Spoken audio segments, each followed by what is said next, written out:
Apparently I was charging bears and didn't know it.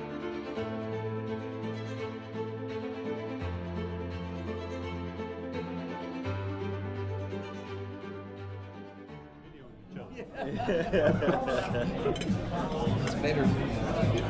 Yeah, lots better from here angle.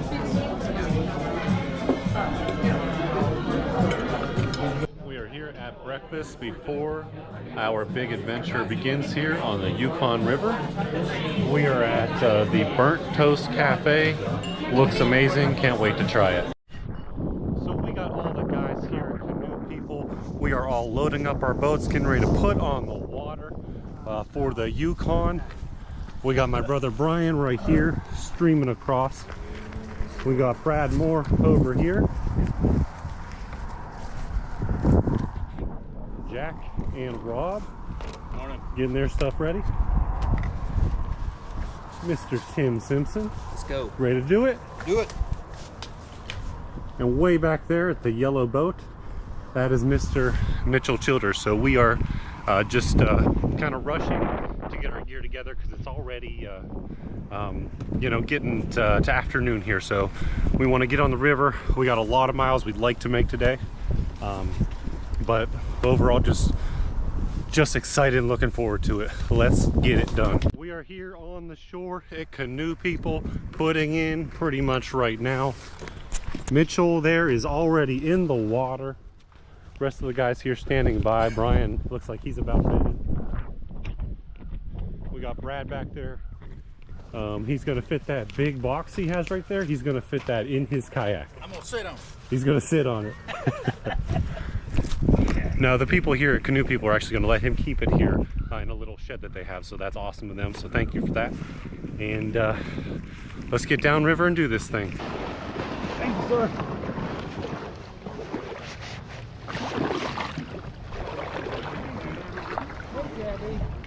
I'm doing it. I don't know. I'm looking.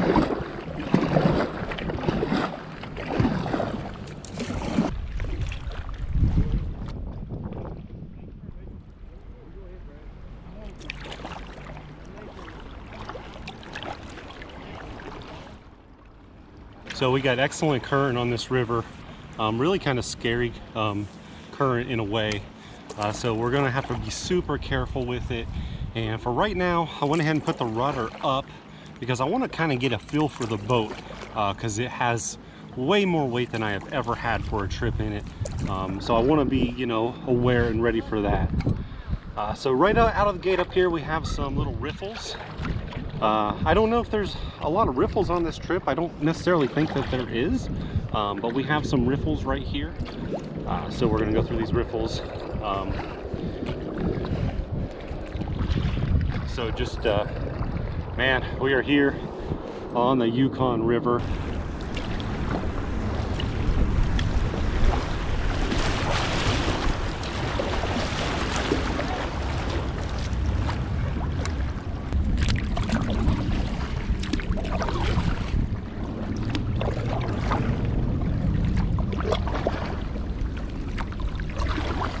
This is so freaking cool.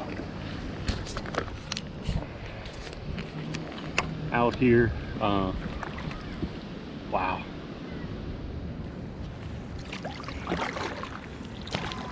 So I have a ton of weight on the top and the front of my boat too, but the back top of my boat has a ton of weight, and I can really feel it. It really drags trying to turn. So I can definitely feel that. So I need to eat a lot of food so I can, you know, get rid of some of that weight as I eat food. But it's all good. I think I'm gonna be okay. I don't feel tippy to the point where I feel unsafe in this boat. I think we're gonna be good. Just gotta be ready for everything that, you know, is gonna lie ahead of us. We got, you know, like I said before, 12 to 14 days to Dawson City is what we're expecting on this river. So we just come around the first bend, still here in Whitehorse, and it's just pretty dang cool. Pretty dang cool. And you know, the further we get away from Whitehorse and make our way towards Carmacks, not sure how you say it, it's just gonna get it's gonna get better and better.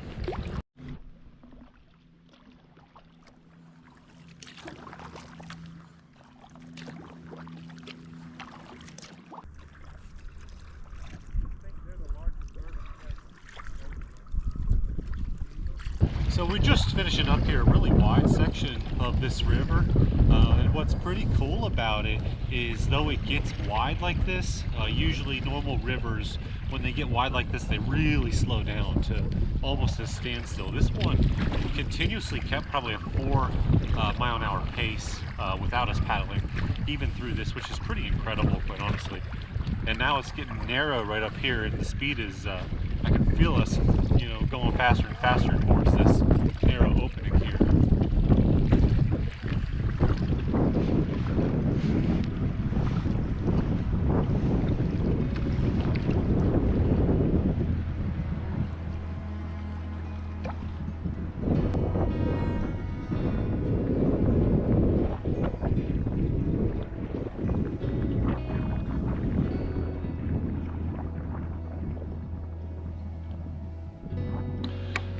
So we come around this corner, and it's our first come around a corner and a really cool, you know, mountain right in our face.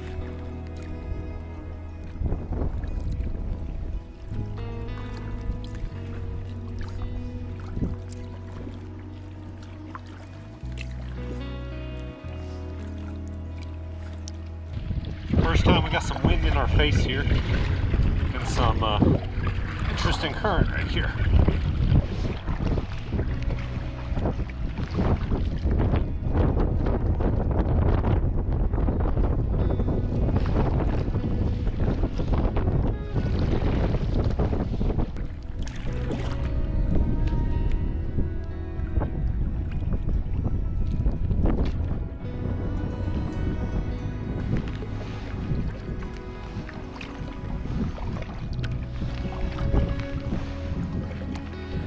So we have reached the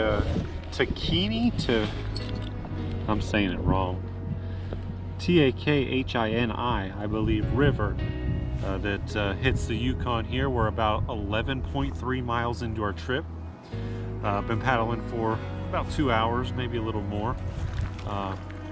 So we're doing pretty solid on the time, and so far it's just been just smooth sailing, good current.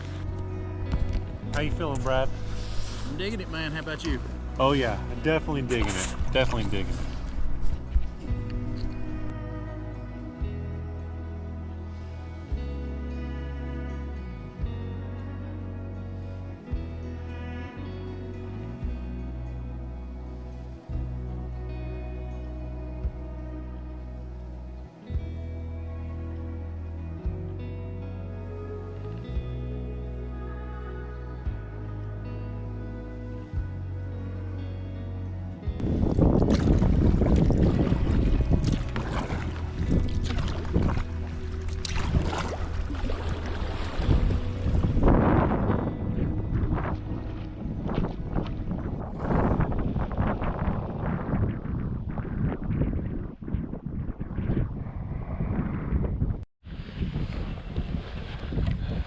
So we just stopped for a quick little stretch of the legs, even though I stayed in my kayak and didn't change any batteries when I probably should have. We are putting back in. We're about roughly 8 miles from the beginning of the lake.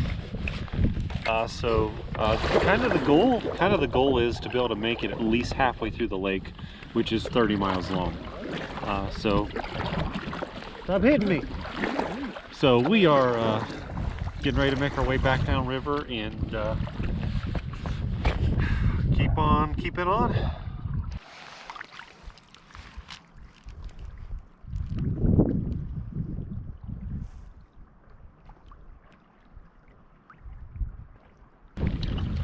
So right now, coming up on this island, once we get to the tip of this island right up here, it's not far, straight up here, we'll have about 5.5 miles till we reach the lake.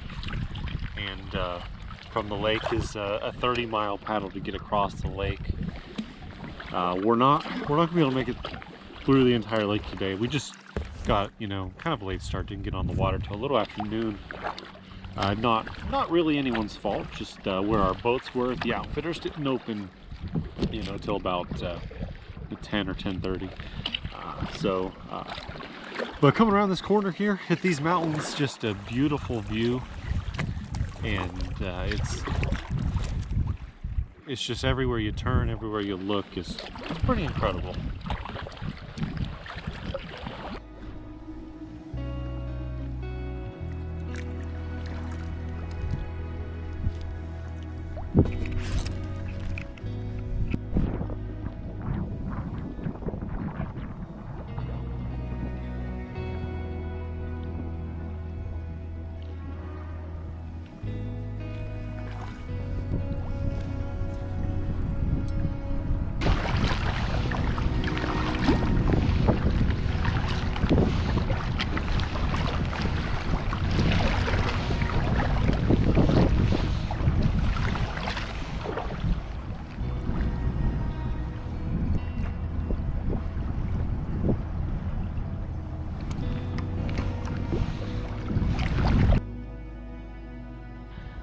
So this is a big inside bend that we're on right now, and they used to, back in the day, take ships through here, big old ships, and this would be a tricky area for them because it was a tight turn for a big ship to make. So sometimes back in the day they'd have some issues with that. And there's some funky current in some of that too, so you kind of see that. You know, trying to turn a big ship right in here.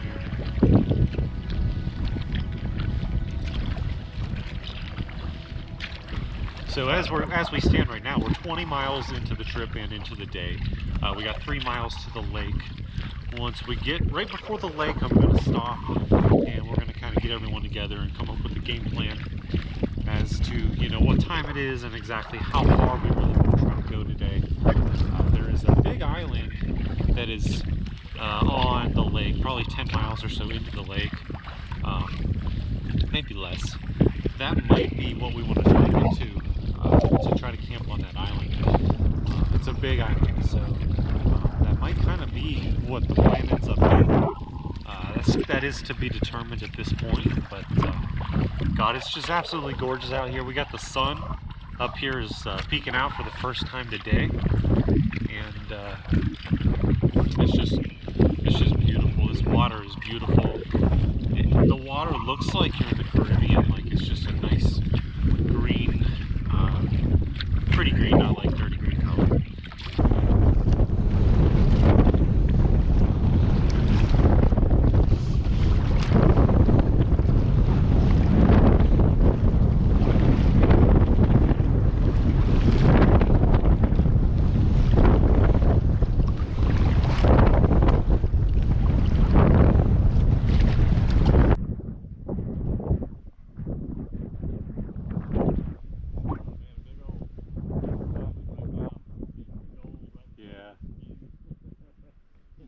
Your professional video.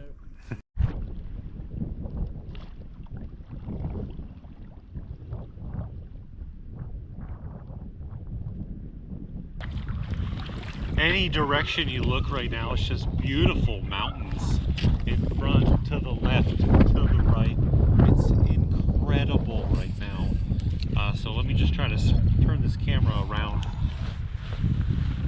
So that's the left.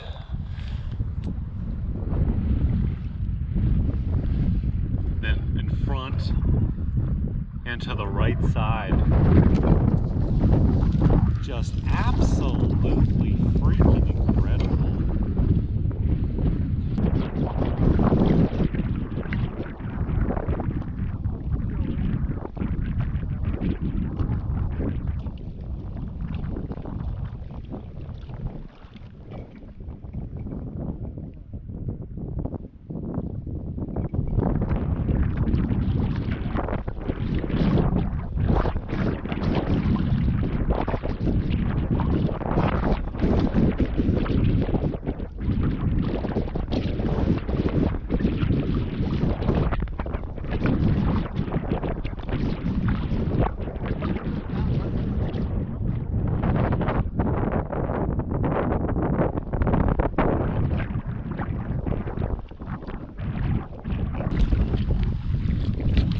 So as we come to the end of this grassy shoal here, right on our left right here, this is the beginning of Lake Laberge. So we have made it to the lake, and we have 30 miles of lake paddle here, and the view coming out of here to this lake is incredible.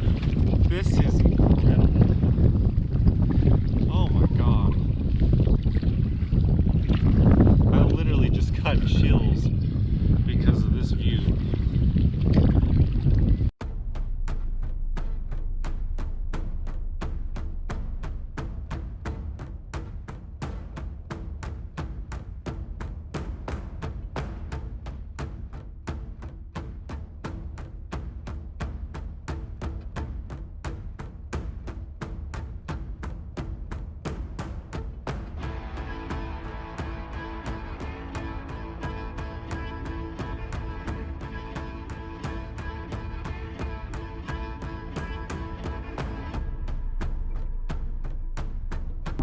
So we've reached this lake here, and we have a lot of wind, and we do have pretty big waves here, and we're just in the beginning. We're trying to make our way to the right side of the lake, and hopefully it gets a little better. But right now this is not looking great, to be honest with you. So it's really choppy out here, and I'm a little worried about the guys behind me, Brian in the canoe. But right now all we can do is make our way to the right side and try to be safe with that, because this is not great right now.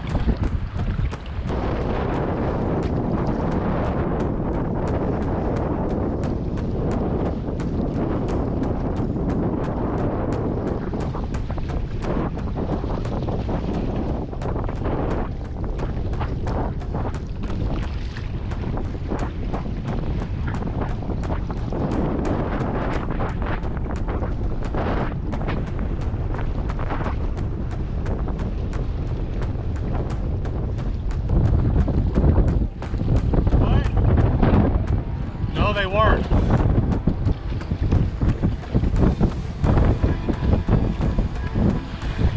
I'm going straight towards the corner of this mountain right here. I'm going straight to the corner of this mountain. And hopefully it'll be better once we're by shore over there.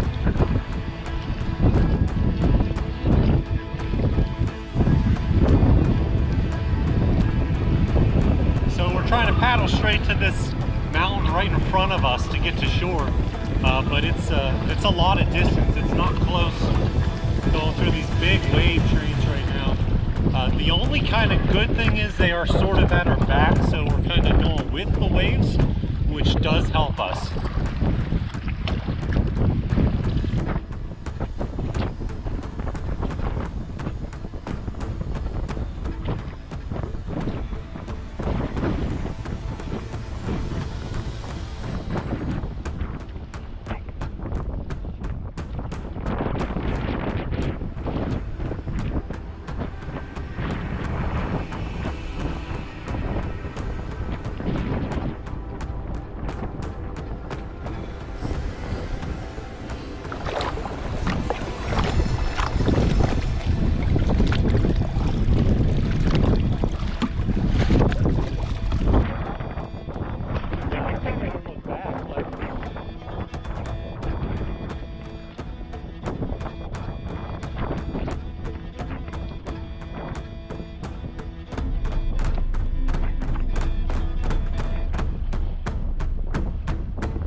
So the only people I can really see is we got Brad here and Tim, we're together. And I think I saw Brian's canoe by shore. There might be one or two more over there, but it's so hard. I can't really turn around because it's kind of too dangerous to turn around right now. I'd have to put the rudder up, and in these waves it won't take much to flip me. So you just see Brad up there just swallowed by these waves.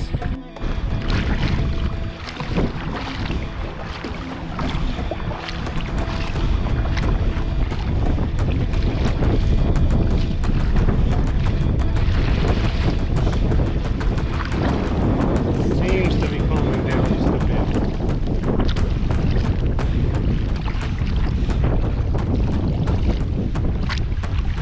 Still waves.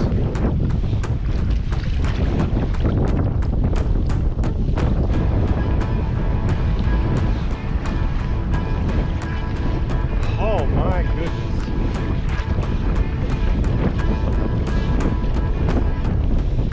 That was insane. Absolutely insane.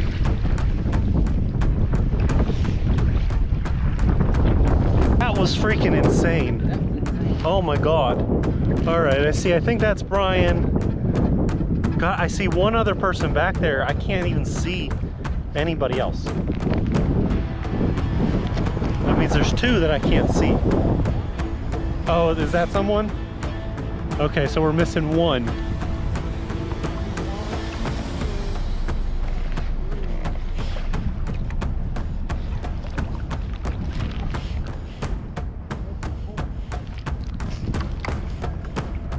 Yeah, we need one more.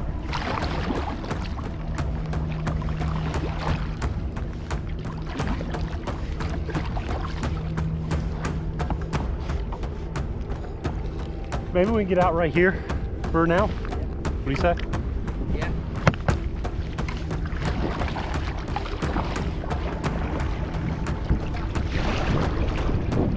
Yeah, I know. I'm only seeing 3 people.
Tim, we have made it to shore. That was just incredible, just like incredible.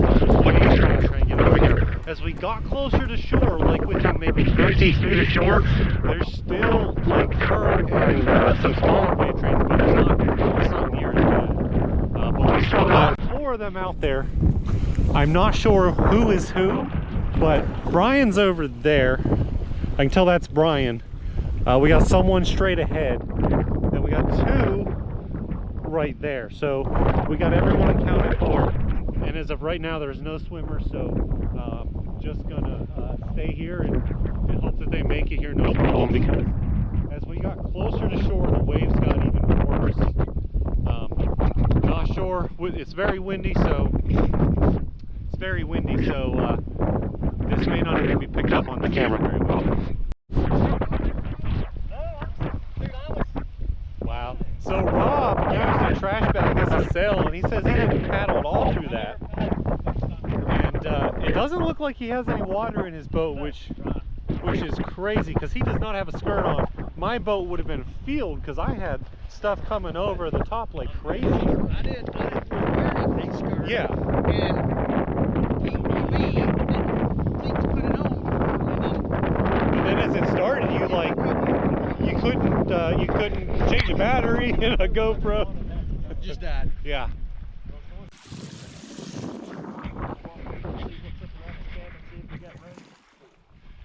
Yeah. Well, let's get them here and see if we think we have to camp here, or if we think that we can hug the shoreline and continue. We're gonna be hugging the shoreline. We're hugging the shoreline.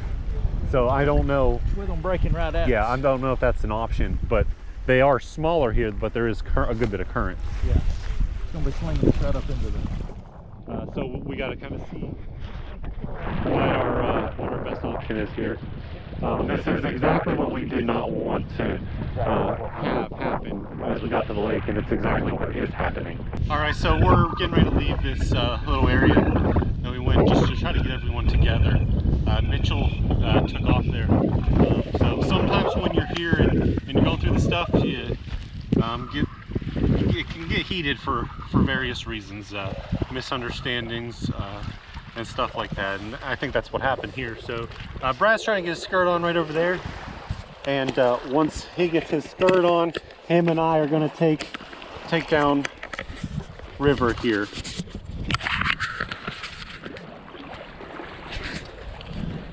So yeah, once he gets that on, we're going to take down river. Looks like he's got it on. We're going to stay, actually the lake, we are going to stay right here close to the shoreline. We're going to hug it, and they've already gone down there, so we're just going to continue with what they've done already.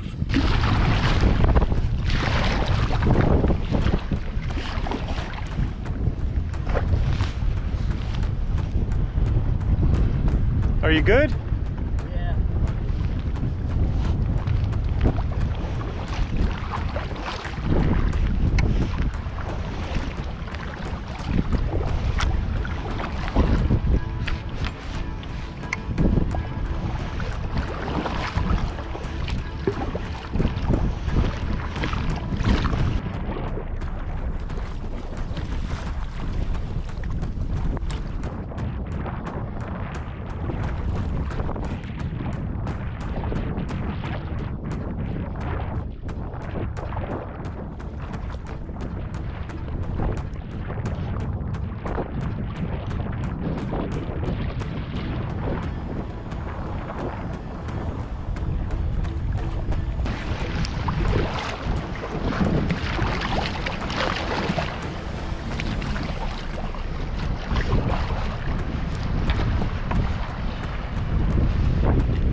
close to shore, some of these waves will be breaking over the boat.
So right now Brian is at shore He's bailing out his boat, so Brad and I are just waiting on him. Trying to stick together here. So yeah, these waves, they go over these boats so easily right now. With a kayak and a skirt, you're sort of okay. You just gotta try not to, you know, tip over. But Brian's got the canoe and he's got no way to keep the water out. So this is what it is right now.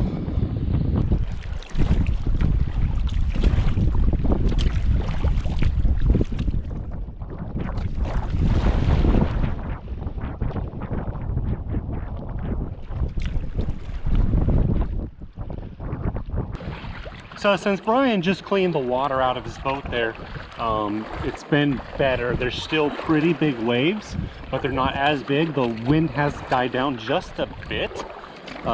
It is still pretty dang windy and pretty wavy. So all we can really hope for right now is that this wind just continues to die down, because if the wind continues to die down, then the waves will die down with it. And it's such a big lake, it's so wide across, that's why you get these big waves forming like this. So we're just going to keep making our way down this lake and toward everyone else, and I assume they're going to look for our campsite. I assume that's what they're doing. So yeah, we're just gonna keep going down and keep riding it out.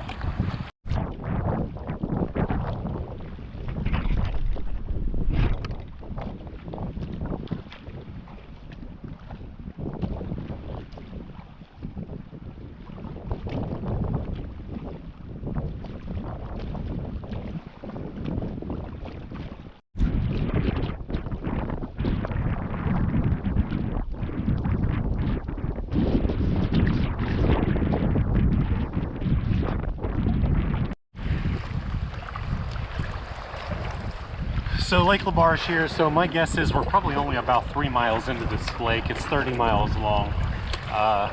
It's myself, Brian, and Brad. We're all together.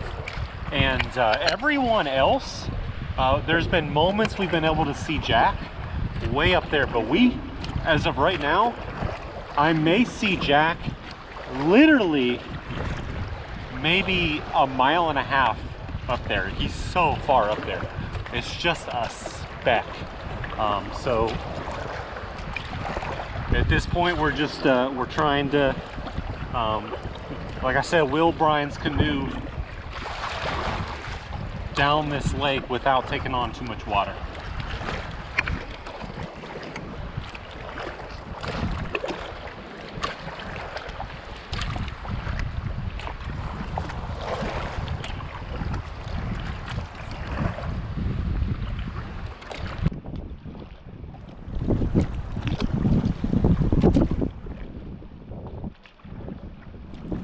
You know, it's finally out, and for the first time today, really, it's kind of warm. It feels warm with the sun.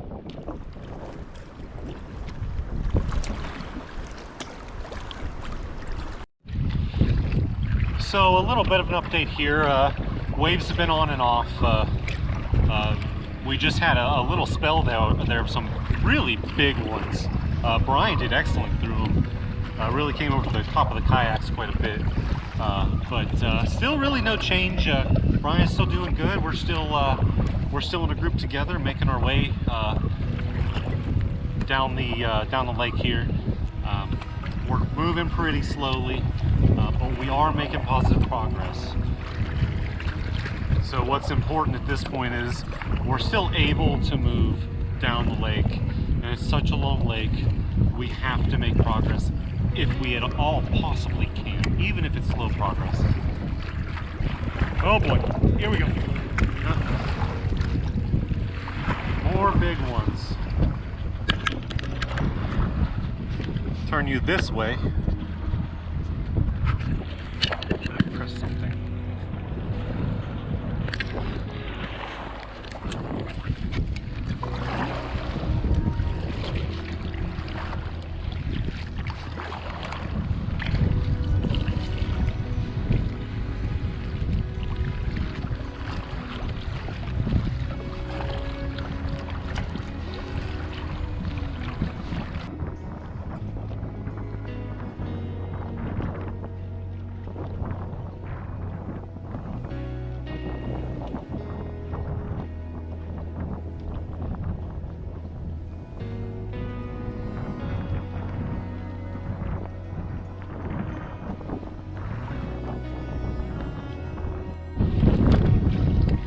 I did just look at the clock. It is 7 o'clock right now. We still have probably 2 to 3 hours of sunlight. So it is 7 o'clock. It is starting to get later in the day. So we have no idea where they are. We don't know if maybe they're tucked around a corner somewhere that we can't see. Holy crap! We don't know if they're tucked around a corner somewhere we can't see, or if they're just still just treading along way down this lake. We don't know at this point. So yeah, so that kind of is what it is right now.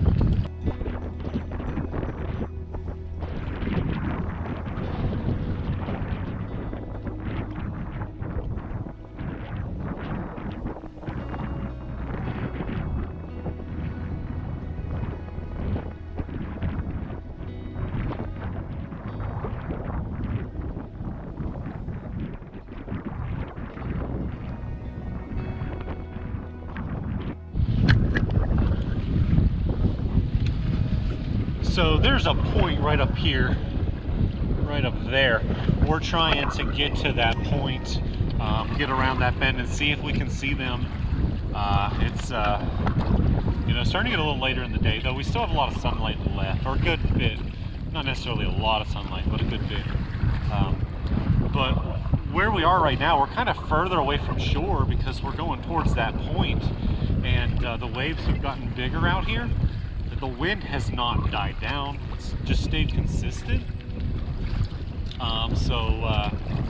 Yeah, so right now we're still in survival. We heard a whoosh out of Brian, so we're thinking he took on some water back there.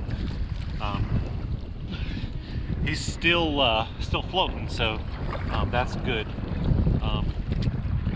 Yeah, we're just taking this one paddle stroke at a time, and you know, we'll get wherever we're going when we get wherever we're going. So starting to kind of make it to this corner, which it kind of bends a little more up here. There's no sign of them at this moment. It is 7:30 right now. We can only go so long before we gotta start looking for our own camp. So, this water is not getting any easier to navigate. So yeah, Brian, he's right here. Don't know if that can pick him up. He's right there behind me.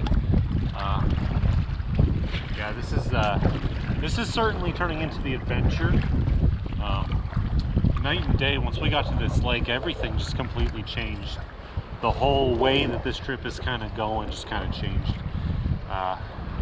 But it's all good. We're gonna keep doing what we're doing, and we'll be okay one way or the other.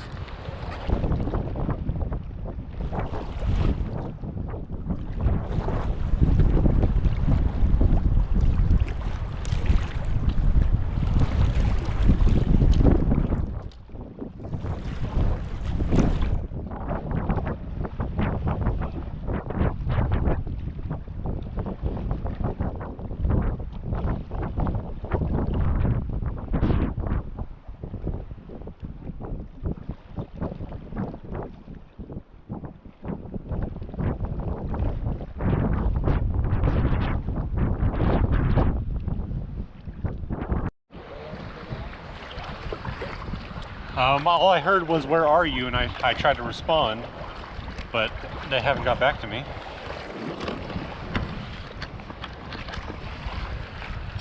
What's you guys' location? Like, how far are you from the Big Island?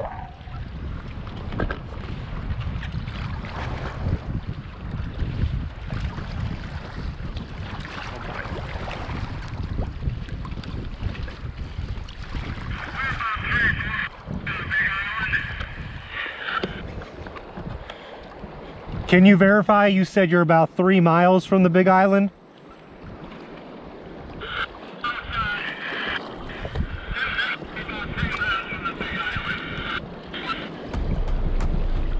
Copy that.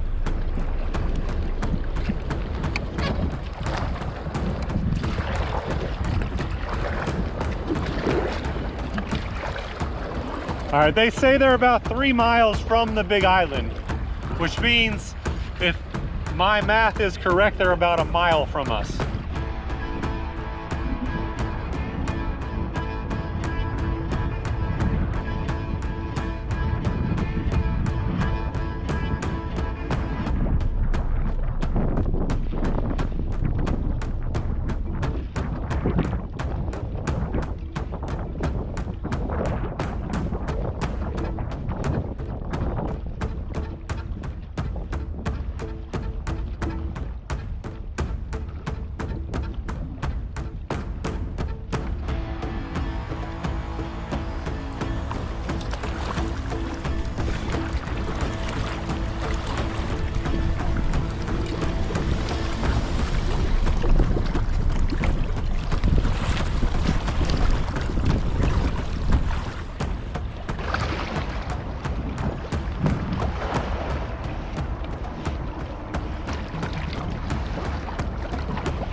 Looks like we have rapids on a lake. That's what it looks like.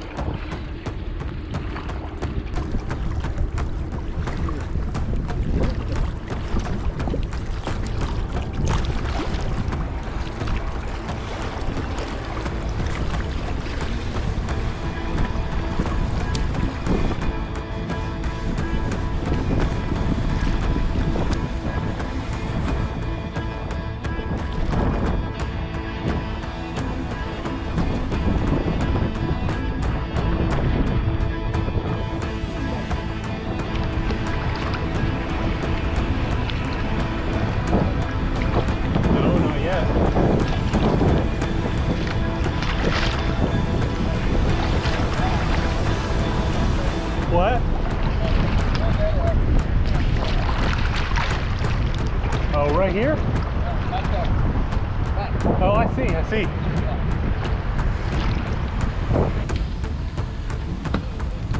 So we have found them. They found a campsite here. They found a pebble beach. It's really sporty right here too.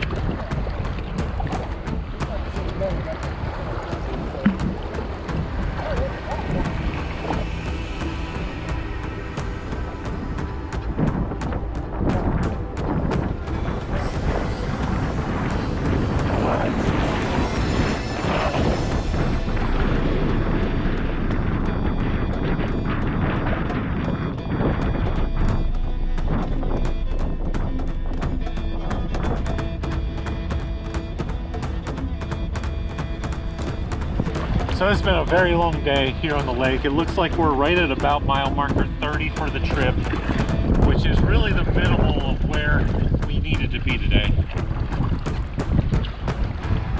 It's gonna leave roughly 20, not 20. Yeah, it's gonna leave roughly 23 miles left of this lake. So I sure hope when we wake up tomorrow it's better.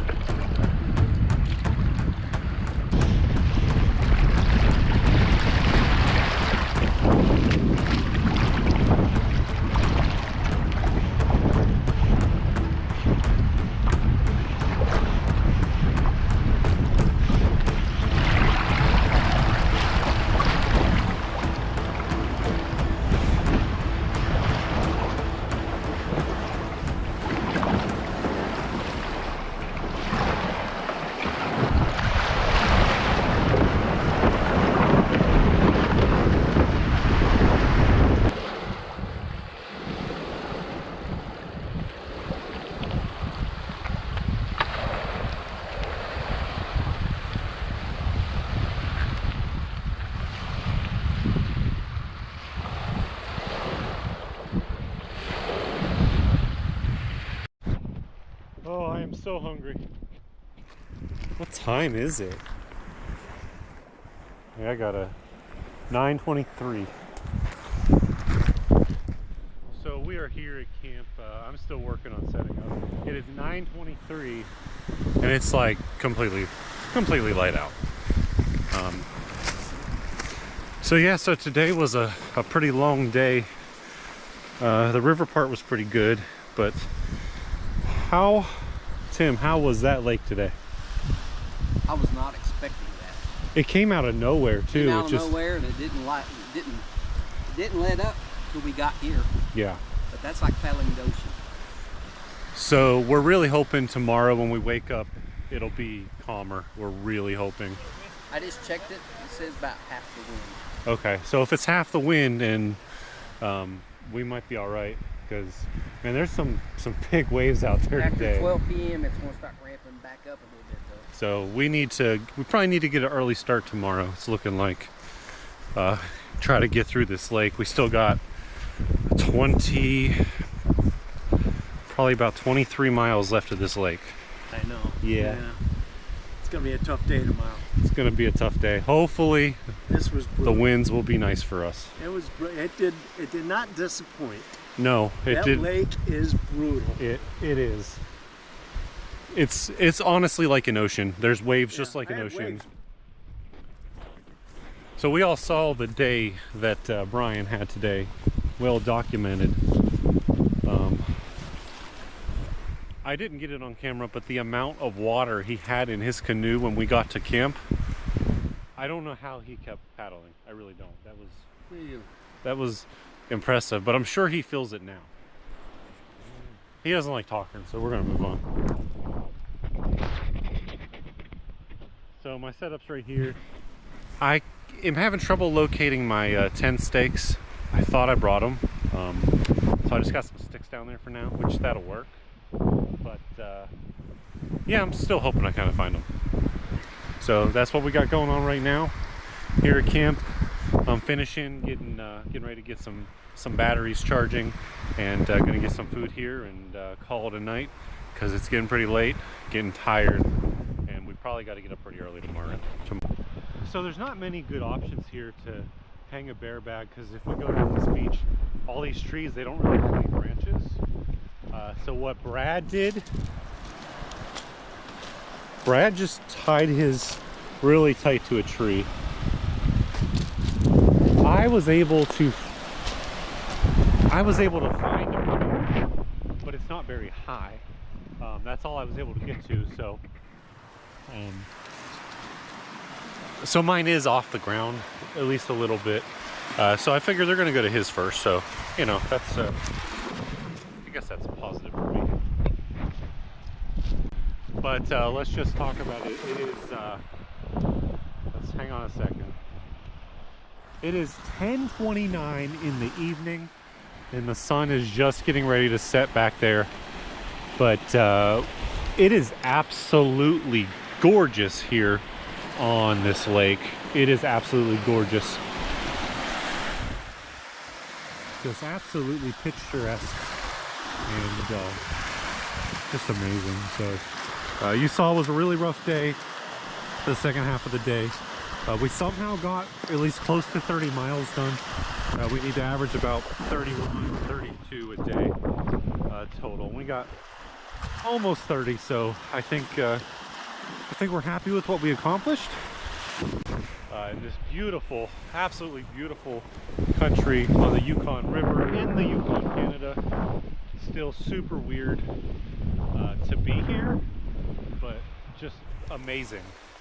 I mean, these views, it's so freaking cool. So we're gonna pick this back up tomorrow for day 2 of our adventure, and we'll see where that leads us. So it is morning day 2. I'm not sure that the camera can really pick me up. It's a little after 5 in the morning. Just got up here just a little bit ago. Gonna make some food and just sit on this beach and listen to the water and look at the sunrise as it happens. It's just absolutely gorgeous here. So slept pretty good. I got about 5.5 hours of sleep. I didn't get to bed till like, I don't know, 11:30 or something. So yeah, so day one was definitely a good one, and it had its challenges for sure. Just you know, with the lake and with all those waves, just came out of nowhere, and they were relentless. Brian had to manage the whole day in his canoe, and doesn't have a spray deck or anything for it, so I know that was a challenge for him. Everyone else, you know, we made it to this campsite. We're roughly about 7 miles into the lake at mile marker 30 roughly overall. So I'm not sure, you know, if this camera's really picking this up. It's still pretty dark out here, but it is absolutely freaking beautiful. The guys need to get up early, because right now, if we were to paddle right now, we'd have no problems, because it's just very calm compared to how it was last night. So and there were just waves breaking last night. Right now there's just little small ones. It's nothing bad. We'd be able to manage this no problem. So hopefully the guys can get up and we can get on the water fairly early. That would be the hope today. I don't know. I don't think anyone else is awake at this point. It's pretty early. So hopefully they start waking up and getting ready here pretty soon. So I'm just going to take some time, make some breakfast, and just enjoy the morning.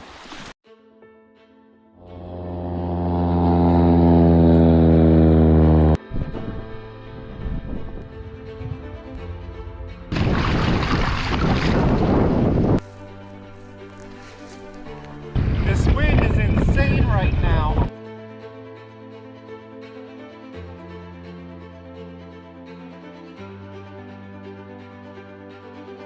Apparently I was charging bears and didn't know it.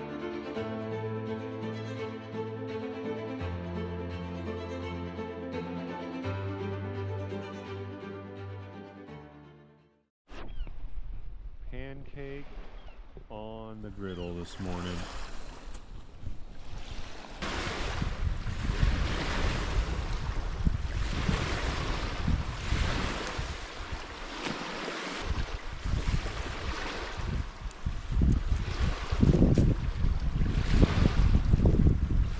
Good.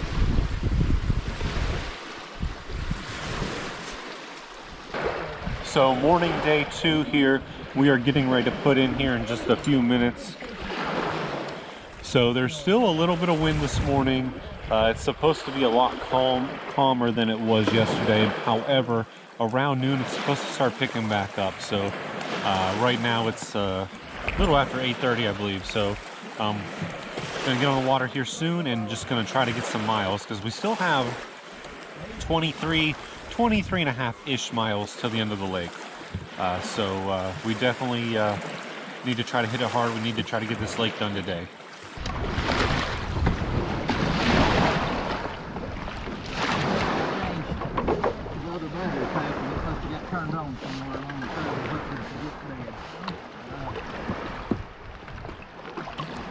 On the water here, day 2.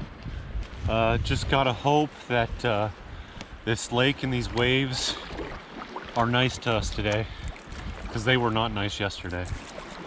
They were quite rude, actually. It's a little chilly out this morning. I think it's in the 50s.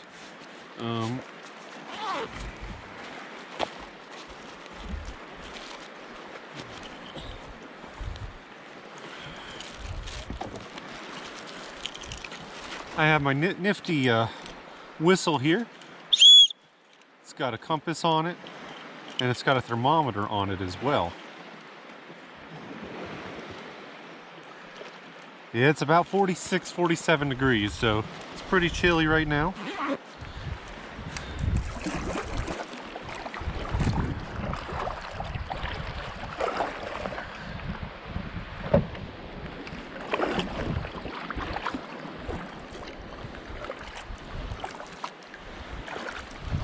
And just now feeling the sun starting to come out, and it feels good, feels nice and warm.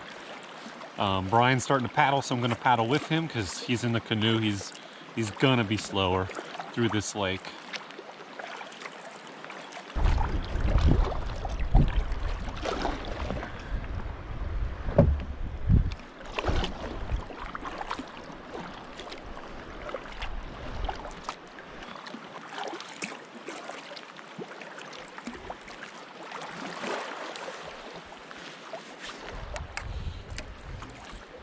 That sun feels good.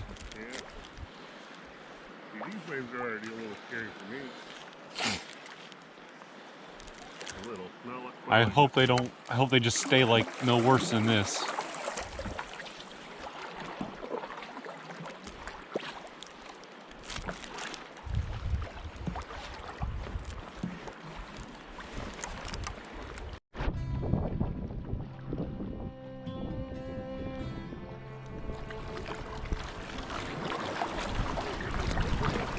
Dang these waves.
So one slight change from yesterday is the waves they're pretty big still, but they're more with us. It's more in a straight line with where we're going. It was a little more to the side yesterday. This is probably a little better, but it's still not easy. I think we're averaging on this lake right now, probably when we're in between a swell of a wave, we're going probably about 2 to 2.5. When we're flowing with the wave, we're going about 3.5. So probably somewhere close to 3 is where we're averaging right now.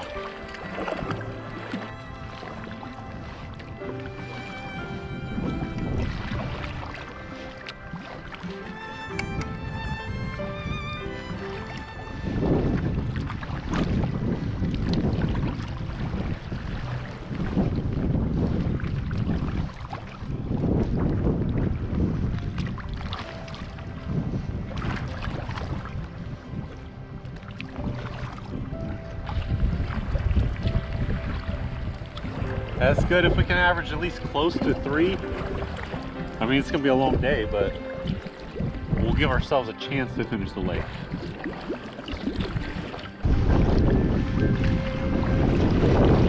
These potatoes are tricky.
So we're to the point now where these waves are getting so big, like we are literally riding some of them. We are surfing some of these waves, which is just crazy. It's sort of fun, but it sort of sucks because it's so much of it. Rob, Mitchell, and Jack are way up front, way in front of us, can barely see them. And then we got Brian and Brad are a good ways behind us, and I'm here right next to Tim. So we've sort of stayed together. But yeah, we're starting to ride some of these waves, so that's certainly an adventure out here for sure. We've gone about 5 miles today. The wind is picking up more and more. It's at our back, so it's better that it's at our back than, you know, in our face. But it's kind of a double-edged sword because we have the wind at our back, but the wind is creating these waves. So it'd kind of be better if we just had no waves, I think. But it is what it is. We're gonna keep on paddling.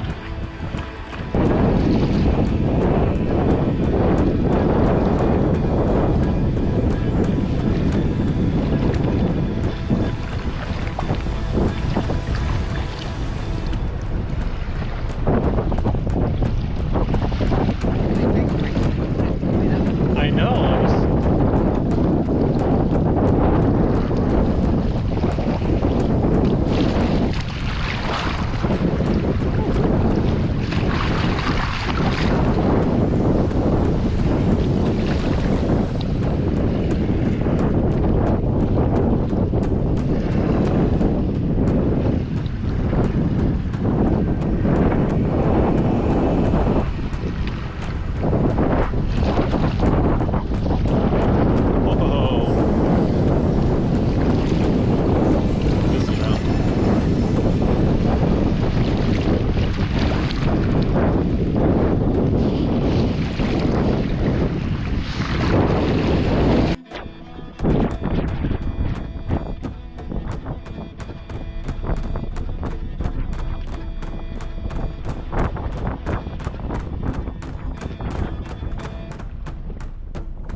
So we're going around these bouldery cliff area here.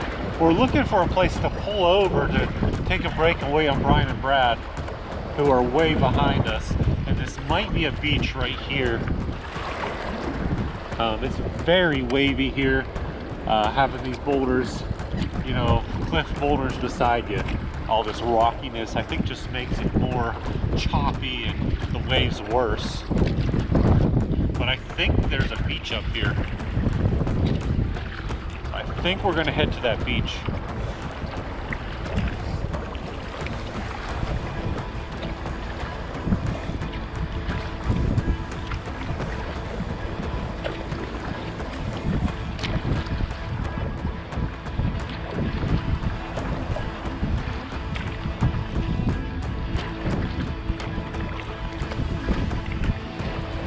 Holy crap!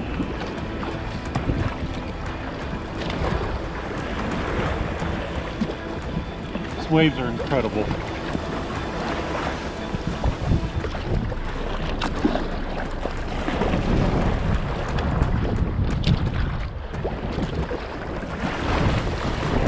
I'm legitimately riding waves.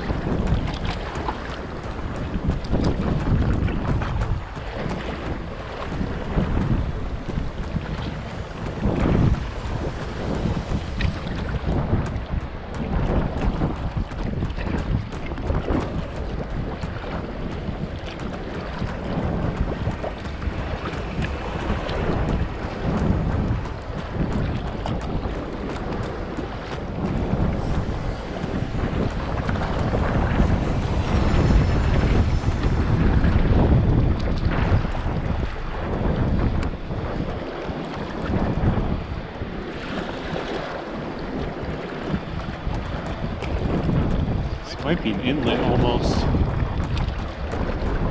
Be protected in there. Beach out right up here. Beautiful beach up there.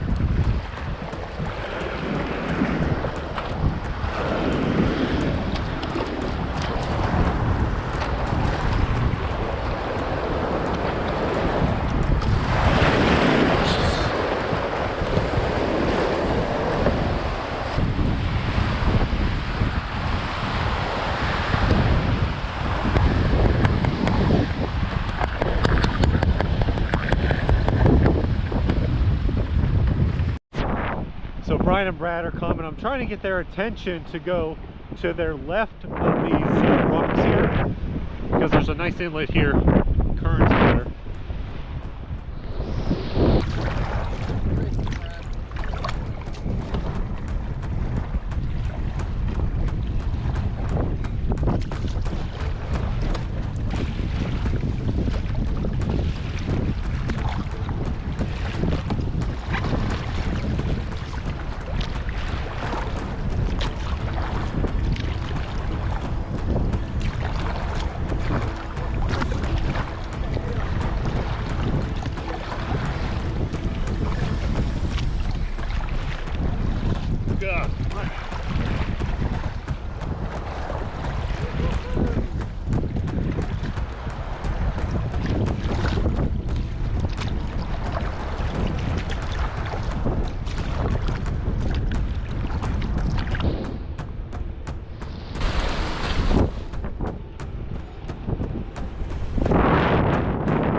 I think they got my signal.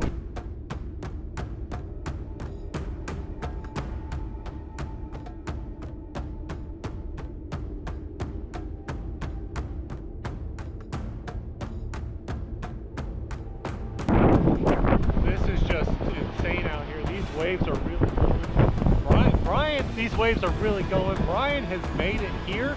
I think we've gone, I don't know, 6 miles or something today. I haven't looked yet, but it's roughly around there. Just great. Mitchell and them, they completely took off. We have no idea where they went.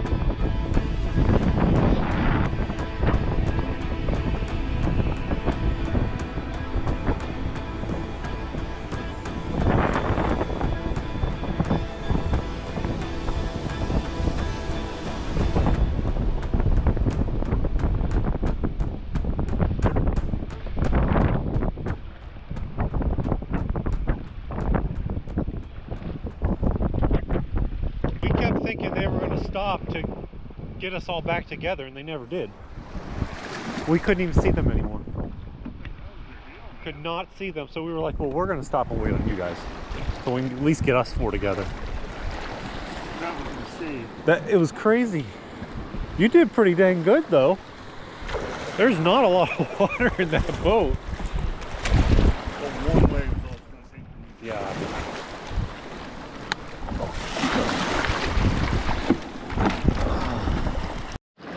All right, so we have taken a little break here, kind of get regrouped.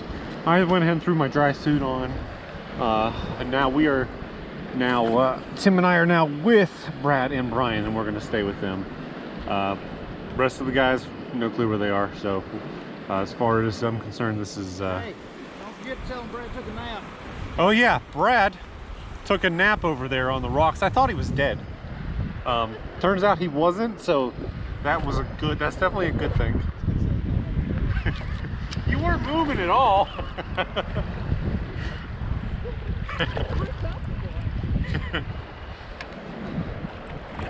Well, I thought you were dead, so you definitely look comfortable.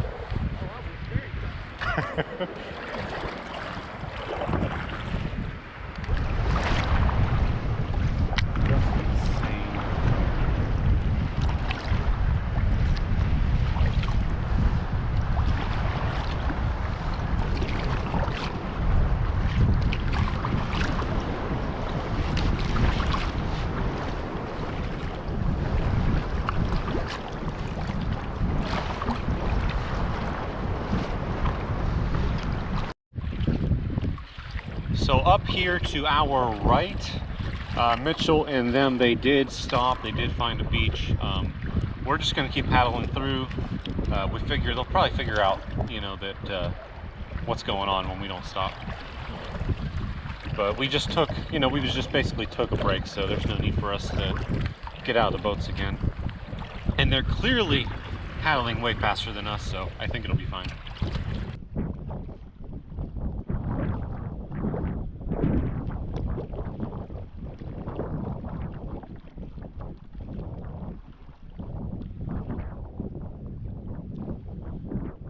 GoPro, stop recording. They were blowing a whistle, so we are going to go and see what's going on. Brad met up with them, and he's going to meet us out here, tell us what's going on. I mean, I think we need to keep going. It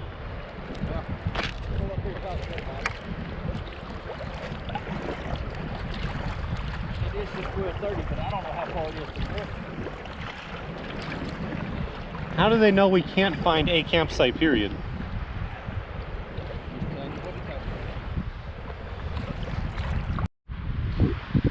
So they're here talking about camping. We've only been paddling 3 hours, saying there's not a whole lot of campsites. At this point, we have to keep moving. There's just, we've made it about halfway through the lake. If we don't keep going, we're not going to get anywhere on time we need to get.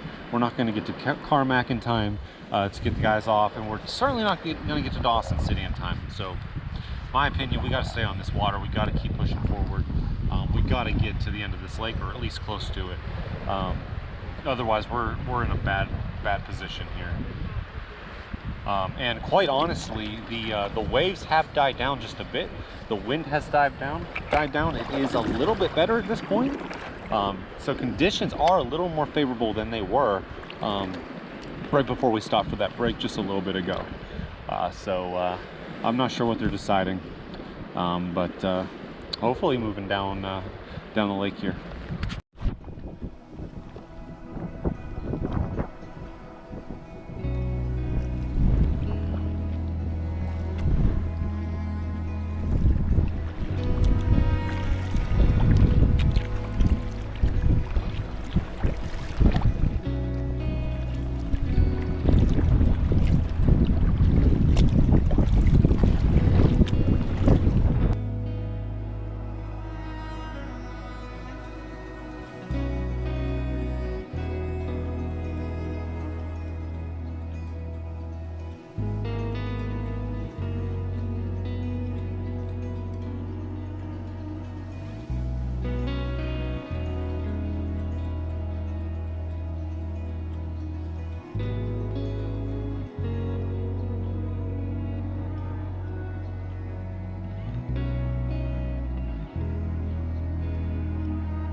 So we have been paddling towards this point for what seems like a decade. And we're getting closer, but before we go there, we're gonna stop at this beach here on the right. We're gonna wait on Mitchell and Jack. They're somewhere behind us. So we're gonna wait on them. Take a break and then hopefully continue down this massive lake we are on.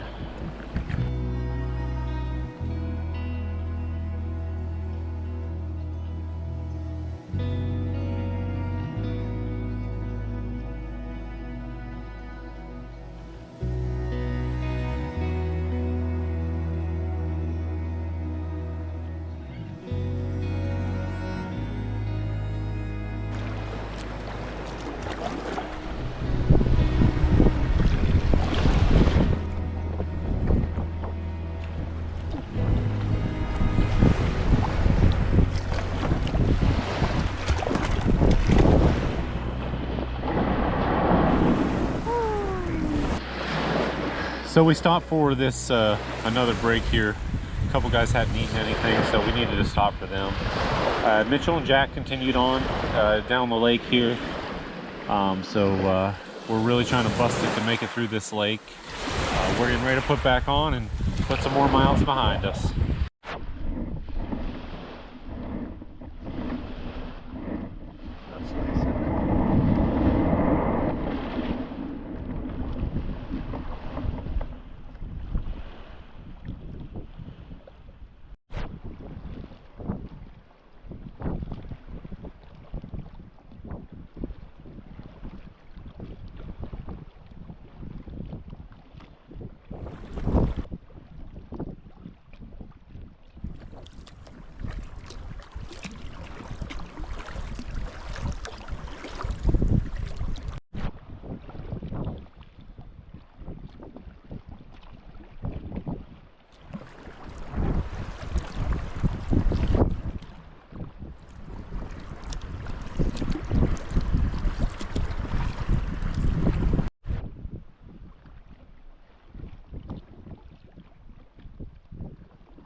Continue to make our way down this lake, and the guys are tired. I am tired. This is quite brutal, to be honest with you.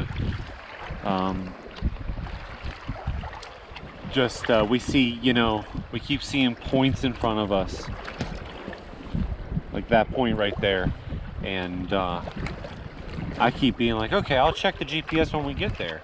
You know, by looking at it, you're like, oh, I'll be there in about 10 minutes.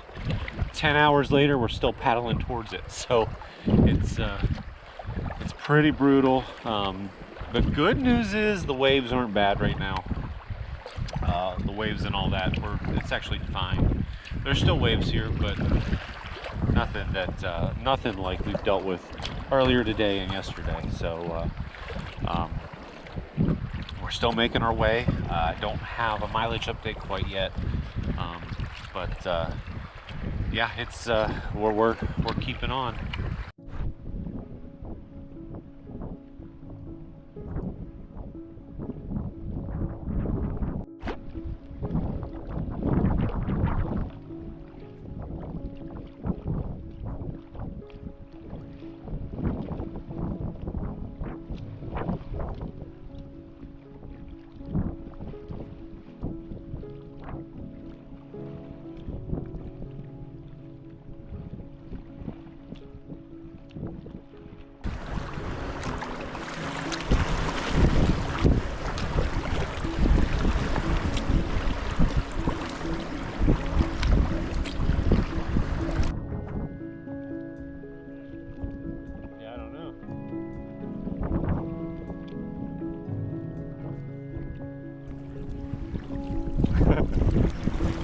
Oh, it is low. There are rocks in here.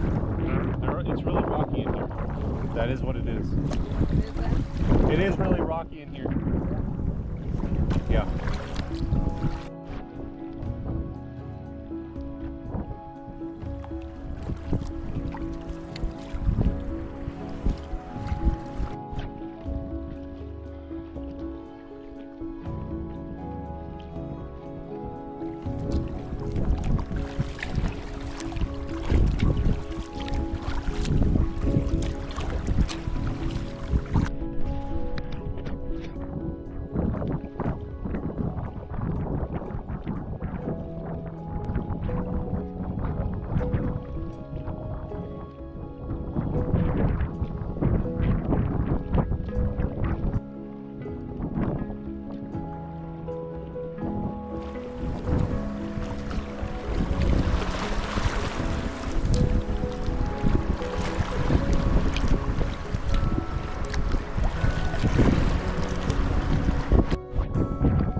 it's hard to see.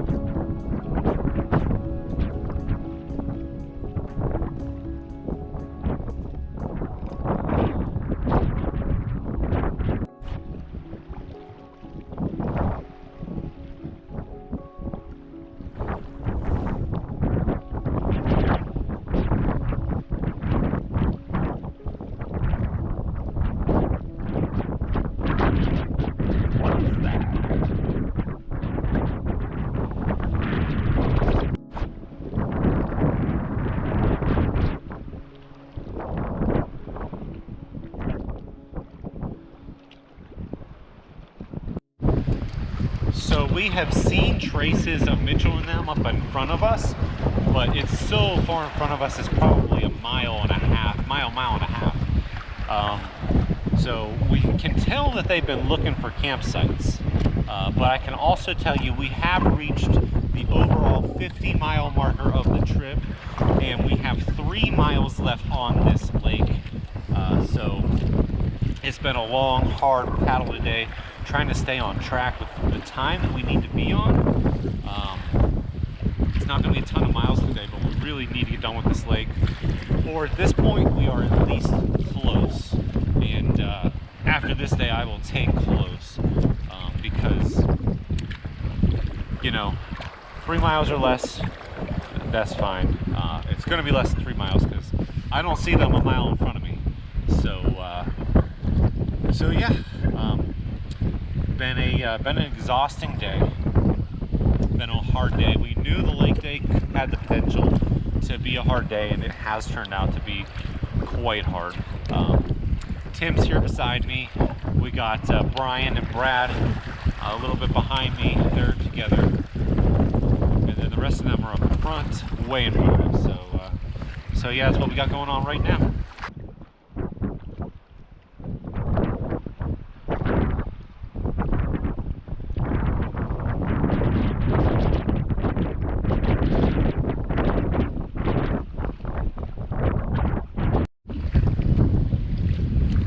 We believe we see them way up there. Maybe they found a camp spot. We're not positive. It's really hard to, you can't really see details too far away. But we'll be there momentarily. Alright, so we did find them. Okay. Cool, so we had to get really close before we could tell if this was even a kayak here, and we have found the campsite.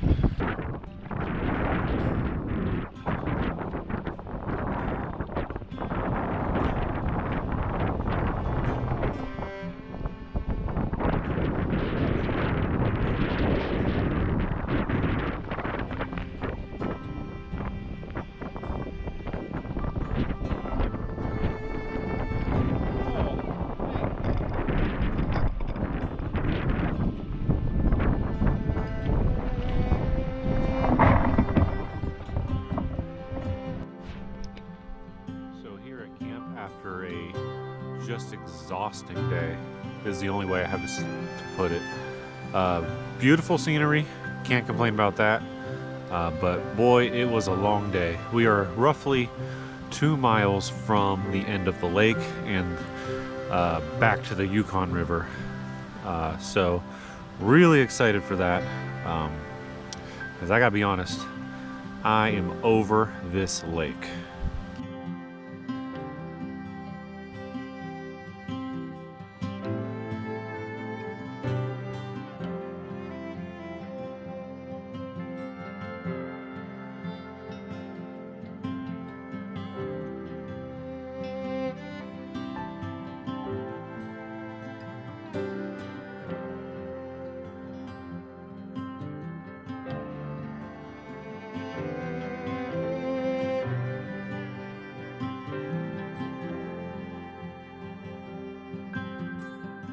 We are expecting a storm to pass through here in about 45 minutes. It's a little after 9. It's expected around 10. So we can actually see, we can kind of see it coming over the mountains there. It doesn't look good. So right now we are getting all our kayaks ready. We're tying our kayaks down, or at least that's what I'm recommending to everyone, to tie their kayaks down. So if the water is to rise, it's not going to take our boats.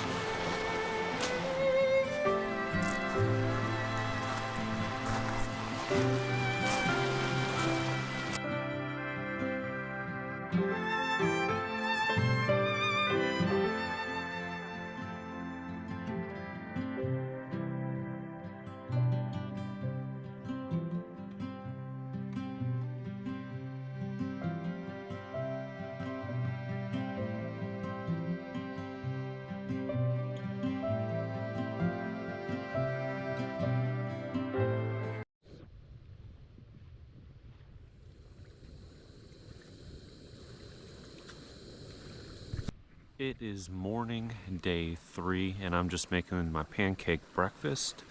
Looking over at the lake. We got about 2 miles of lake left. It has completely calmed down. That's kind of the lake we were hoping we were going to have from the beginning, and we would have been able to make better miles. But it looks like it's here now. Storms rolled through last night. Pretty intense, really, for probably till 2, 3 o'clock in the morning. Gonna eat some breakfast, and then gonna start loading the boats up and hopefully get out of here.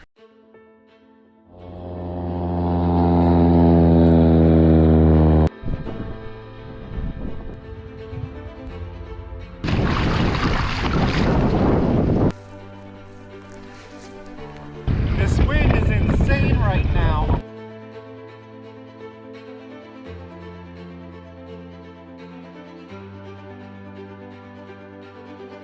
Apparently I was charging bears and didn't know it.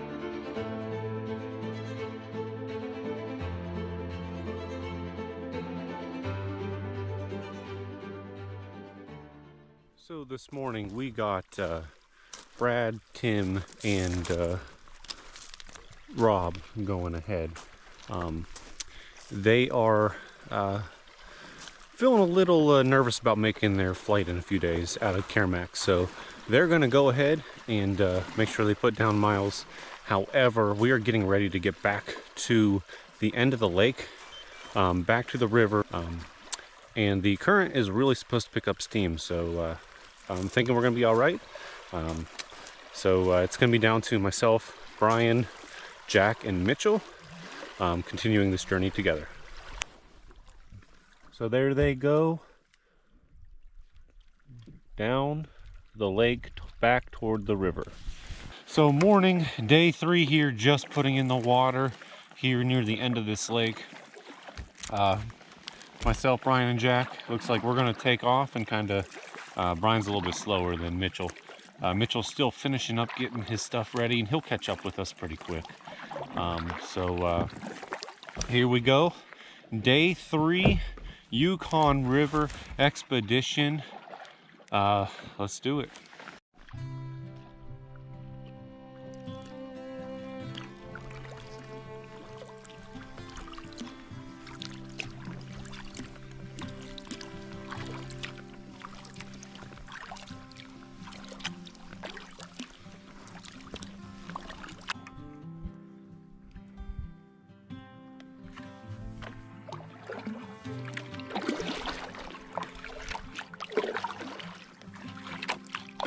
So we are coming around this bend here in just a minute or two, and this is finally the end of Lake Laberge, and we are going to be back on the Yukon River, ready to actually make some real miles. So really excited to be done with this lake.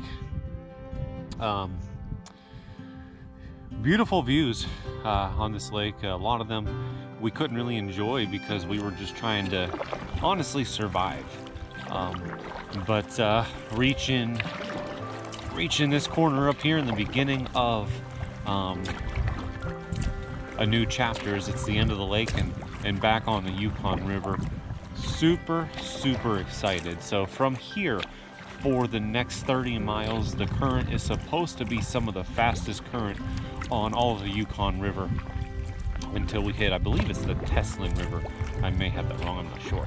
But until we hit that river, so we're gonna find out here shortly exactly what we got going on.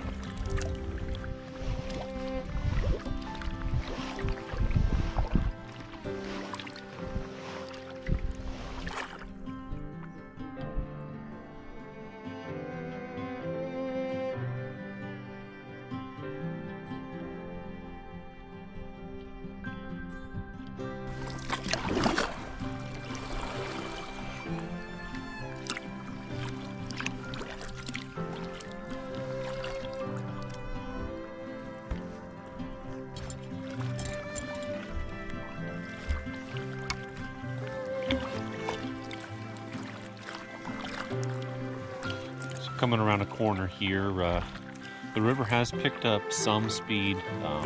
Not crazy right now, still very moderate kind of speed. 3 to 5 is what we're at right now. So I'm assuming and I'm thinking as we continue down here in the next couple miles, we're going to continue to pick up speed. We'll see.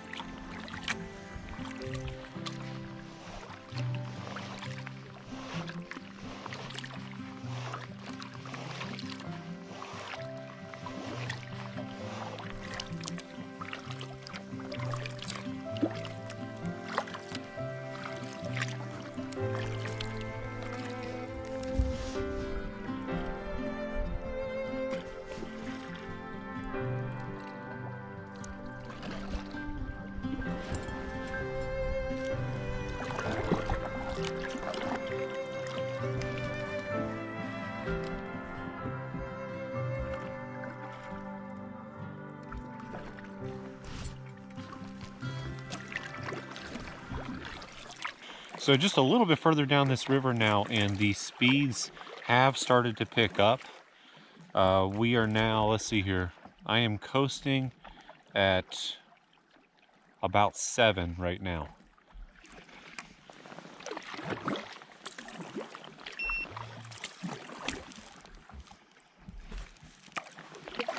So this is the kind of speeds that we need for this trip to really be able to make this trip happen. So we're hoping, you know, we continue to come into current and it continues to be good. Almost a little rapid over here.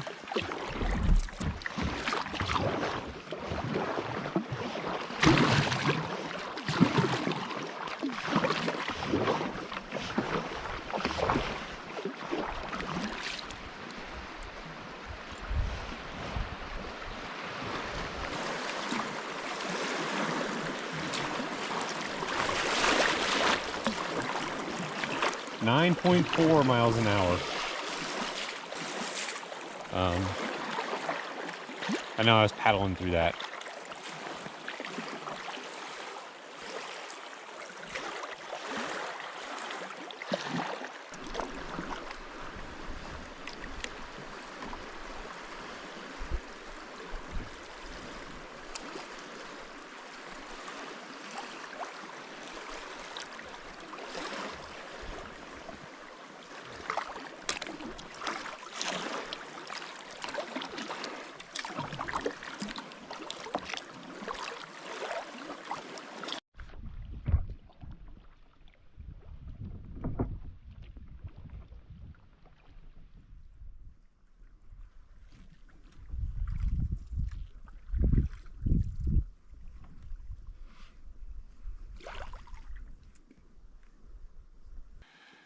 So Mitchell's behind us hollering. I don't know what he wants. They're not that far back. We're just gonna float here and let them catch up.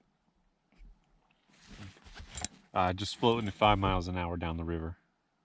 We're coming up on a bend in the river up here, actually.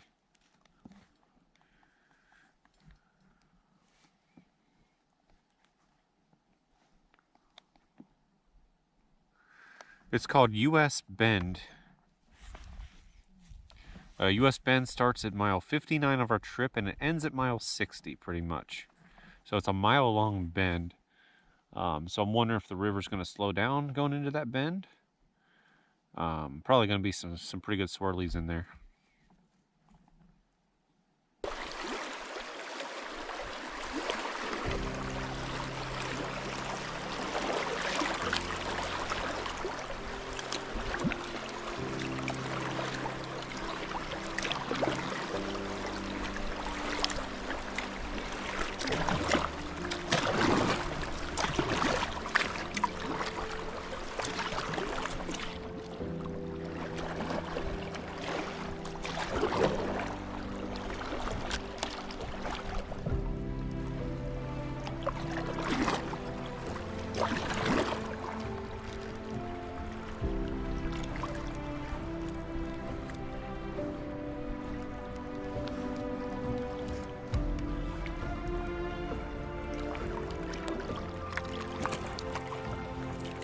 kind of predictable, kind of funky current in there going through that. We're still going through it, but that was the initial part of it. A little bit of riffles. Kind of wants to grab your boat different directions, so you just got to stay centered and make sure you don't lose your edge. Not incredibly difficult to go through, just you got to kind of be mindful that you're in it.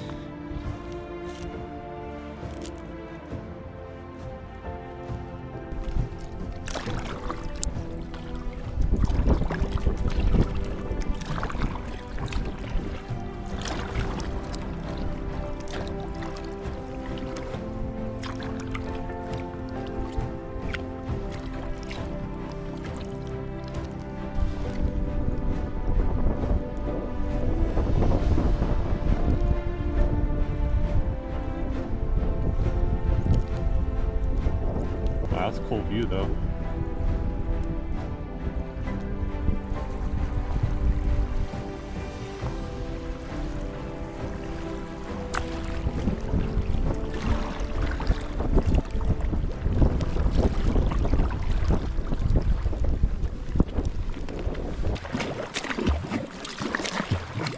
Oh my God. Oh God. That was hard.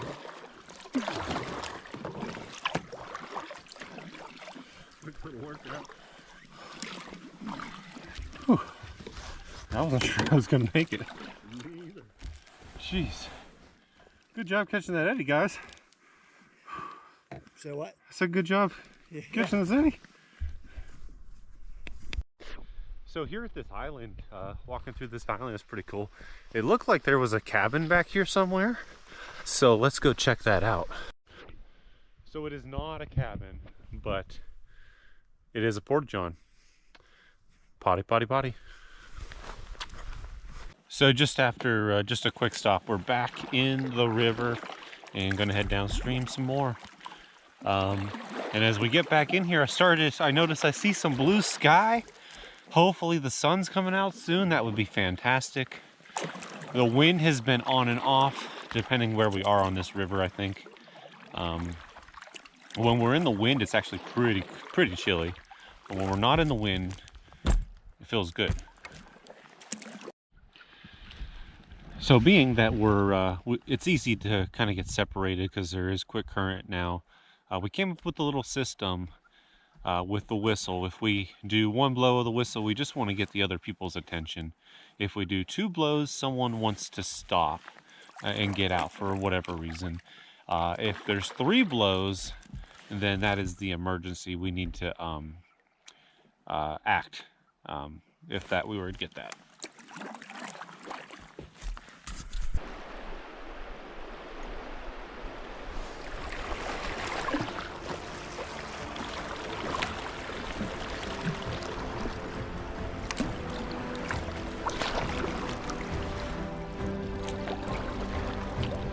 Suddenly going through some boogie water here.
I don't think there's any way that the camera can do this justice.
You want something to eat? Got the tuna, chicken, and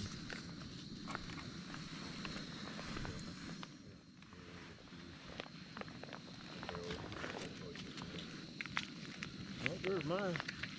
Anything there you want to eat? It is Mia, Carmela, everyday, Dala, greens, split peas, spinach, 410 calories.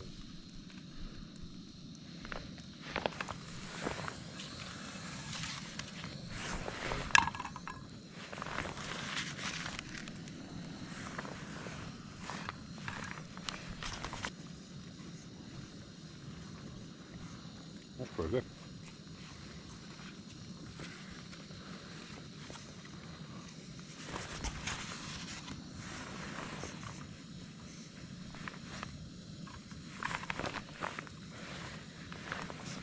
So we just finished lunch here. Pretty cool spot. Made chicken quesadilla. Came out pretty good. We are getting ready to get back on the river. Hoping to go another 20-25 miles would be great. That's sort of what we're shooting for. how many miles? There's Jack over there, always complaining. No, seriously though, we've gone, I think, about 16, 17 so far, and it's been very easy. It's been a very easy day. The hardest part was the lake, and that wasn't hard, it was just slow. So right now we're moving along. I think the least current that I've seen on this lake since the first couple miles on the river. Yeah, on the river. Yeah, we're off that damn about lake. 3.5 miles an hour, but it wasn't for very long.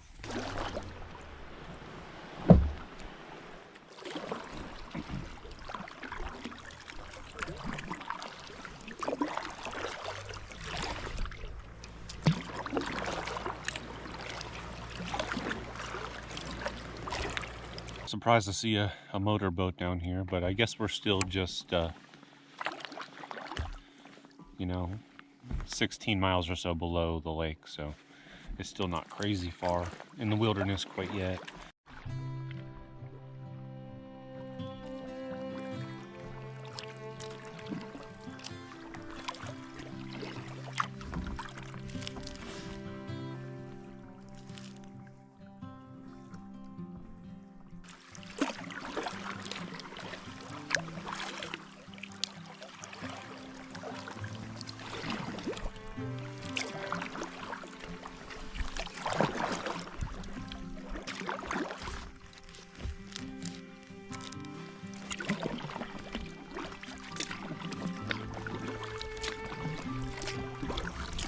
Hadn't seen another one, have you?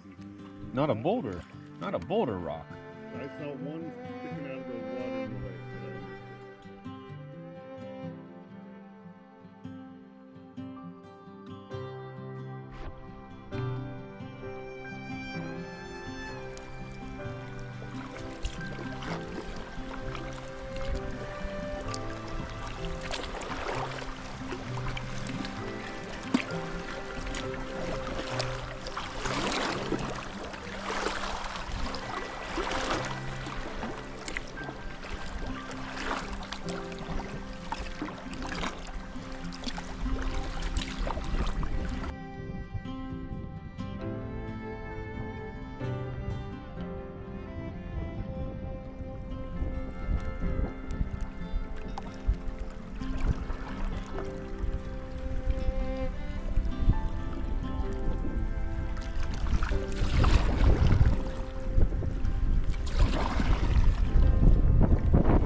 So in about 7 to 8 miles, we're going to be coming up on the Teslin River. That's a major river that flows here into the Yukon on River Right.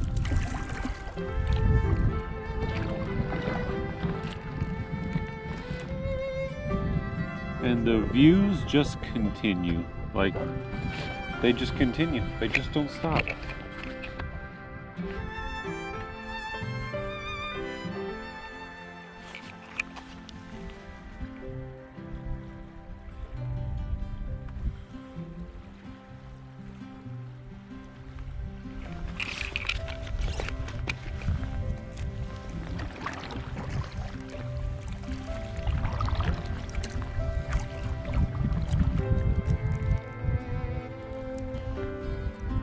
I didn't see him to take a picture.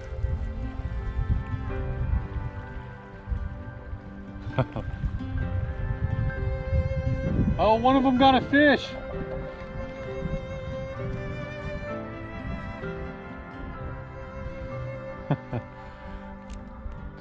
I wonder if this camera picked it up. I don't think so. I don't have you facing that far, but one of those little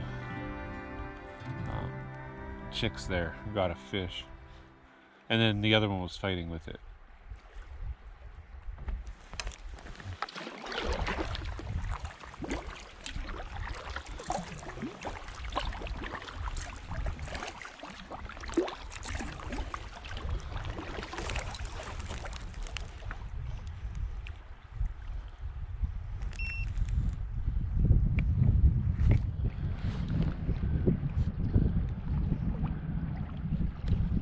Speeds continue. I mean, 6.5 miles an hour just floating.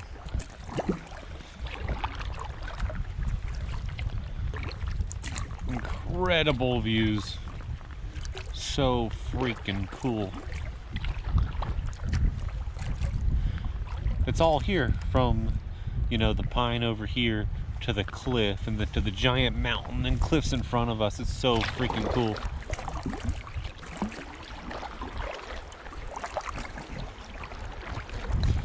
We've actually, looks like we have a bit of a rapid here. You can avoid it mostly by going far river left, but the flow's taking me right to the right. So I'm not gonna try to avoid the rapid. I'm not gonna try to go through the meat of it either.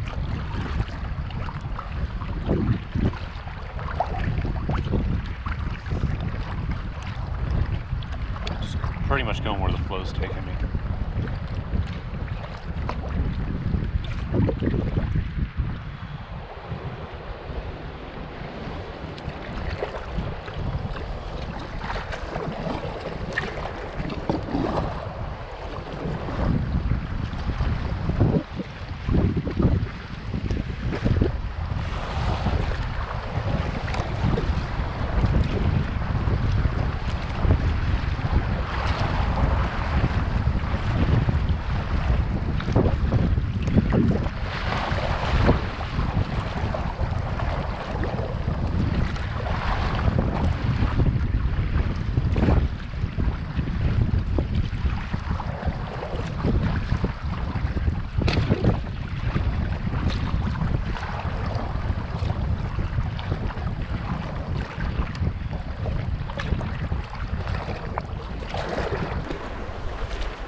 That was pretty cool going through that little wave train rapidy area with a view like this.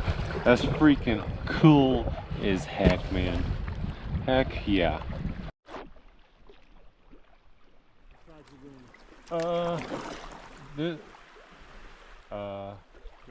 Take me. It's telling me to go to the left.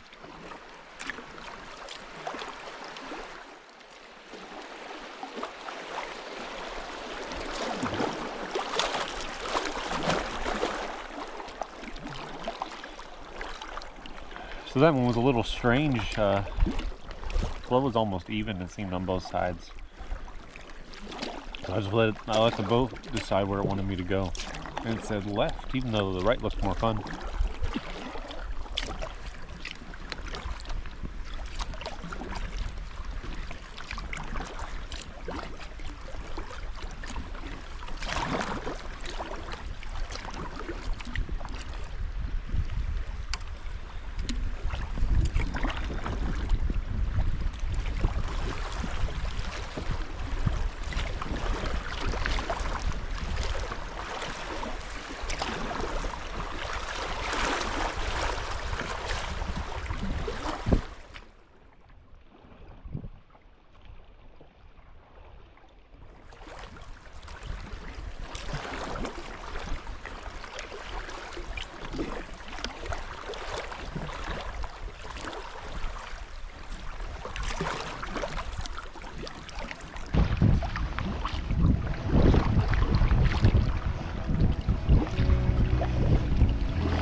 So we are coming up here on our right, the confluence with the Teslin River. Mile marker 83 is what I have it listed as. Meaning we have gone 31 miles so far today.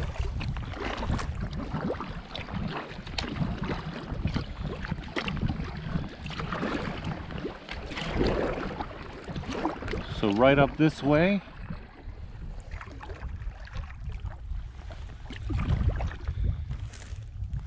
that is the Teslin River, the confluence.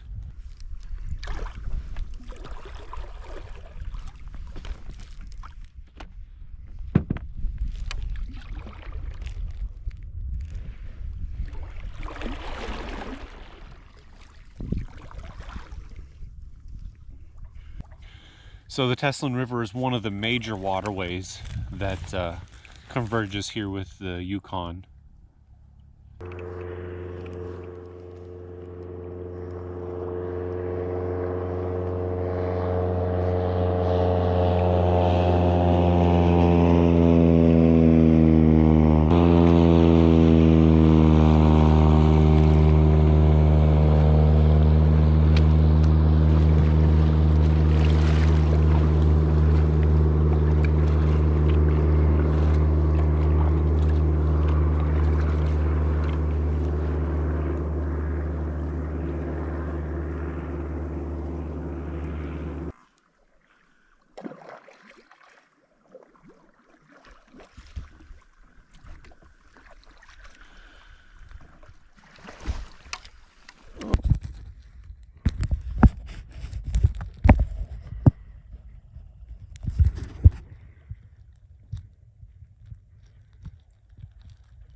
That's that old steamboat. Oh. I could get over there, but Jack's gone.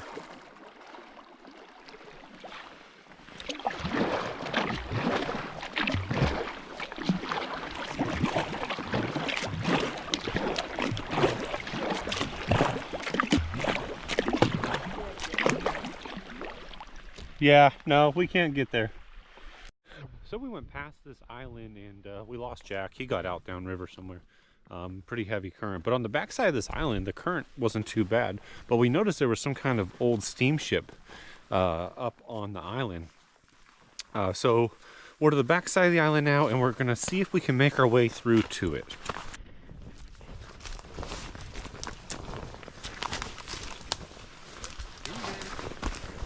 What?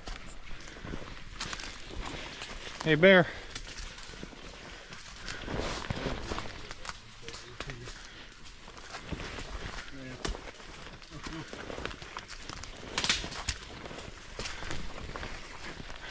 Yeah, here it is. Here's the backside of it.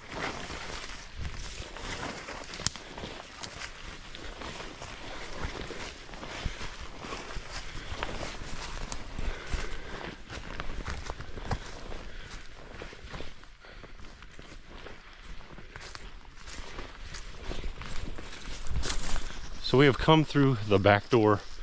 We busted it down because it's not actually a door.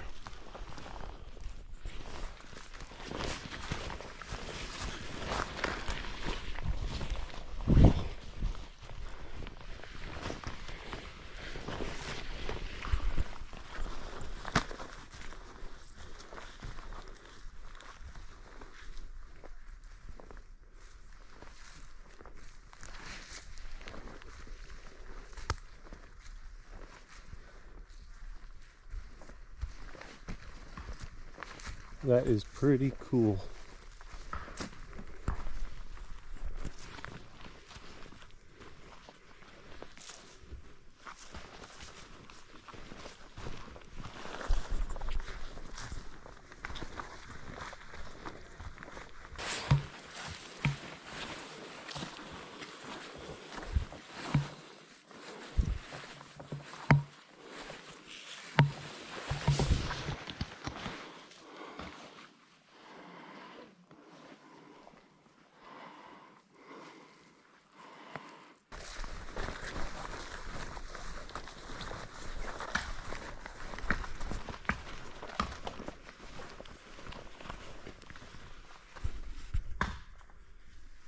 The SS Evelyn.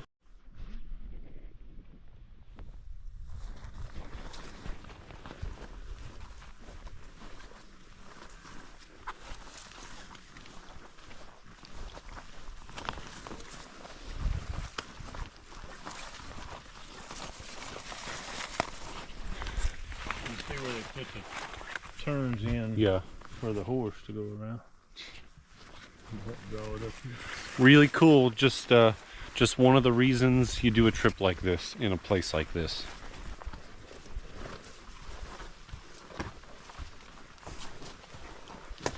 Hard to believe that cribbing's still holding up.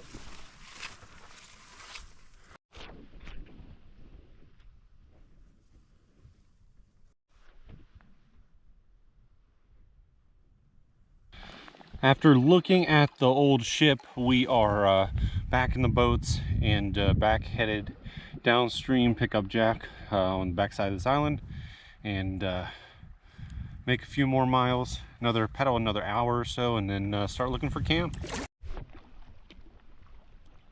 How fast we moving? 7.8. 7.9. 7.9.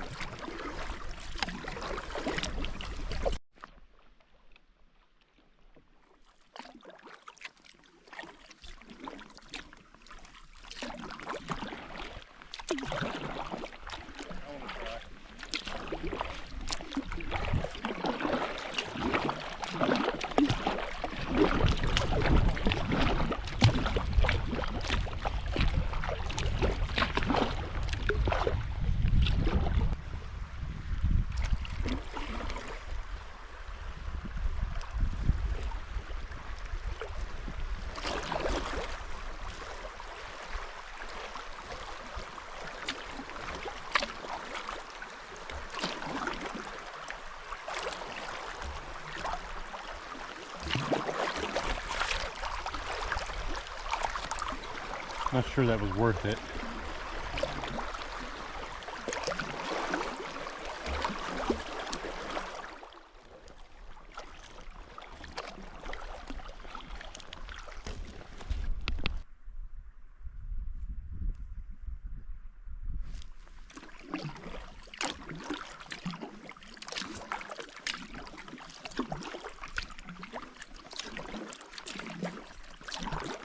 So we have done Braided about 38 miles on the day. We are at mile marker 90 on the trip, and we are coming up on 6 o'clock, so we are going to start looking for that campsite. We have put in enough miles at this point, so anything beyond this is just a bonus. So we're coming up on what we think is a potential campsite here. It is up a hill.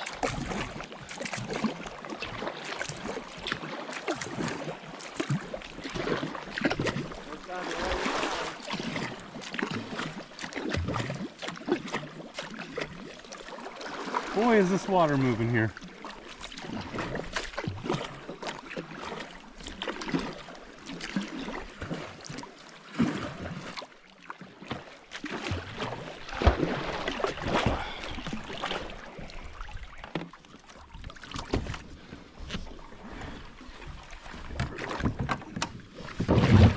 Brian's going to take a look at it, Mitchell. Gotta make sure you can get 4 tents. Yep. Yeah, we can make it work. You can make it work. Let me take a look. Take a look. But I'm not as picky as Shane is, so Shane. Oh. Let me give you a tour. Okay. So we're just getting the boats off now. We have found camp for the night. The water is flowing really, really good right here, so it was a little tricky to get out. And we do have this hill to contend with, so that's not real fun. But once we get up here, we're kind of rewarded. We do have a nice big picnic table, and we have some flat spots to hang some hammocks. And there's also various trails leading away from camp. So the trails is kind of neat. We went down one, and they actually seem to be kind of legit trails. They're kind of cool. So you know, maybe grab the bear spray here in a little bit and do some exploring. Yeah, so we have found home for the night. We're gonna start getting our stuff up here, and yeah, get on with this evening.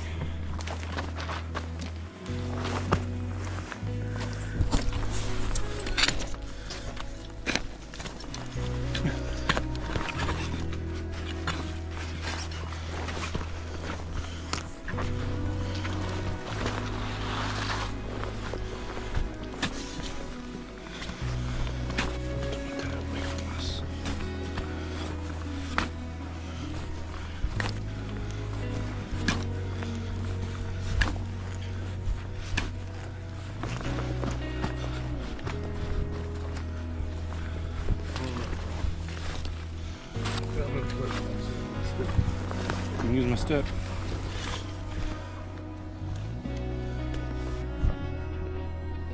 So we are here at camp. We got people setting up. Brian actually, he's getting on it tonight. So my tent and all that stuff is just soaking wet from last night's rain. So what I did is I went ahead and set up my tarp. So if it happens to rain here in the next little bit, I can throw everything under it and I'll be okay not setting it up right away. So I have it all over here drying. And it's coming along actually. It's pretty good. I need to flip it around for a little bit and then I'll probably be able to set it up. So that's where we are.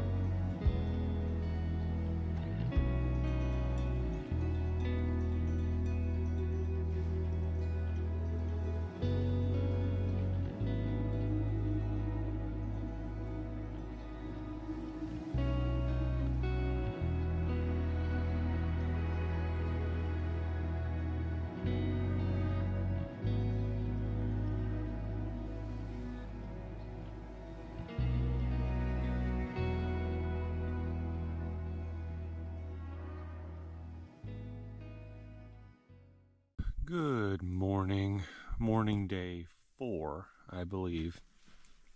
So today there may be some rain. It's looking like it just sprinkled just a little bit. Getting ready to, everyone's up except for Brian. He's getting ready to get a wake-up call. We're gonna get everything packed up and get on the river, try to make some miles today. So it is morning day 4 here, and we're waiting on a couple of the guys to finish up. So Brian, he looks like he's was running a fever at some point overnight. He says it broke, but he's not feeling well. He's feeling like he's sick. So we're gonna monitor that and you know, take things from there. So with me, I have this solar charger here. I have not been able to get anything to charge. I haven't been able to charge any batteries up, so I'm running a little low on battery power. I think I can probably get through to the end if I have to, but I'm really hoping we get some sunlight and this thing starts working. We haven't had a lot of sunlight. We don't expect any today. I still have it out. We don't really expect much tomorrow. Hopefully after that we'll get some sunlight and be able to get some stuff charging up. So today we hope the current continues and we can do some good miles. We've got probably about a little less than 90 miles to Carmacks. So we would expect to be there probably not by the end of tomorrow, probably by mid-morning the day after tomorrow. So we're doing okay on time. We're kind of right where we should be. We're not ahead. We're not really behind. We're kind of caught up. So we're just going to take this one day at a time and one paddle stroke at a time and keep making our way down the river.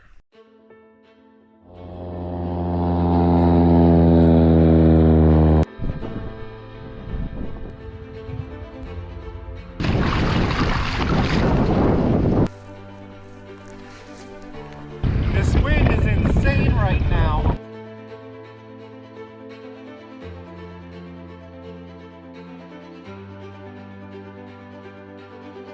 Apparently I was charging bears and didn't know it.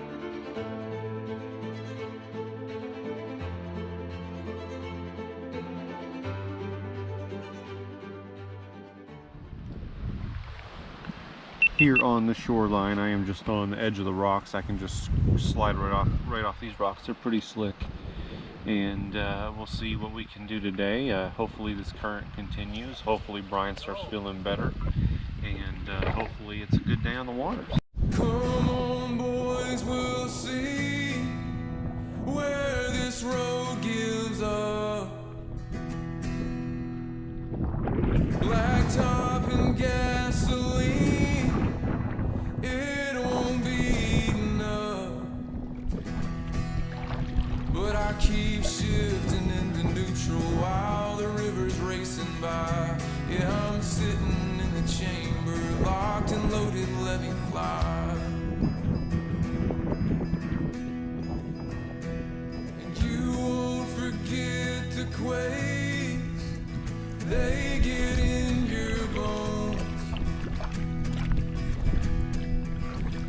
I have seen the flames taking cities whole, and all my kings and queens and aces now discarded to the fire. Every dollar, every boardwalk, every ticket on the line. Take all these tokens, I don't need them now. Lay every trophy down in the ground. Ooh.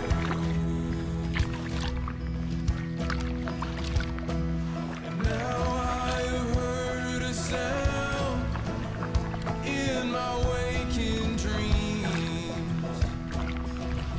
Someone's father was calling out, here come 819. Oh, was it the hammer through the floorboards, or the rumble of the train, or the thunder of the engine through the silence of a name? And all these horses, they're rolling on, till all the broken, we're going home. Oh,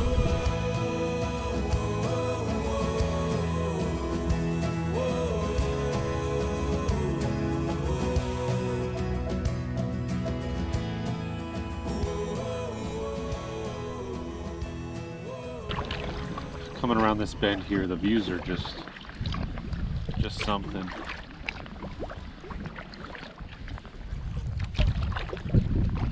So we are closing in on our 10-mile marker for the day. We've been moving pretty quick, probably averaging about 7. Current's been between probably 5.5 and 7. And then, you know, we're paddling a little too.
So we have made it about 15 miles so far today, in about 2 hours.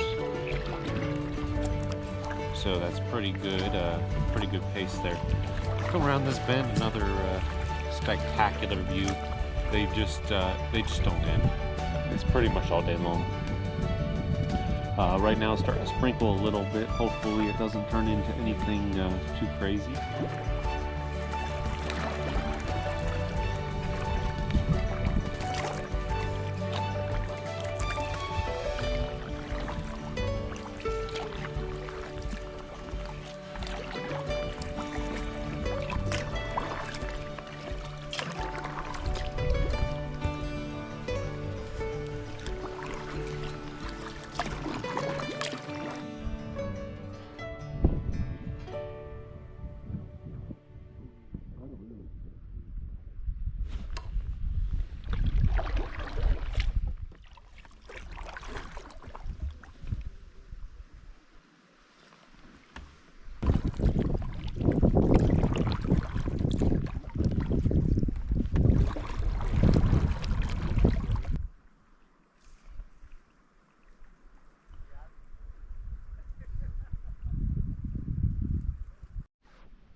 So we made a quick stop there. We were gonna go ahead and grab some lunch, but then the wind just started picking up like crazy. So we're gonna go on downriver and find somewhere that's not so windy.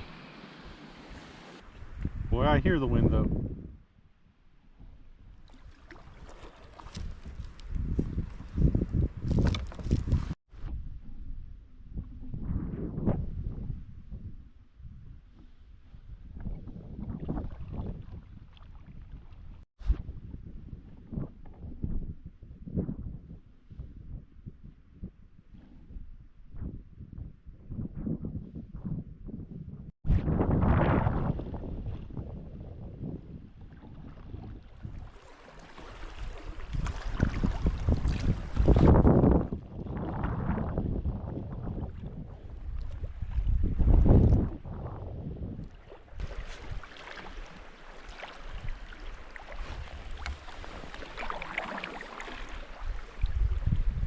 So we have reached the confluence of the Big Salmon River, and on the left side here there is a gravel bar we're gonna try to get to and take a break.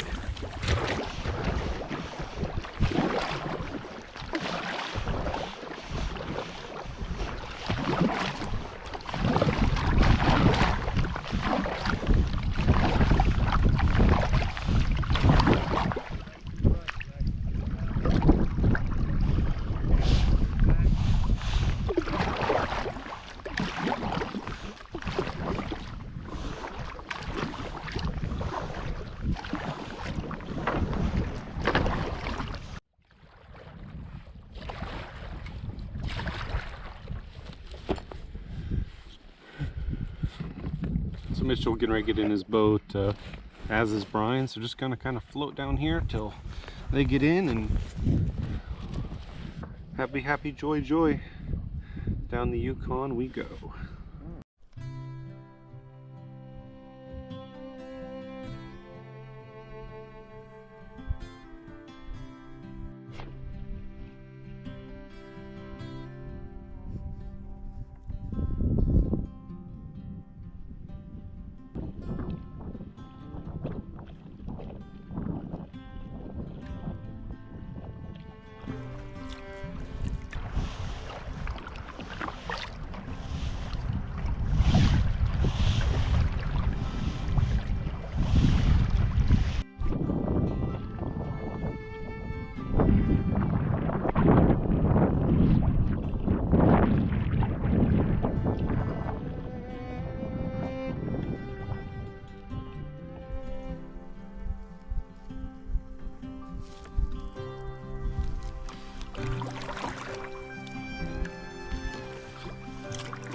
So one thing that I sort of find myself doing on this river, and I think the other guys are too, is it's such a wide river and there's really good flow overall.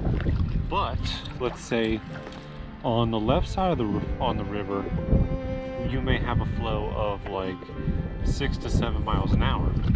And at the same time, on the right side of the river, you may have a flow of 3. So it's sort of, you know, going back and forth, trying to keep in the flow of where the best flow is. Right now the best flow seems to be on the left where I am. So it's just sort of interesting.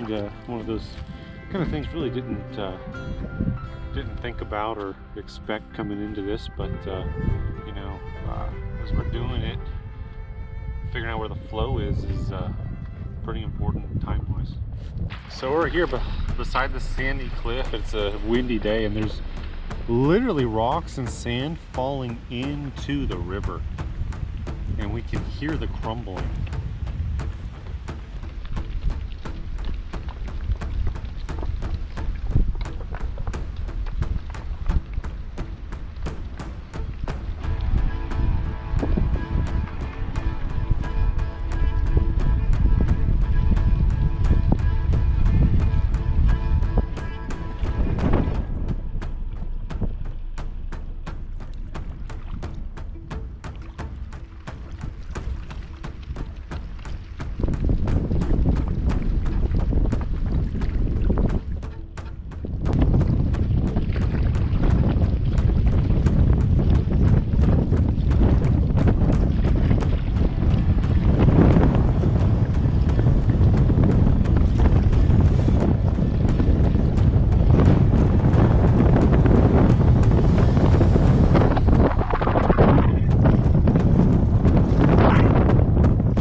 Probably will once we turn the corner.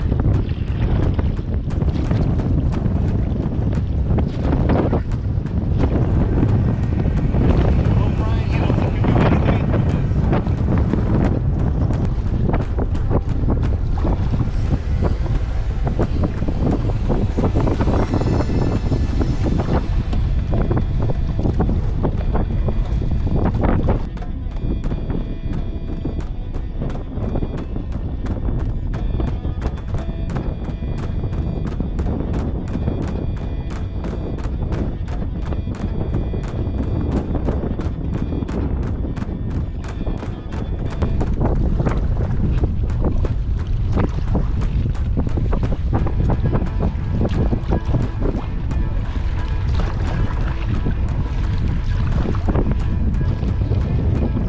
The wind is right in our faces.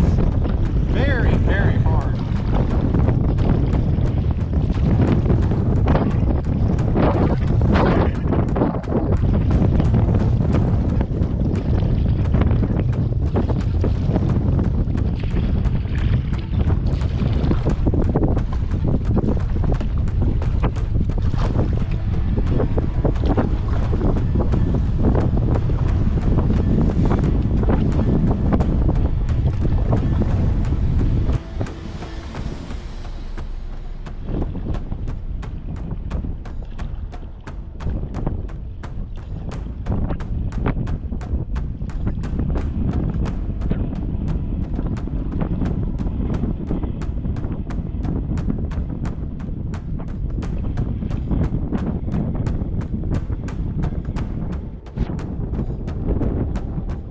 So the wind still hasn't subsided.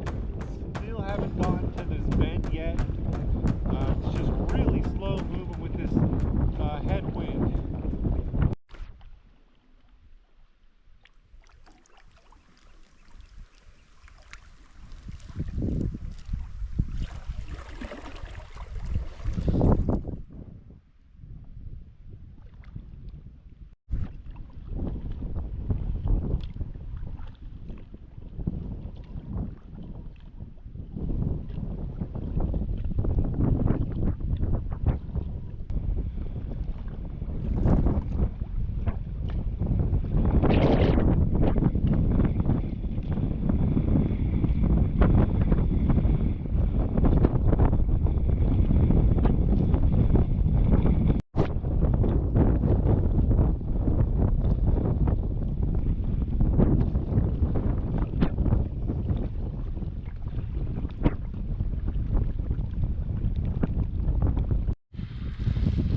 So it's size gold dredge here on my right.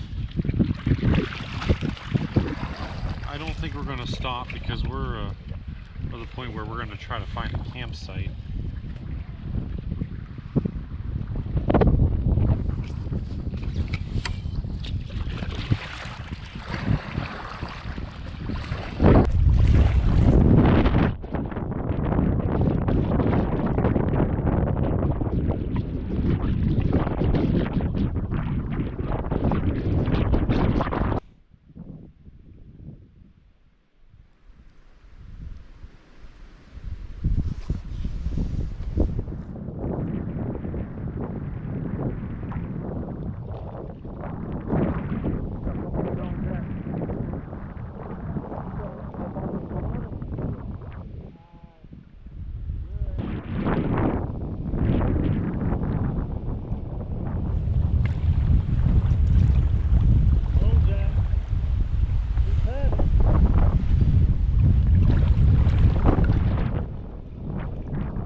So the last little bit here with this wind has been pretty rough. We are looking for a campsite at this point.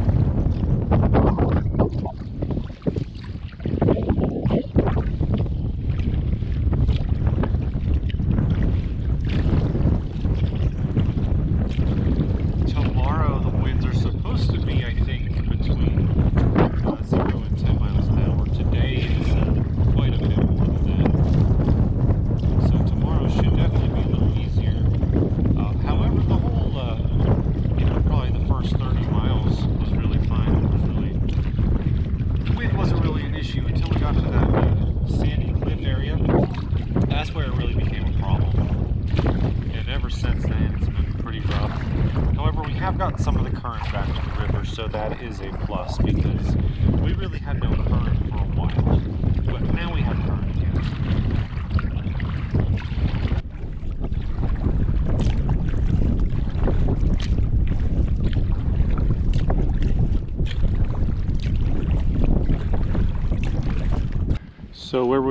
So where we were hoping to camp here at mile 40 for the day, it appears that it has already been taken. So that is unfortunate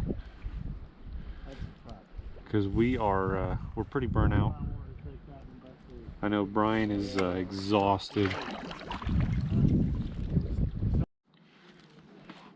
So on this island, we are hoping the back side of this island where these campers are not will work for us. So we're getting ready to check that out.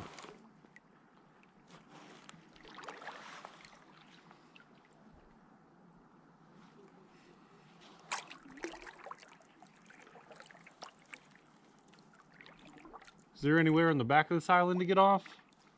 I hadn't been around yet. If not, he said it looks like 45 minutes downstream. There's 2 streams that come in and there's a nice camp there. Yeah. There's probably somebody there too. Maybe, maybe not.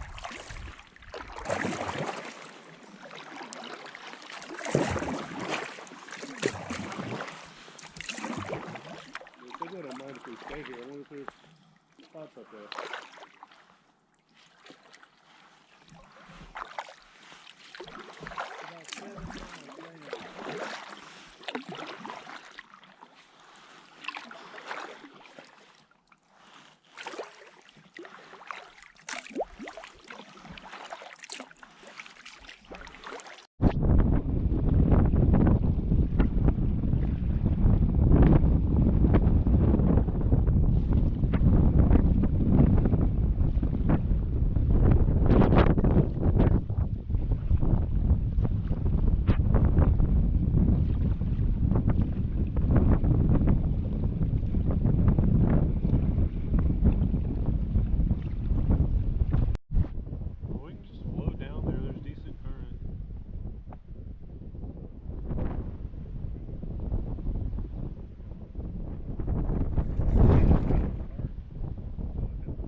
Just a little update. We are probably 2.5, 3 miles past that campsite that didn't work because people were there. So we're just trucking along trying to find a camp here.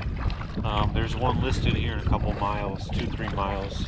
I think that's where we're headed. Hope and pray and we find it and no one is there.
What?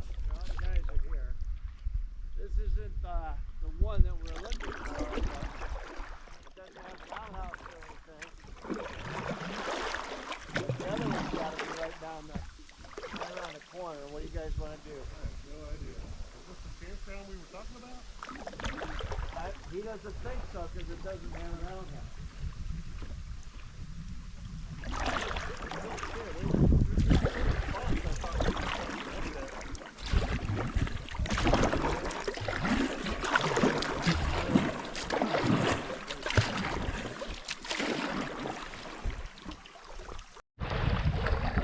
So that potential camp spot is not, we're not going to use it. It's so hard to get out, the water so swift, up a steep hill to get to that camp area. We're not going to take it, even though it's super late, because there's a marked campground that should be right around this corner. Hoping and praying no one is at it.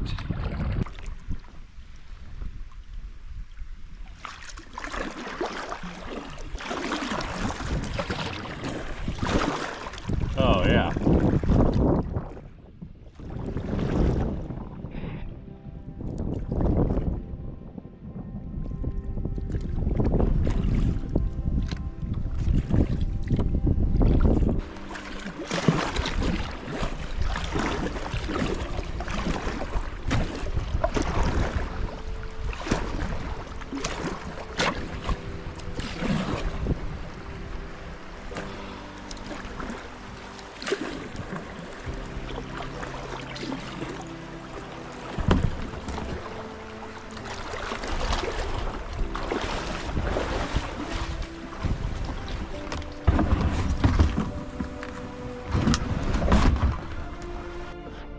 Almost 8 o'clock.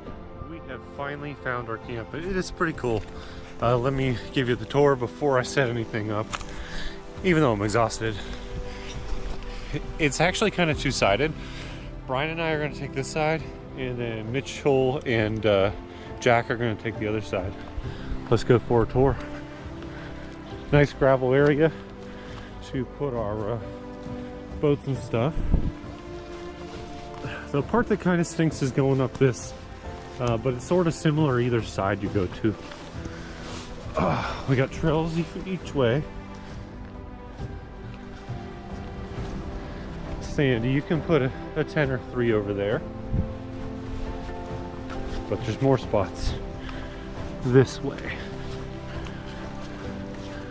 This side's a little more sheltered from the wind. Over here we got a nice picnic table here, fire pit, places, a tabletop here, all these places to put tents. Really nice down here places to put tents. I'll probably go over here. Brian probably will too. It's really nice. And we got this cool creek that runs right in the middle here. But wait, we're not done.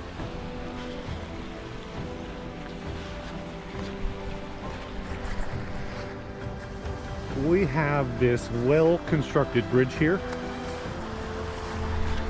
Proceed with caution.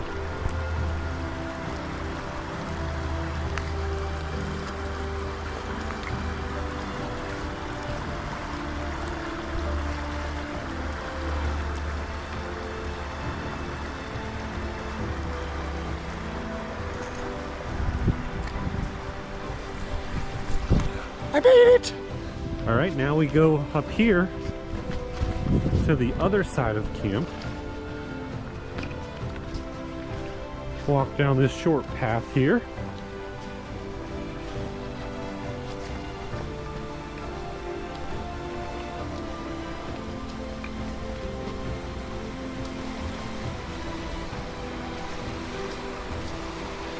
And up here, this is where Mitchell and Jack are gonna take shelter for the night. So this is very nice as well. Has a nice upper portion here and a nice lower portion.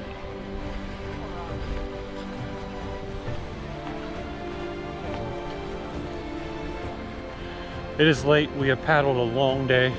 exhausted.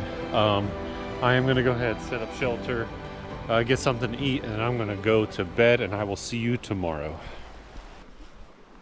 Mine and Brian's side. I got my so my tent is leaking, so I am starting to put my tarp over it. Brian's got his tent and kind of our communal area over here. So I was making dinner and it started raining pretty good. Complete huge rush to get everything inside my tent. So I literally have everything just thrown in my tent. And behind me, it's all just thrown in here. But it's mostly dry, so that's good.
Apparently I was charging bears and didn't know it.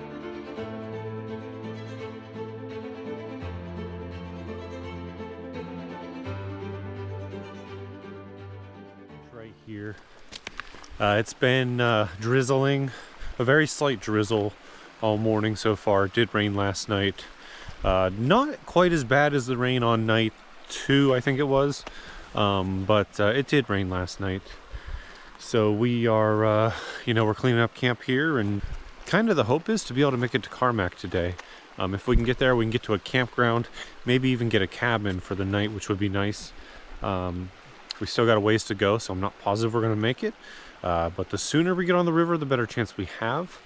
And yeah, so last night got in pretty late. By the time I had dinner, it was almost 10 o'clock. I was in the middle of making my dinner and it started pouring. It was a mad scramble to throw everything in the tent, and I finished from the tent and really had to deal with a mess there last night.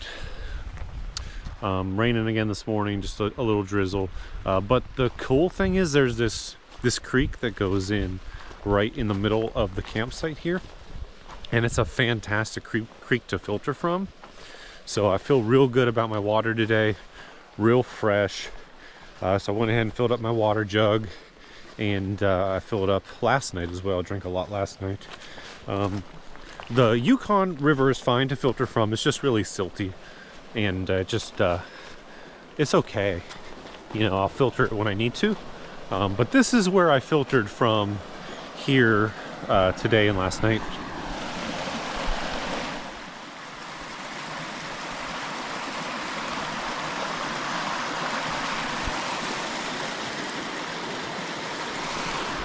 Cool little fresh side stream.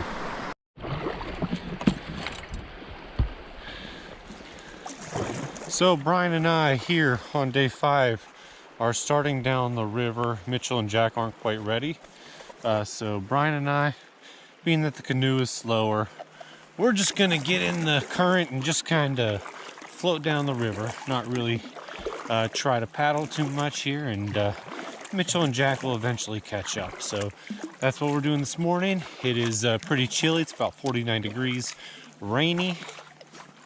Probably going to be some wind, hopefully not like yesterday. Right this very moment it's fairly calm. Like I said, just a little rainy and chilly. Hoping for a good day on the water. I guess we'll see where it goes.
So we've been paddling here for a little bit, and the sun is trying to peek out through these clouds, really helping because it's chilly, really chilly with the wind this morning. It's not a crazy wind, but it's just enough with the cold just to be, you know, kind of shattering. But like I said, the sun is starting to cut through. Hopefully it stays out for a while because it does feel good. Still pretty chilly with it, but yeah, so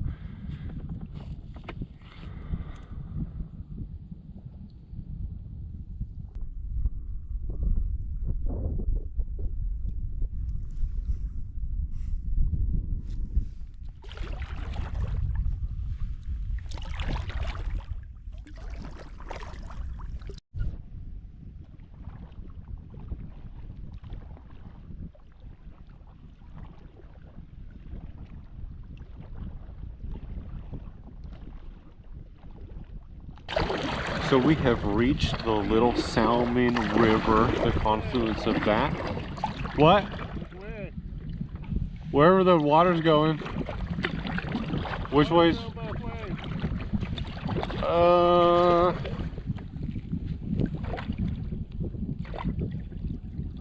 Probably straighter. It's probably better flow straight. So we've reached the confluence of the Little Salmon River and also the 150-mile marker of our trip, which means we have about 30 miles to go to Carmacks, which is generally considered the halfway point of our trip.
As we paddle here, the headwinds are slowly getting worse. Still manageable, but slowly. I'm hoping it doesn't continue this way because these headwinds suck.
For the first time in this trip, we can actually see vehicles. The Alaskan Highway is right up on this cliff here on the right side of the river.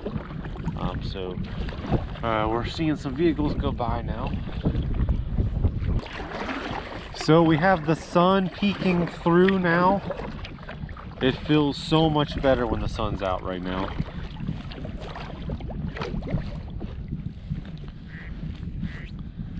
And my phone is quacking. We are now close enough to Carmacks that we now have cell service. So that's pretty exciting to be able to connect when needed.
So we are just cruising at about 7, maybe a little over 7 miles an hour without paddling.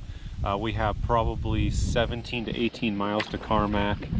Brian and I are planning, tentatively, depending on availability, planning on making it there tonight so we can grab a cabin and kind of relax and reset a little bit for the second half of this trip.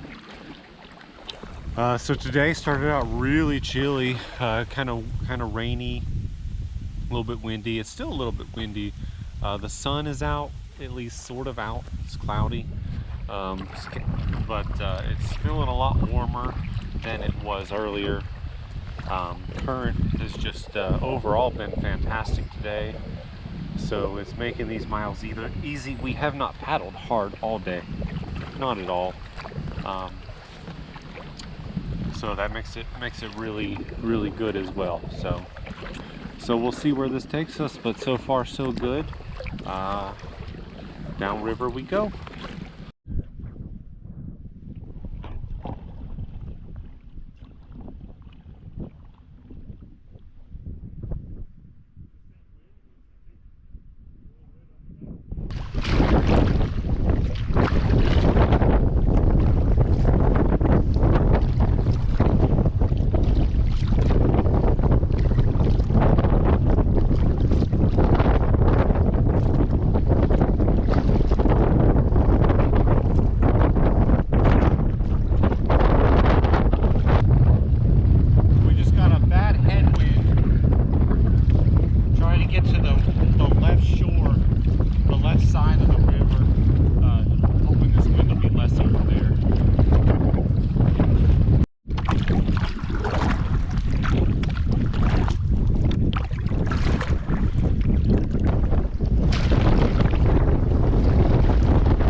Winds seem to be a little bit better over here.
So that lake was absolutely massive that we, passed early in the trip, and by comparison, this is nothing. But this river is really getting bigger and bigger and bigger, which that's what rivers do as you go downstream. But it's really turning into almost like we're paddling through sections of lake here, but it's lake with current. So It's pretty interesting. It's pretty different from what I've paddled before.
So the wind at this point is kind of off and on, depending where we are on the river and the bends in the river and all that, and the direction we're facing. We have about 9.5 miles to Carmacks. We are planning on getting there today, so we can go ahead and grab maybe a cabin for the night. So that'll be nice. So yeah, the last 10 miles or so has been pretty windy, so that's made it a little more of a challenge to get through here, but we're just pushing on. It's about 4:40 in the afternoon right now, so we should be there hopefully by 6:30 if we keep pushing. The current is decent, not great right now, but it's still okay.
we are less than a mile from the, I think it's Coal Mine Campground. I might have that wrong.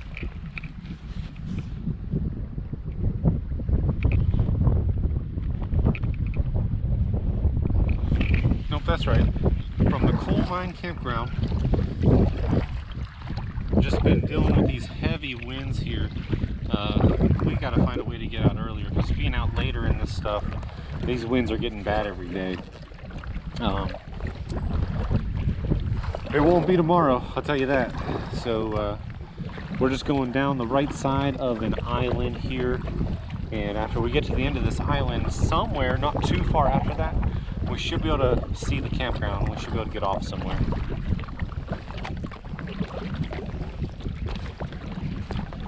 What another long day on the water. It was a good day. Nothing spectacular today. We didn't see like any cool ships or anything today, but we saw a couple cabins on the side of the river, and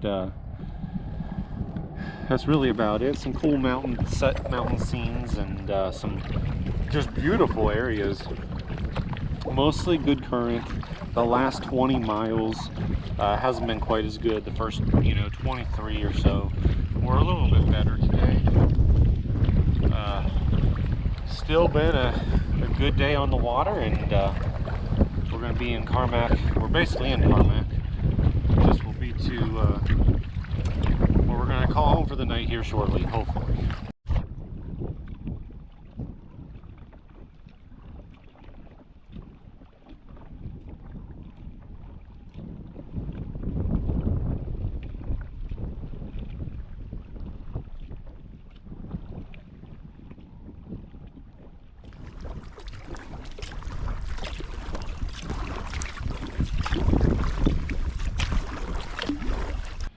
So I'm here at the dock for this campground, and it's kind of tricky to get to. I'm going to see if Brian has easy time with his canoe, and then if he can help me.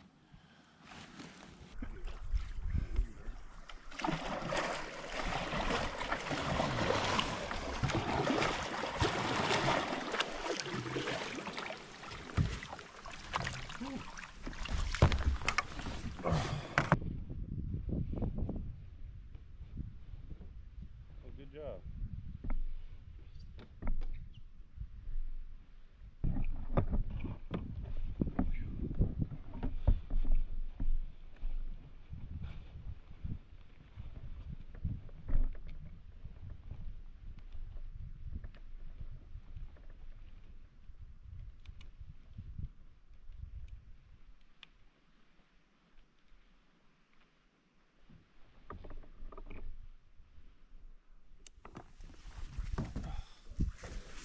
Oh my God, my legs.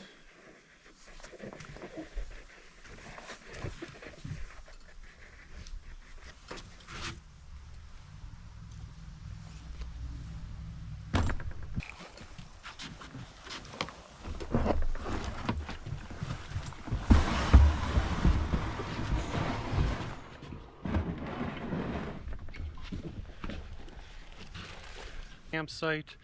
We rented a cabin, which is awesome. Gonna get a good night's sleep. But look who we ran into ending their trip. They went ahead of us. What's up, guys? Glad y'all finally made it. We are too. Mr. Brad Moore and Tim Simpson. I actually know his name. It just takes some a little slow.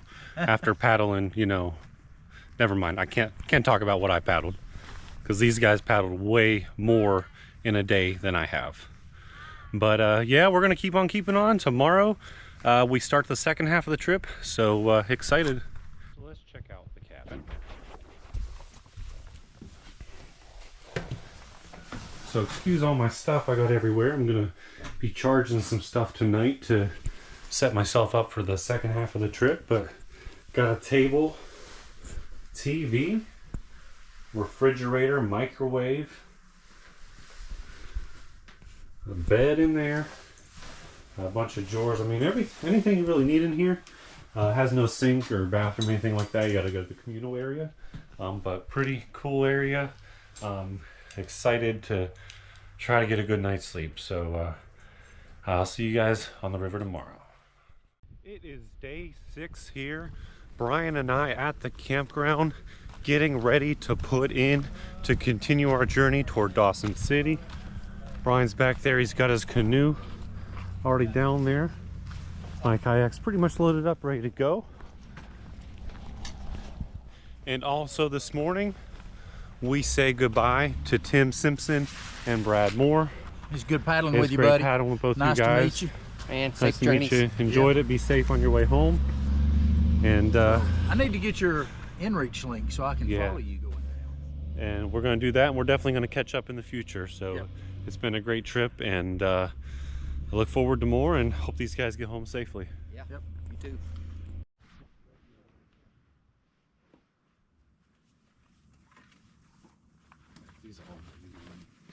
I didn't ask if you might want my sail. It's in the garbage can up there. I'm not even carrying it back home. Your what? My sail?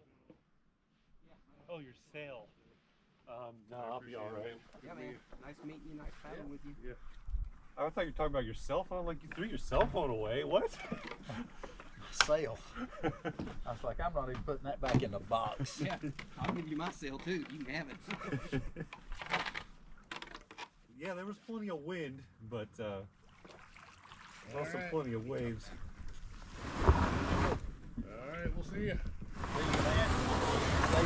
Safe travels. You guys too. Safe getting home.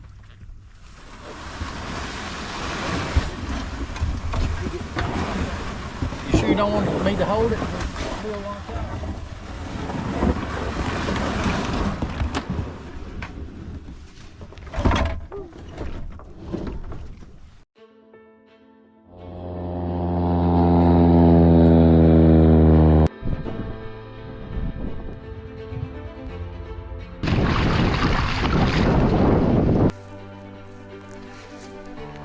This wind is insane right now.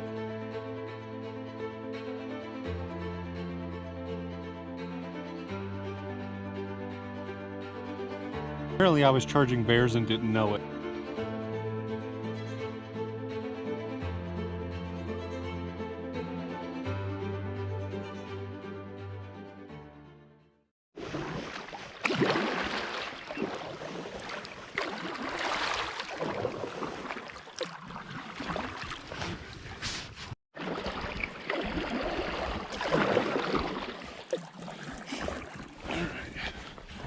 You ready? All right, I'm here. I gotta put my gloves on. All right, I'll just float. Got my GPS. Here we are, day 6. So it looks like it's just gonna be me and Brian most likely going to Dawson here. Mitchell and Jack are probably 10 or 15 miles behind. They're not on as tight of a schedule as we are. We have to get back so we can catch our flights back to Whitehorse, so we can catch our flights back home. So it doesn't really align with their plans. So we're kind of ahead and plan on staying ahead unless they can catch up with us. However, we are not. The plan is not to kill ourselves out here. We have to average over the next 8 days. I believe 31 miles a day.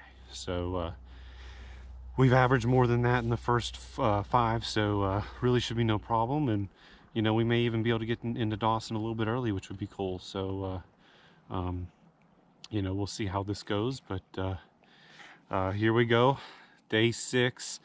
Gonna leave Carmack here. We're actually gonna go through Carmack before we leave it, and we're gonna hit 5 Finger Rapids today. So that will probably be the highlight of the day. The Tamer line is supposed to be on the river right, so we're going to be taking that line through 5 Finger area. Forecast is looking good. Forecast has kind of sucked in the beginning of this trip, but it's looking good kind of going forward. So hopefully that kind of trends in the right direction as it is, and we'll be in a great place.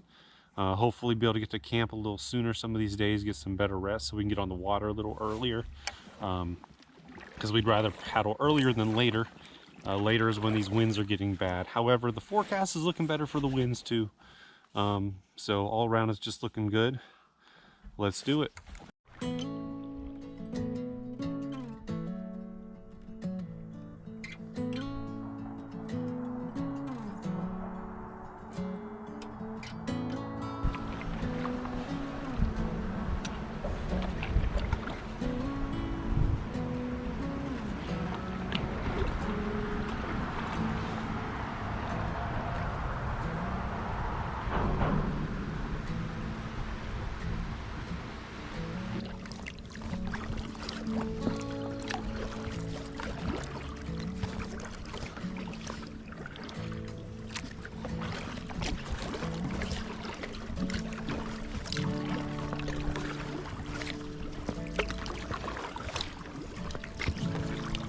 So I don't know if I ever updated you guys kind of on my solar charger situation, but if I haven't, so the first couple of days, I have a solar battery pack that I had ran out that I was trying to charge up, and it didn't charge at all. And it was in the sun a good bit.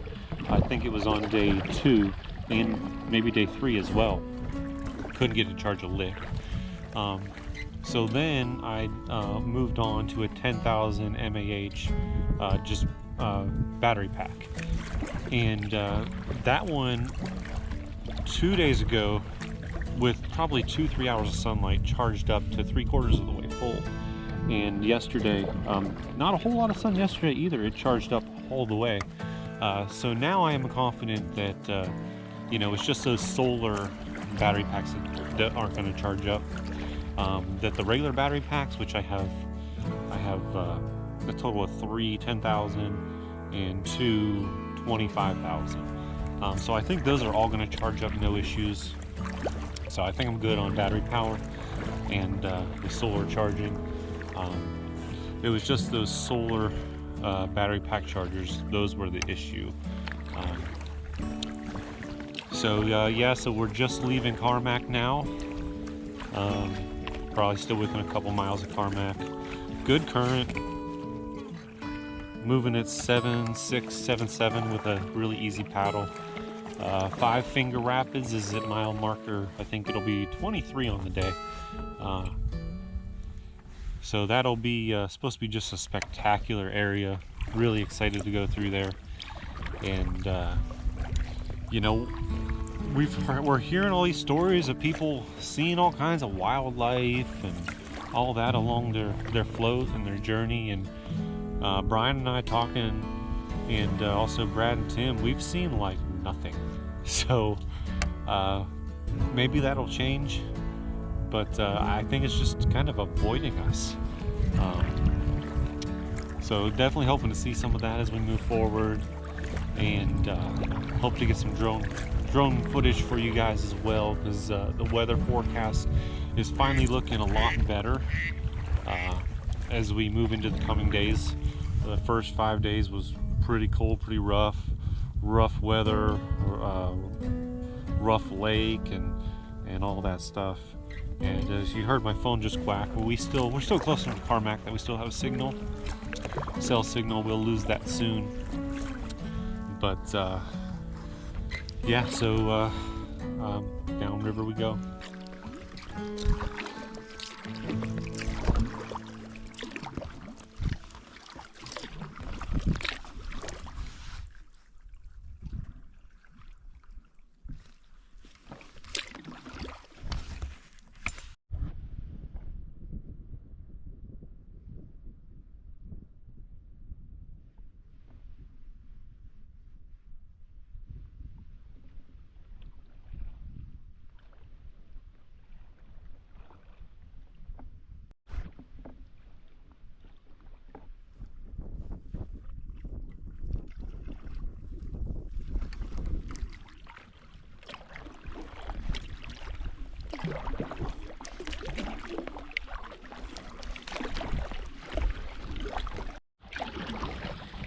So we have already made it 10 miles today. Ever since we left Carmacks, flow has been outstanding.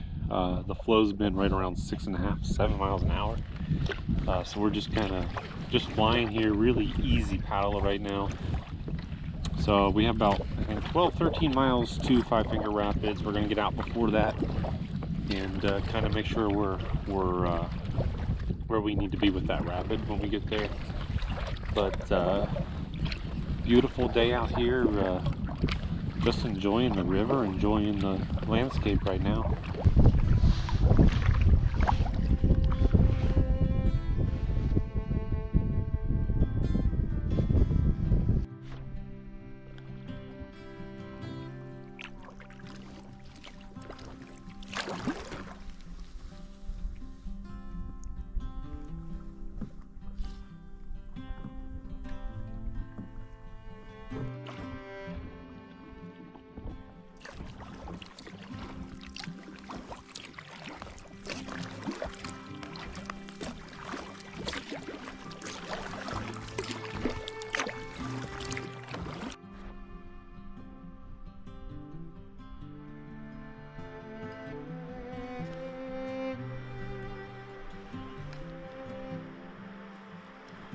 Yeah, there's a bunch of rocks right in the center.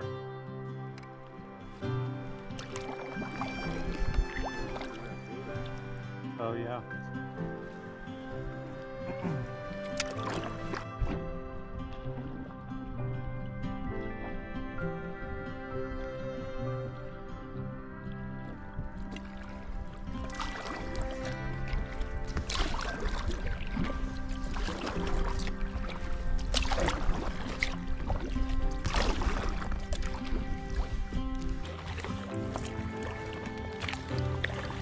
So the river's kind of changing here. We're starting to notice more like kind of bigger, kind of better, huge sand and beach gravel bars.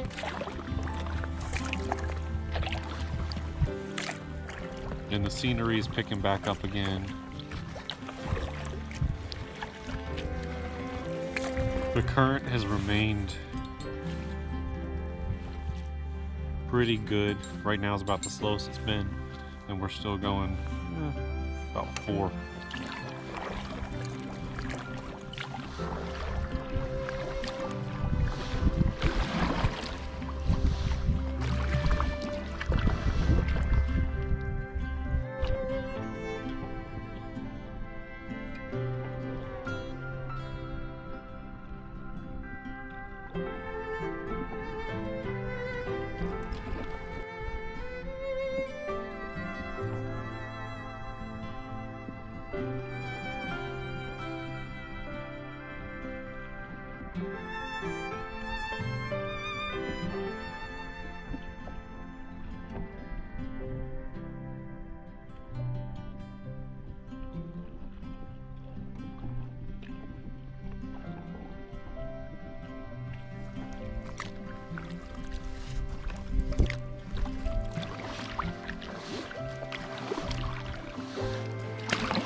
So Brian and I have reached the 200-mile marker of this trip, meaning we have approximately 225 miles left. Today has been super great, just amazing weather, amazing current. We've already made 20 miles in 3 hours, or maybe a little less than 3 hours. Here in the next few miles, we are coming up on Five Finger Rapids. That should be the biggest adventure, well, maybe not adventure of this trip, but the biggest pre-known adventure of this trip. And it's supposed to be just spectacular views through there, so we should be there shortly.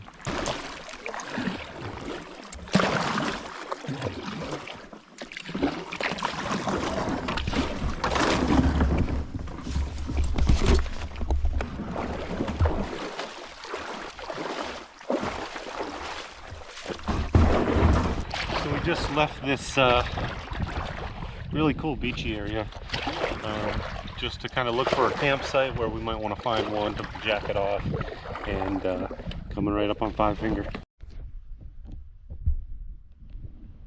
GoPro turn on. We're pretty much there, Brian.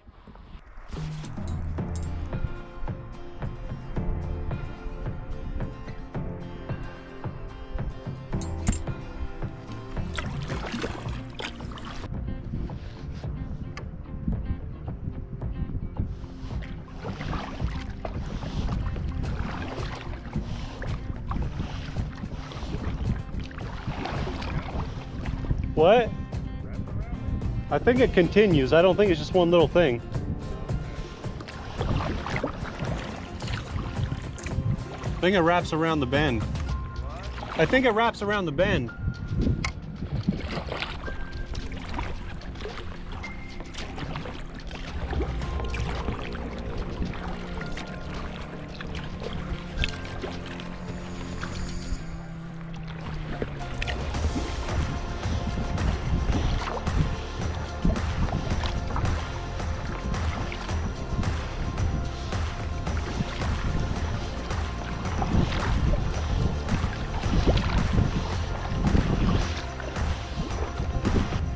So we're trying to stay the right side and proceed with caution here.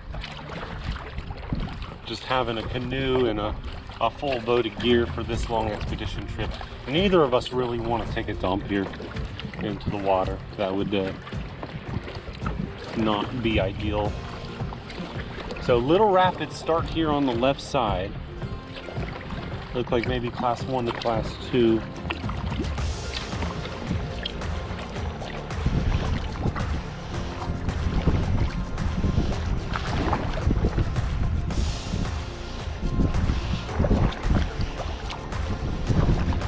Here. I'm gonna try not to anyway. I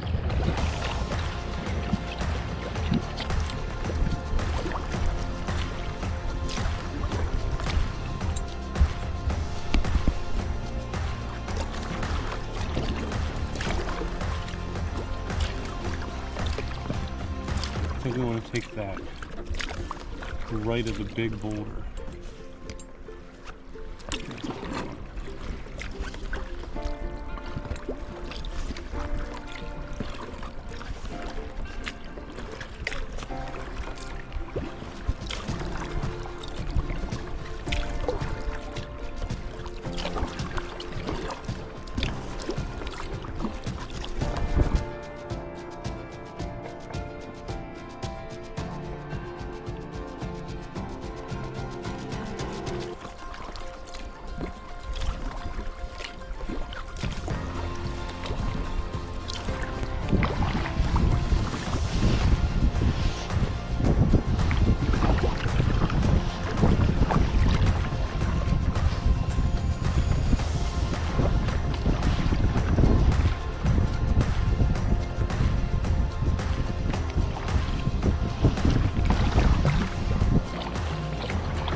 Look at that though.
Yeah, so it looks like the real rapidy part is that way. We might get something here too. I'm really not sure, but there's a nice eddy here right before it on the right.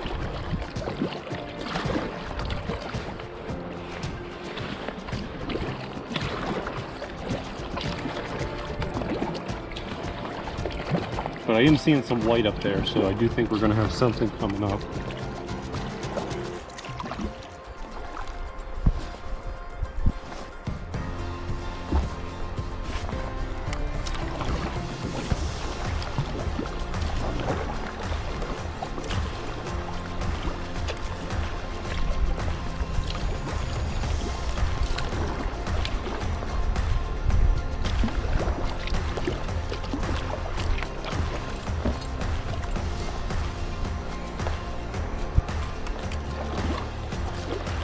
And we got some onlookers up top there.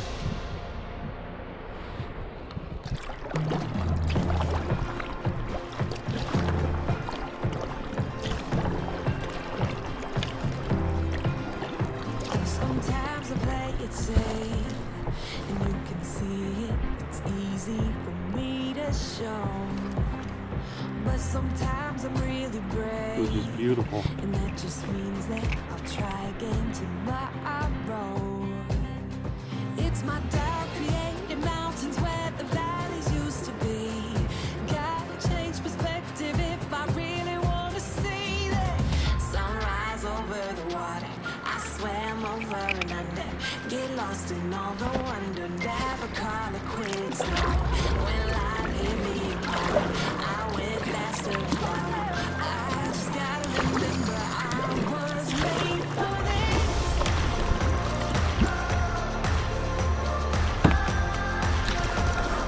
I was made for this.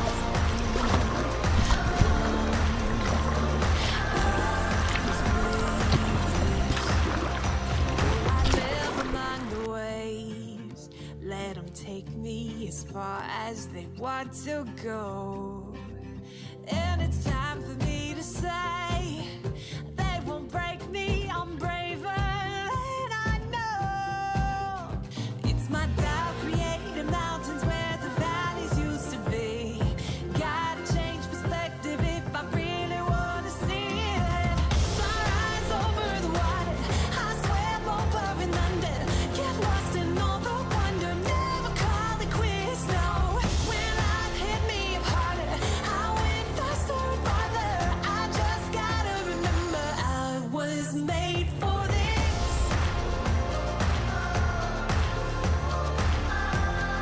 Oh, such a time as this.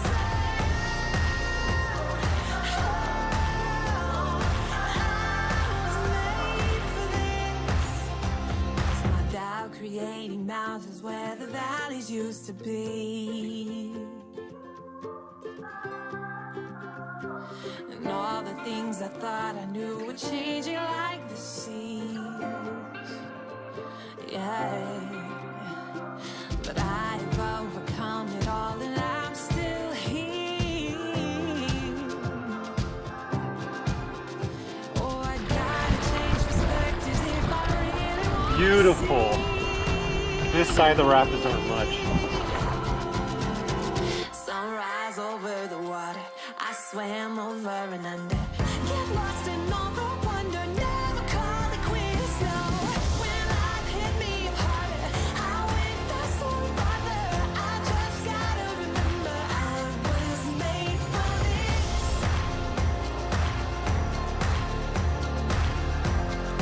Oh, such a time as this. I was made for this.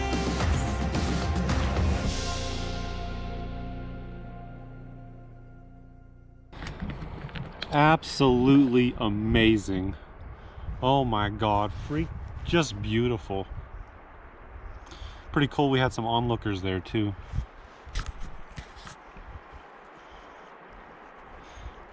Looks like the rapids continue a little bit up here. I can hear running water anyway. So they may continue just a bit.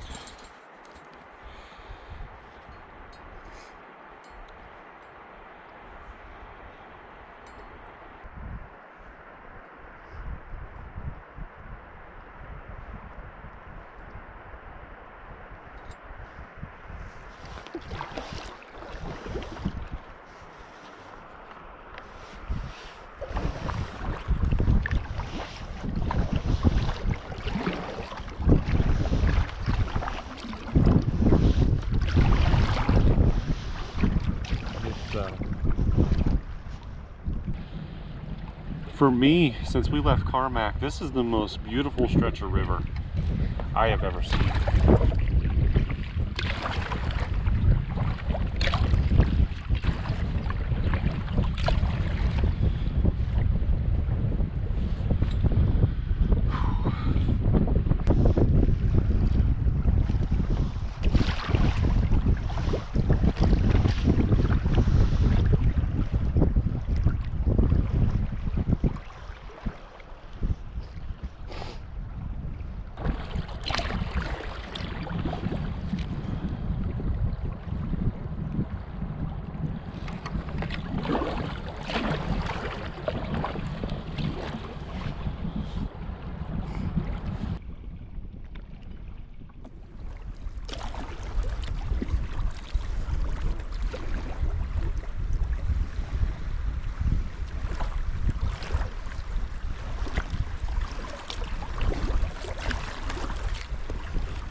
So in front of us we have Rink Rapids.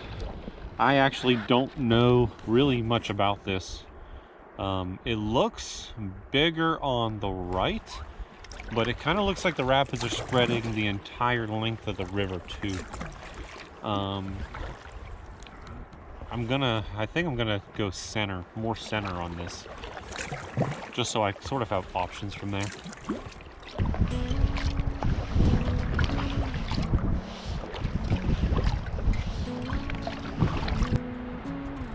Looks like the flow's pushing you left to right.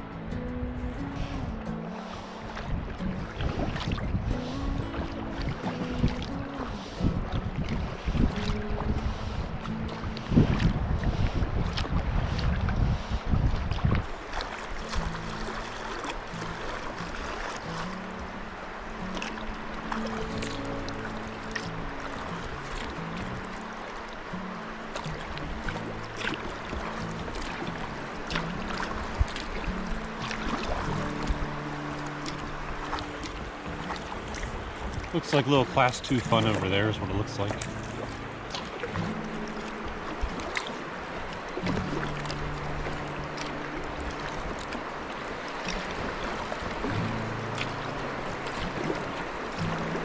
Oh yeah.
Looks like Brian followed my line.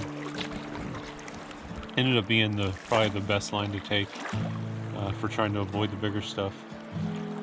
Went center through the first part, and then the current kind of pushed you to the right through the second part. Just mild rapids. Really nothing crazy. Even if we would have hit the meat of the Rink Rapids on the right, it still was nothing but a class 2. It still was pretty manageable, probably whatever boat you're in.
So we are looking for camp here. According to the map, there should be a left channel to this island here, and there should be a good camp spot on the left.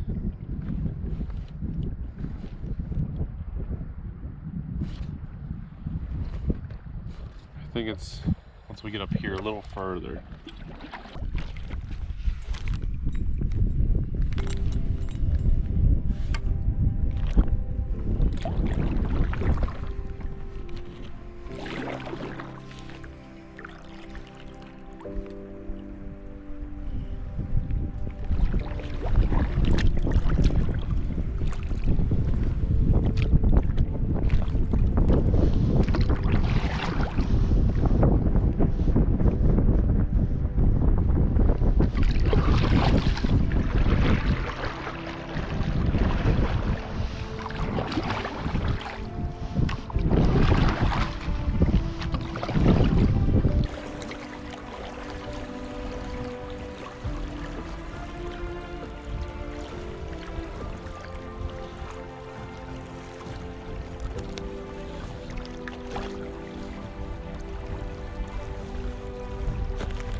Okay, I think it should be right up here.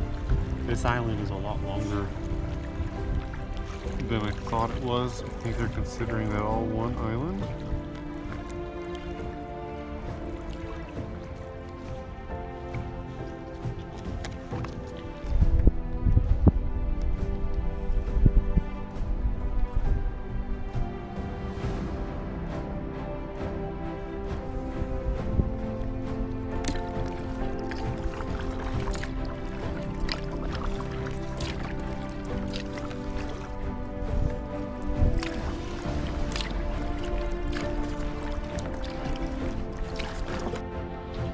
So we were unable to locate that camp. It said good camp on the map, but we were unable to locate it. But right up here further, it's looking like they're saying there's more potential camp spots. So we're just gonna keep hugging this left shoulder for now.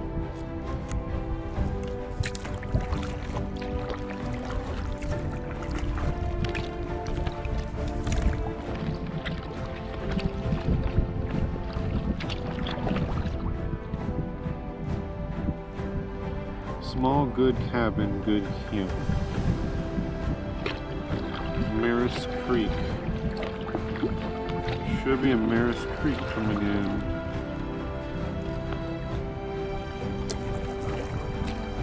That should be Merritt's Island.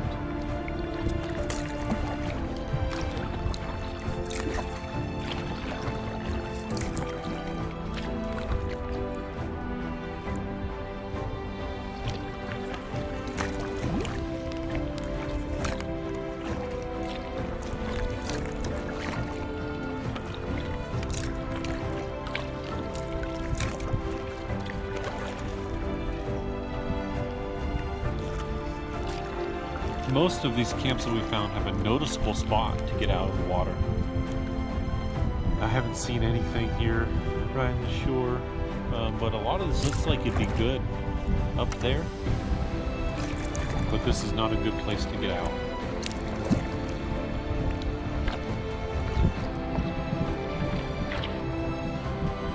Yeah, there's just nowhere to put the boats down here and get them up on a shore there. So.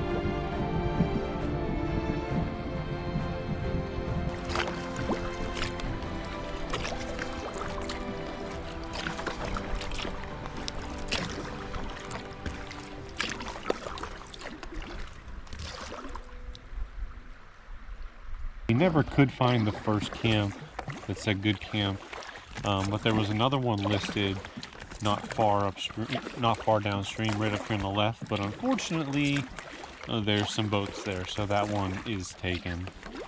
So we're gonna have to continue downstream looking for one. And what stinks is we really wasted some time getting downriver here because where we went was completely out of the flow of the main river. We're getting ready to catch the flow back up with the main river here and hopefully be able to track down a place to sleep. So Brian is going to look at this island behind me. I'm going over here because according to the map it says right over here. But man, it's not working out. We're not finding what we think we should be finding.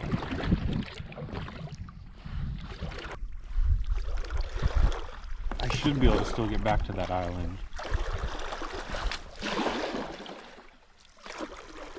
The eddy water behind it.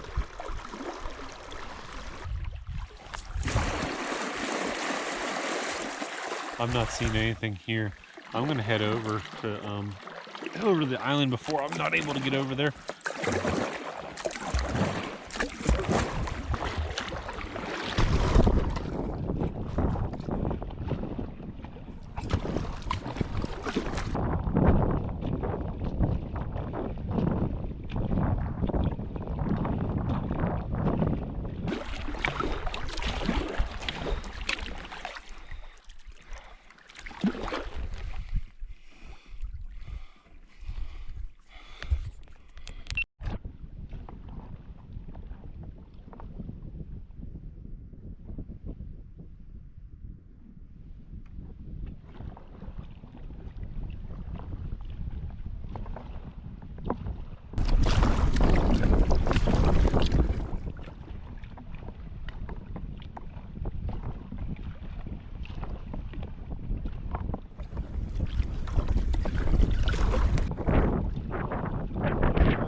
We are struggling to find a campsite today.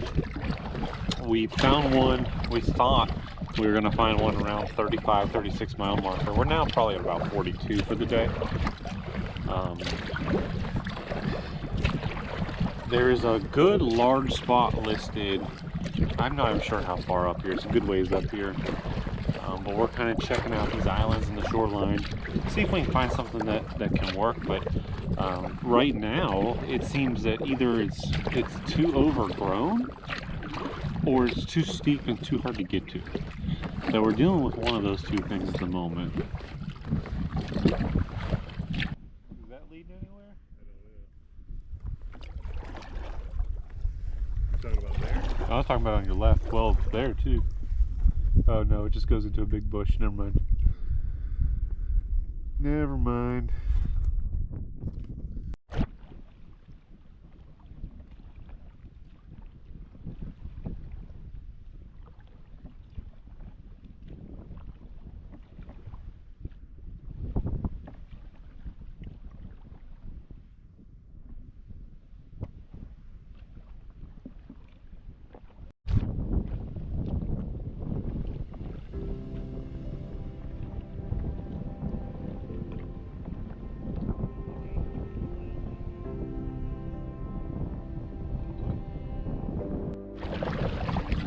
So we are about 2 miles from what is listed as a big camp. We're making our way there, really hoping nobody is there because we already missed out on our last potential camp spot because someone was there. And starting to get pretty tired. It's starting to get later in the day. We were hoping to make this a shorter day. We were hoping to be off the water by, you know, by 6 o'clock, and now it's rolling on. It's 7:37, so it's definitely getting later. If this camp works out, it's going to be probably about 8 o'clock. If it doesn't work out, then we're looking at a really, really long day. So the only good part about it is, I mean, we have, you know, we're making most of tomorrow's miles today. We're not necessarily trying to be ahead of schedule because we have a flight, you know, at a certain time, so we don't need to get to Dawson crazy early. We're trying to pace ourselves, but if you can't find a camp, you got to keep going. So that's sort of what we're at. So downriver, there is a right bend up here. We're going to get to the right bend. There's going to be 2 islands, a small island and a bigger island. And this camp is supposed to be towards the middle to later half of this big island.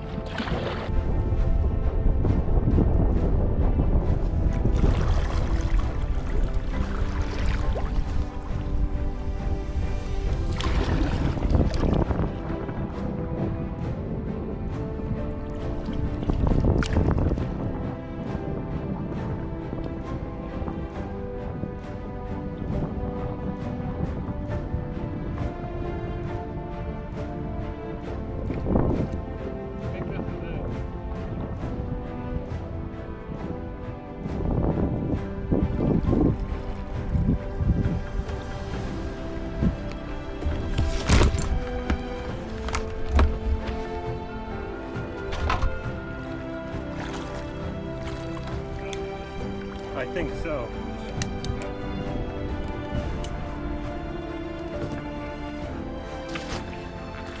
So we have just found camp, and it is looking like a 47-mile day again. Roughly 47 miles up a hill for a camp. Just getting here. It actually looks pretty dang nice. Not seeing any facilities or anything like that.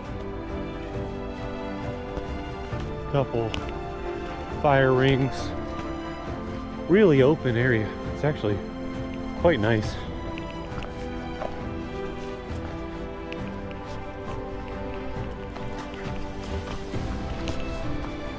So to put it in perspective, we only needed to do around 31 miles a day to reach Dawson when we need to. We did 47 today, which is fine, but we were trying to find a camp at about the 35-mile marker. We had one picked out, and it just didn't quite work out. Lots of cut wood down here. It's kind of interesting. This is as open as any campsite I've ever seen. Riverside here. So yeah, we're gonna get stuff set up and probably crash.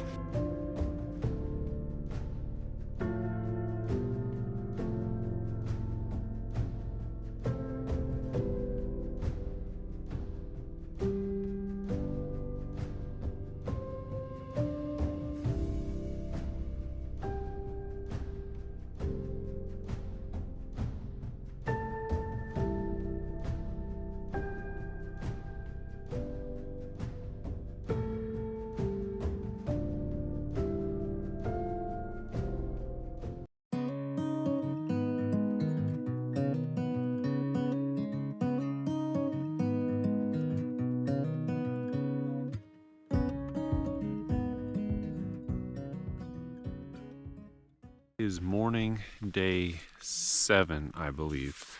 Down here on the water, just starting to bring my stuff down so I can get ready to pack it into the boat. Yesterday was a good day. We made it about 47 miles. We only planned about 35, 36, but the camp that we were hoping to go to, someone was there, so we had to continue down.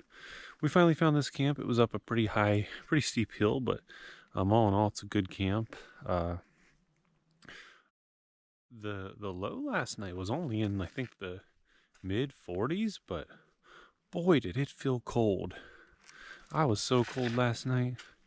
So I'll have to make some adjustments for tonight for that. The sun trying to think about peeking its way, but it's coming from that other direction where the trees are, so it's going to take a little bit for it to peek through to this side. But yeah, so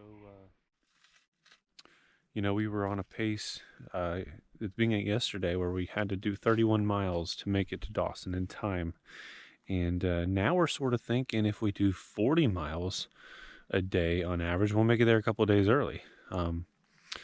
So we're just going to see what the river gives us. If it's, you know, all easy 40 paddle days, 40 mile paddle days, then, you know, we'll probably do that. If it's, if there's some, you know, slower, slacker water and it takes harder to paddle through, or weather's crappy or whatever, we may take a little longer. But we're going to let the river and the elements and that kind of stuff kind of determine how we handle that. It was my favorite of the trip. Yesterday was my favorite day of the trip. Just beautiful weather, beautiful scenery. Five Finger area was just, it was just breathtaking.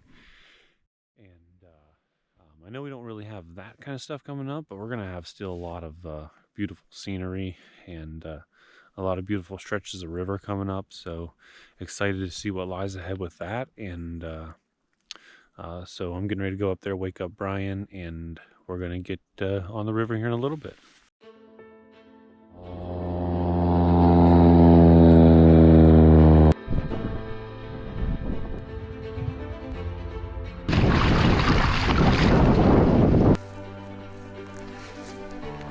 This wind is insane right now.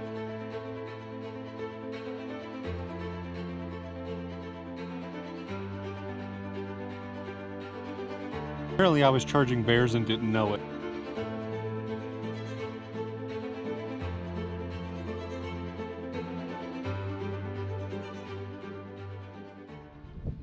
Day 7, Brian and I just putting in right now.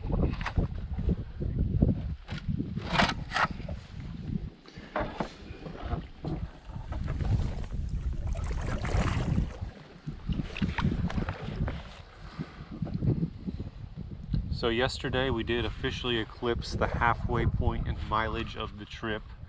We have done approximately 227 miles out of approximately 425, 26, somewhere in there, depending where we take out.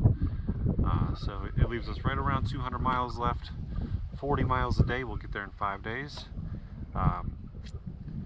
Just yesterday we were looking at, you know, 31 miles a day to get there in 8 days. So we may get there 2 days sooner if all goes well than we had planned yesterday. So that's good. It'd be nice to spend a little time in Dawson City. Really old historic city there, so it'd be pretty cool to do that. Yeah, for today and the next 4 or 5 days, we're gonna be in the river. We're gonna be traveling another 200 miles to our destination.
So this river, it started yesterday, but it is really starting to get very braided, where you really need to use your GPS to help navigate you through, where you think the best line is, where you think the most flow is going to be, which is usually the bigger, straighter channel is usually going to be the best flow.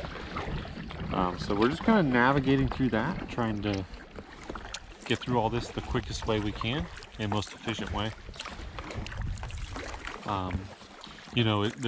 These braids are so huge that, just looking through the camera lens and even through the eye, you can hardly even see, how braided it really is. But when you look at the GPS, you realize, man, there's a lot going on there.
We have reached the Minto Resorts there, around an island to the right here, and I think it's like some kind of off-grid resort type deal.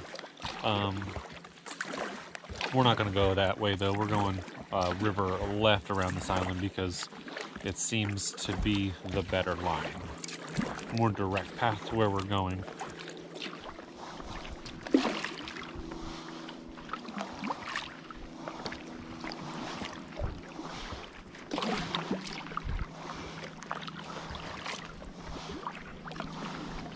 Looks like this is a barge up here.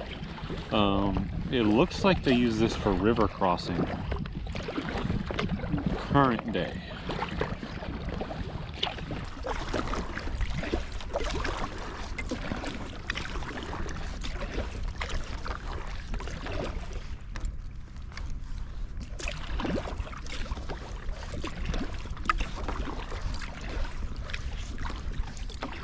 How's it going?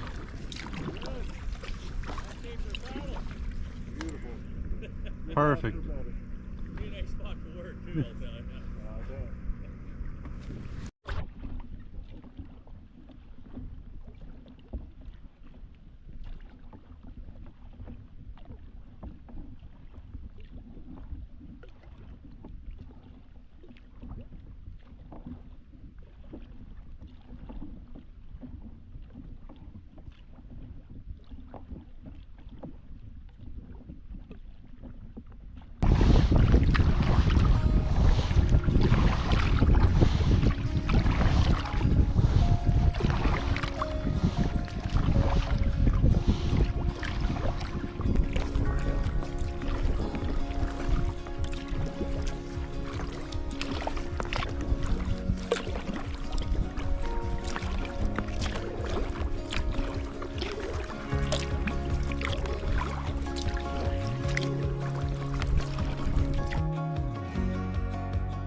I do like the pancakes for breakfast, and they're not that time consuming to make.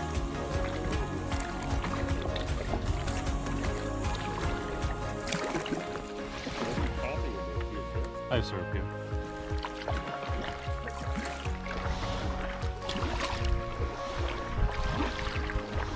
And they're like buttermilk, so I don't really need to add butter, which is, I don't have to bring butter out here.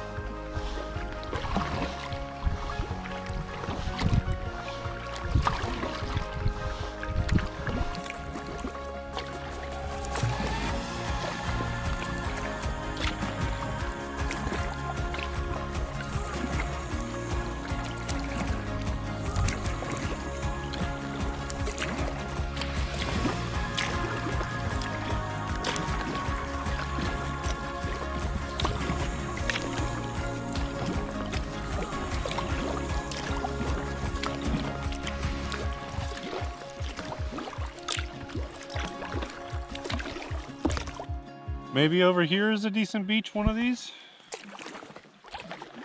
It's hard to tell. Yeah, right here. I think that's a good one.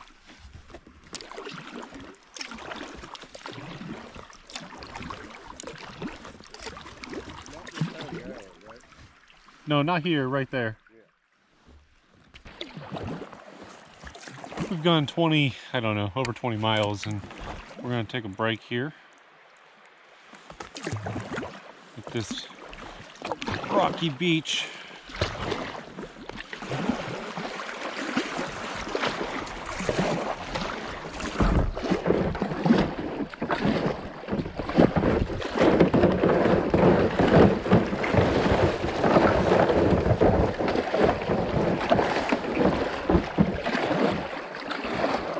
Should have went in wide like Brian.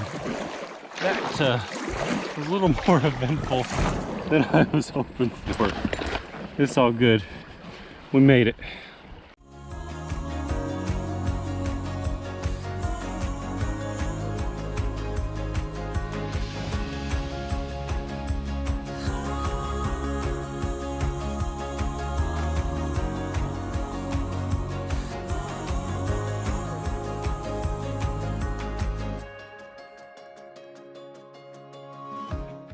So we're just getting back in the boats here after taking a break, and we looked up where camps are. Looks like the next camp is quite a bit away from us. We wanted to do probably another 18 miles or so, but the camp is looking like it's a bit further than that. But we're gonna make our way towards that. If we find something before then, you know, around the 40-mile marker, we'll probably take it.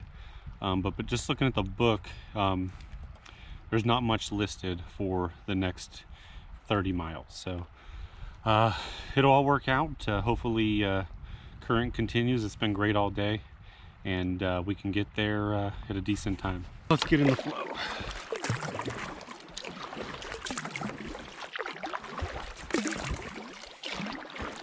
It's a long stretch of braided islands we're going through, but the cool thing about this one is if we stay on the far left channel, we go right through it. We don't have to really braid through anything. This is going to be the straight shot to go right through.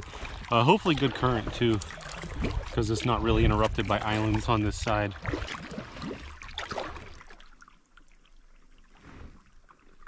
Right over there.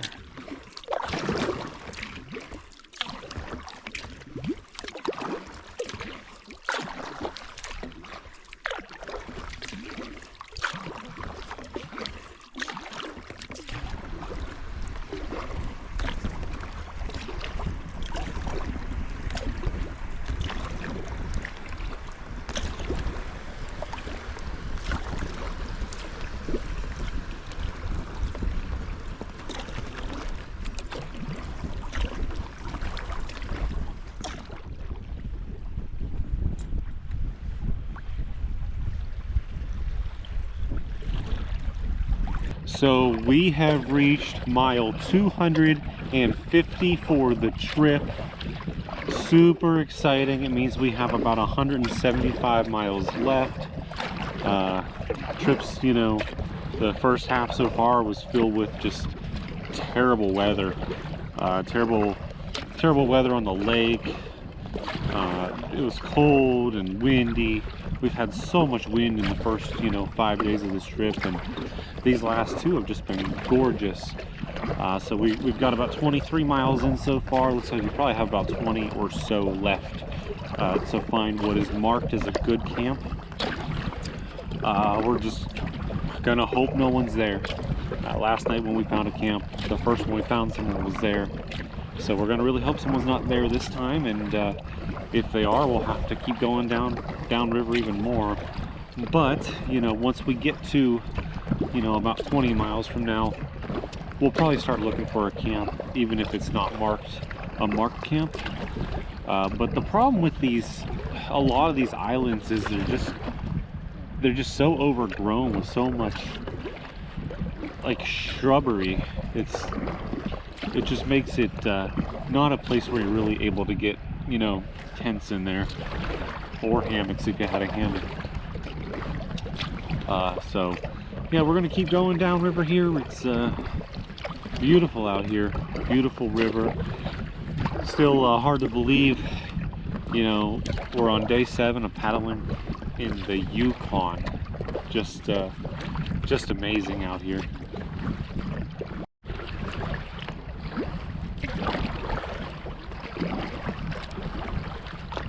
We're going through an area right now called Hell's Gate. Not really sure why.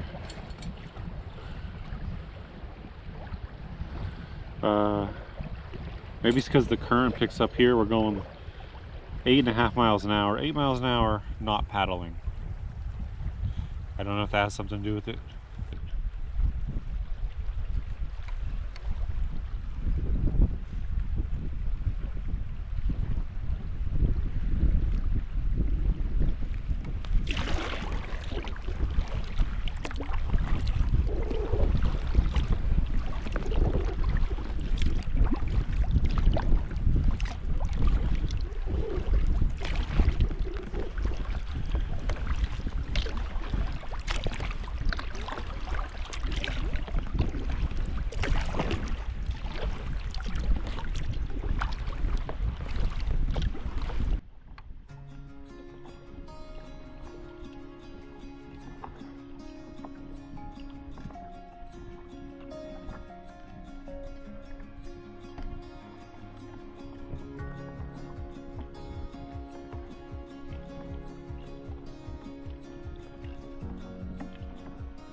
So we are coming up right here on the right.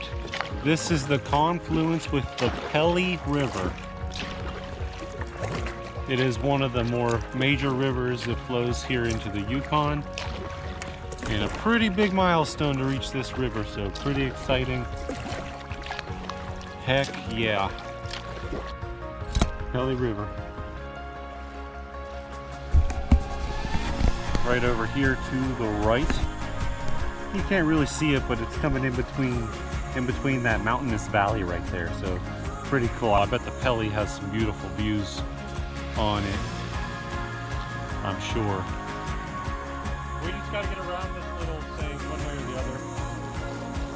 Maybe right's better.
I think there's someone here somewhere. 'Cause I see steam or whatever coming out, or smoke coming out of that cabin. There's Wi-Fi available.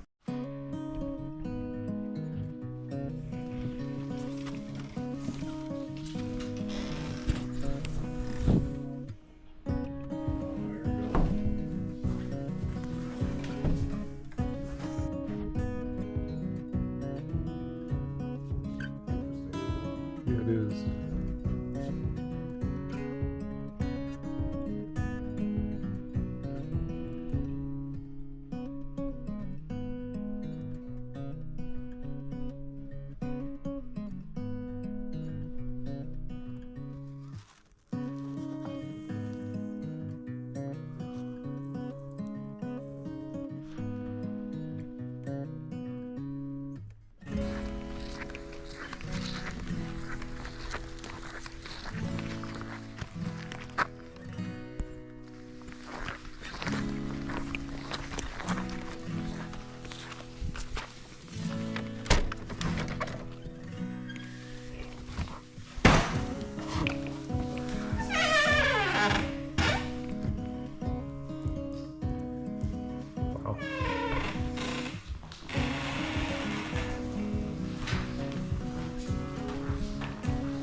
Goes to a basement over there down there.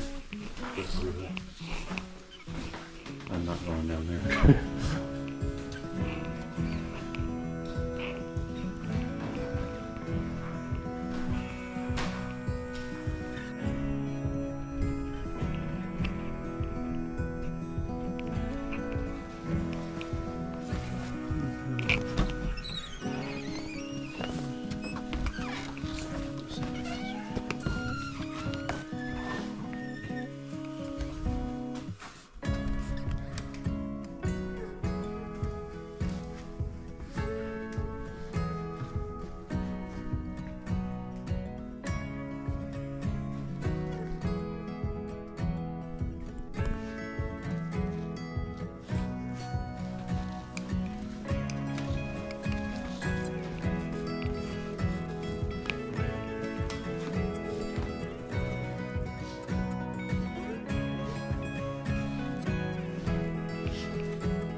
Oh wow.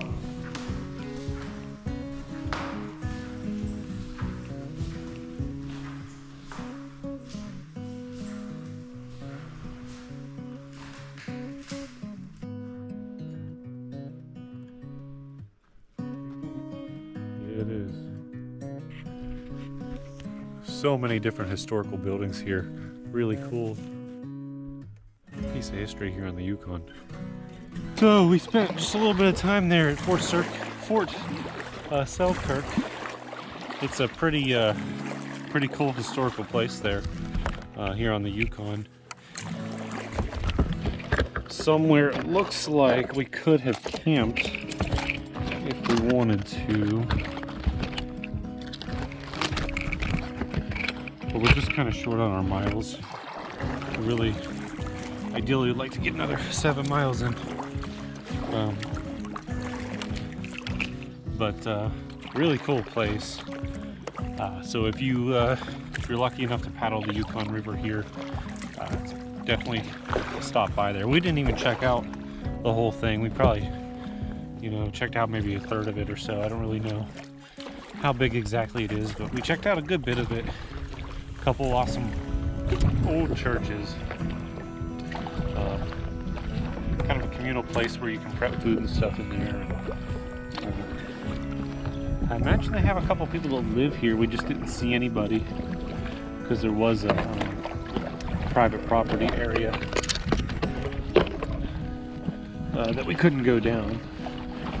So we're assuming, you know, somebody probably lives here. But pretty cool, pretty awesome place.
I think this is the creek, so we should be close.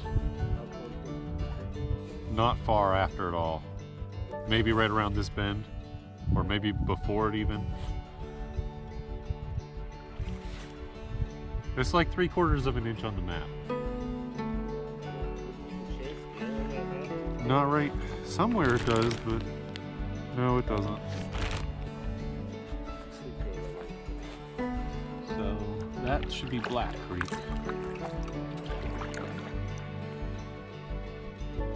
Cool.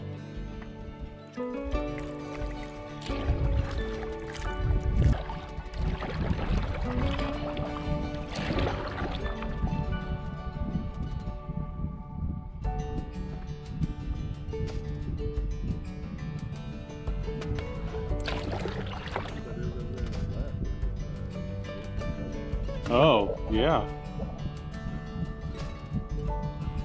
It does.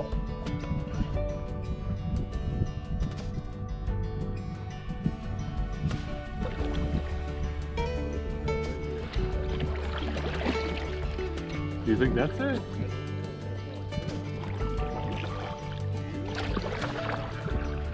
Yeah, I didn't think that was it.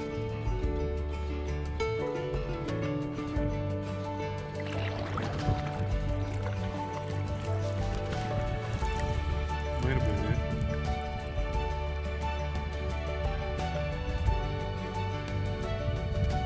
Hope it wasn't.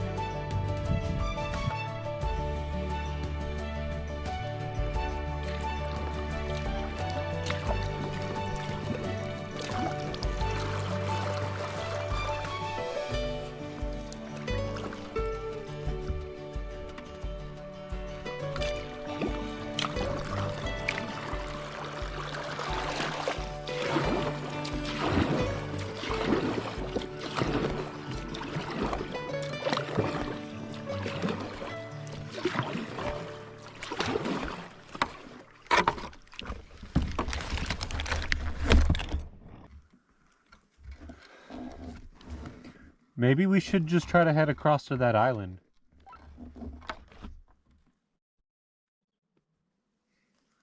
Maybe, but I hate to miss the spot that's marked,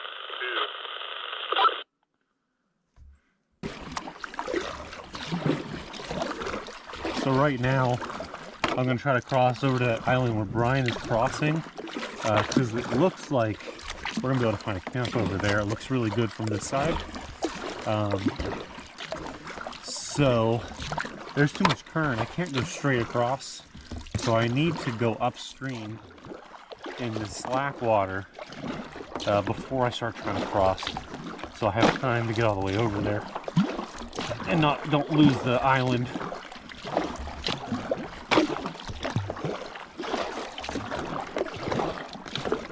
I'm going to go a little bit further up here before I start trying to ferry.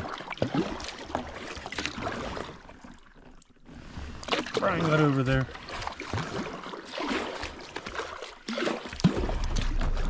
A lot of times on this river, on the shoreline like this, you don't have much of slack water, much of an eddy like there is here. So I'm actually able to go back upstream. A lot of places you can't do that here.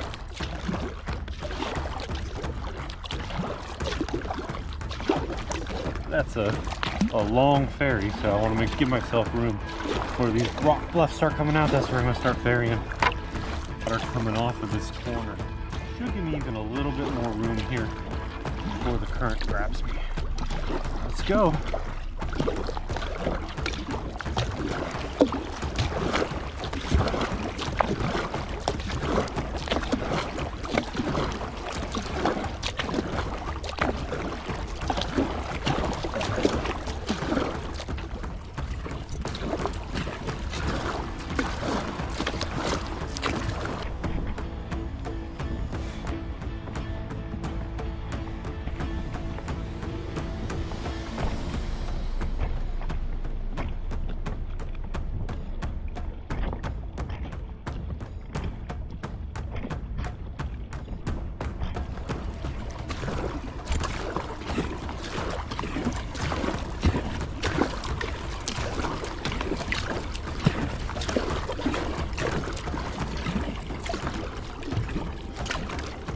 Ooh, that takes a lot of energy.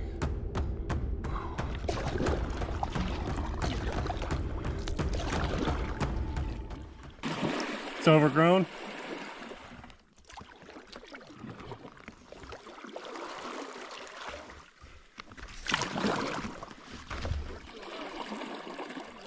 It looks like on the other side of the, right after that bluff, right after the cliffs. On the other side? Yeah. Oh, okay.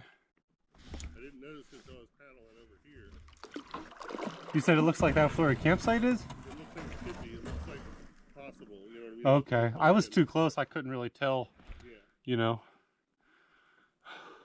You can almost see it, but not quite. As soon as you start going, you'll see. Yeah, it might be. It probably is. Straight across again. Cross it again.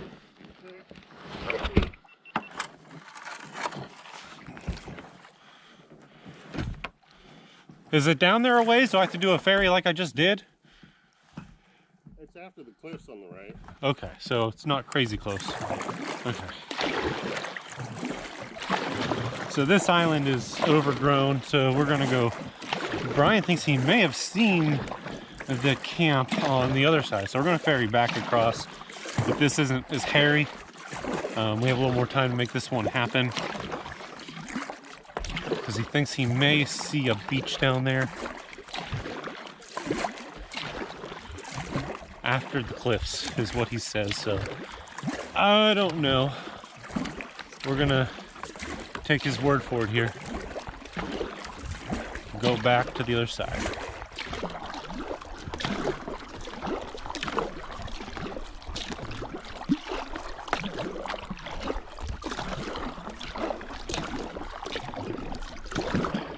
That island really looked good from the other side.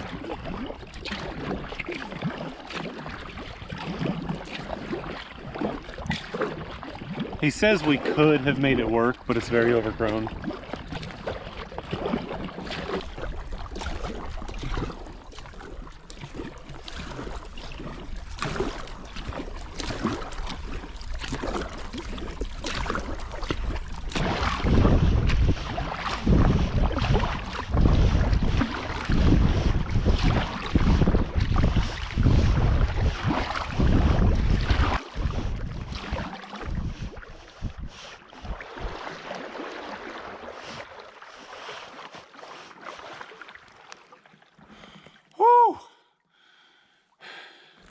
That takes it out of you. Twice in a row really takes it out of you.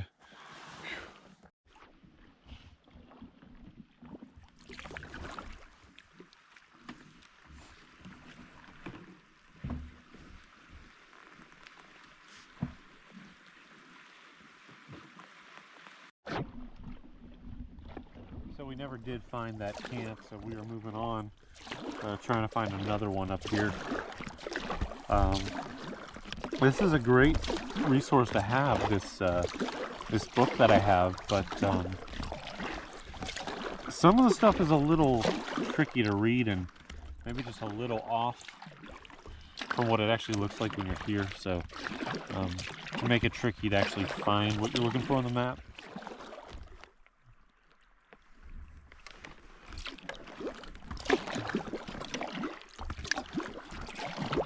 And there's no legend per page that I've seen that lets you know how far like a mile is. And if there was a legend like that, it would help a lot.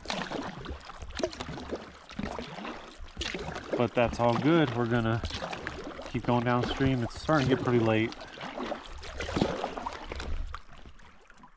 7 o'clock.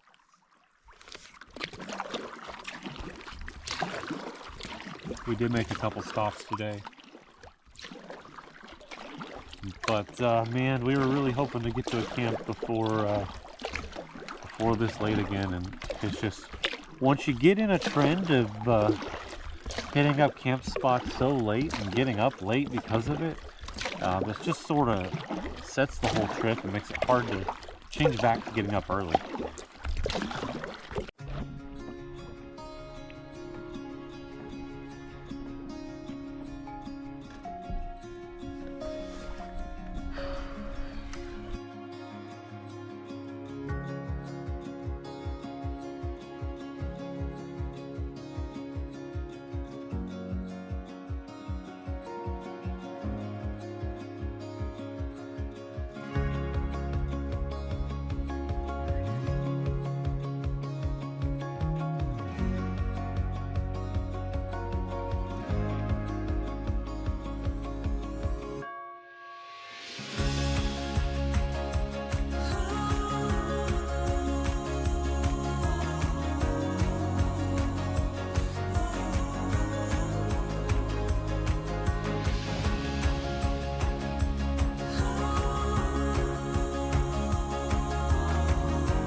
Oh, is that a beach?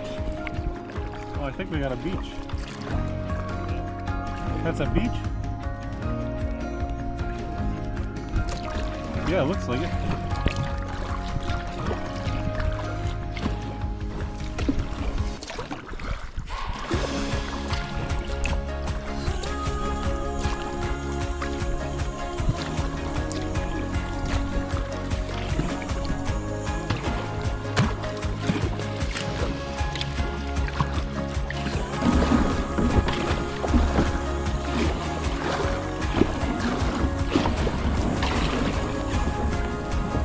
The front of this island is basically a no-go. We could probably get a 10 on the sand, but we're gonna go down and see if it's on the bottom of this island. There's supposed to be a mark or a good campsite somewhere around here, so we're having trouble locating it.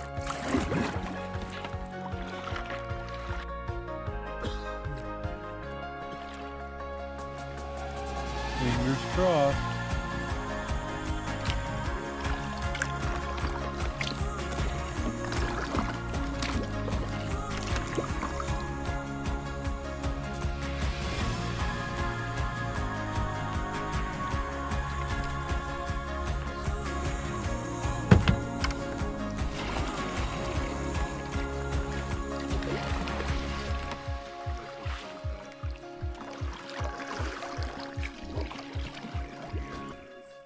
Think this is it?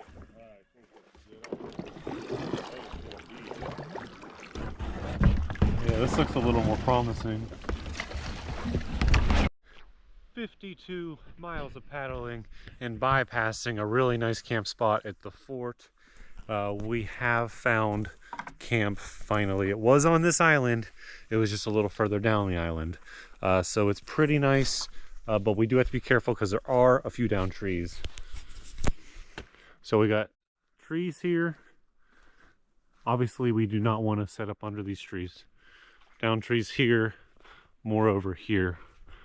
The rest look pretty good, which leaves a lot of places that we can set up.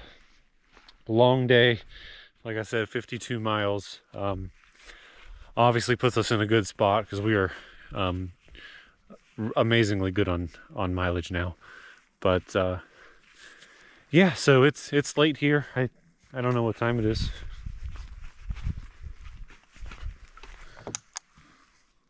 It is 8:30. So that's a full day of paddling. So we're gonna start setting up camp and see you guys later.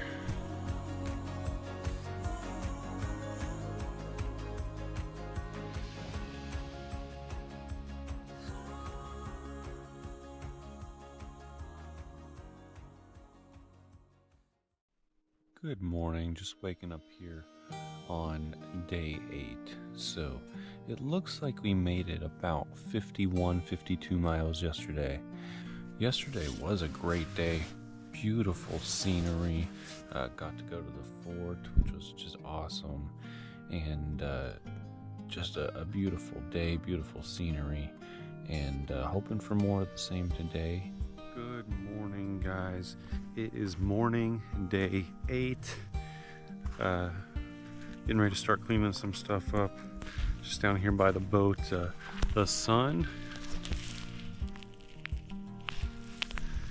is rising bright this morning. The heat feels good radiating off of it this morning. It's a little chilly, so it feels pretty good. The view's absolutely outstanding. Here in the middle of the Yukon.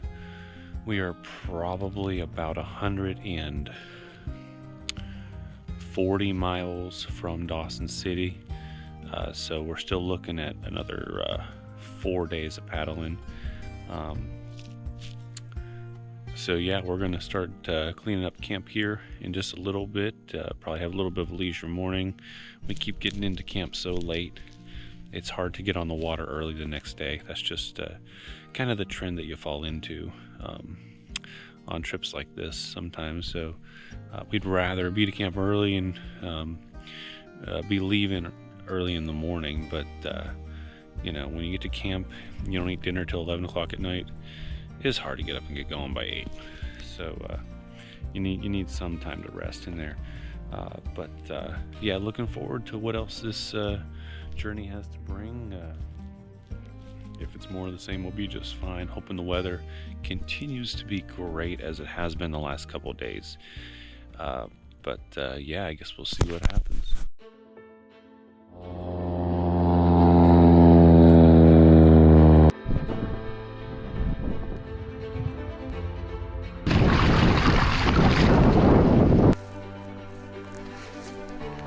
This wind is insane right now.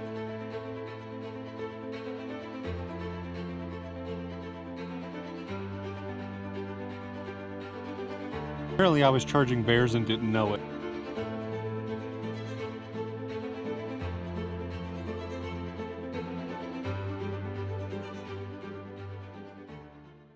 A little look at our camp set up here. Got my stuff here. I'm starting to clean up. Ridge lines going up there. Brian's sleeping.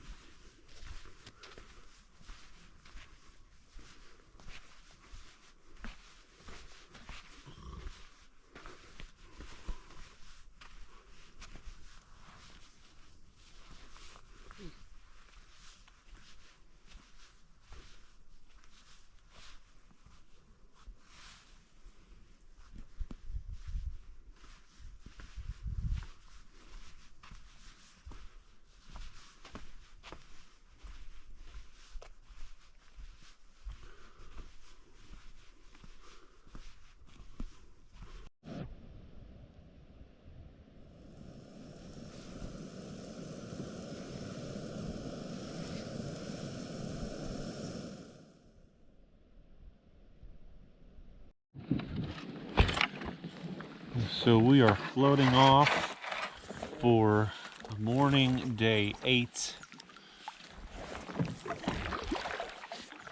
Ended up being a pretty good campsite. Came at the when we needed to get off the river when it came. We were getting off the river one way or the other, and we happened to find the campsite we were looking for, so it worked out.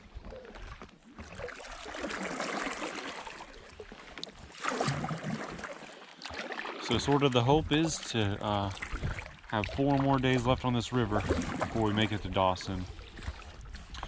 We need to average, I think, about 36 or 37 miles a day. But we kind of want to not leave ourselves, 40, 45 miles the last day. So because of that, we want to do probably at least 40 today. We don't need to do, 52, but you said the right of these islands? Yeah, it looks better on the map anyway. Well, we got to see just a gorgeous sunset last night from our view on the water. It was just fantastic. The fort that we went to yesterday was pretty cool, and you can camp there as well. We elected not to. I think we had about 32, 33 miles in at that point, so we could have. We ended up doing another, 18, 19 miles. So that puts us in, just a better position. We're at the point now we could literally take like 2 days off of paddling if we wanted to.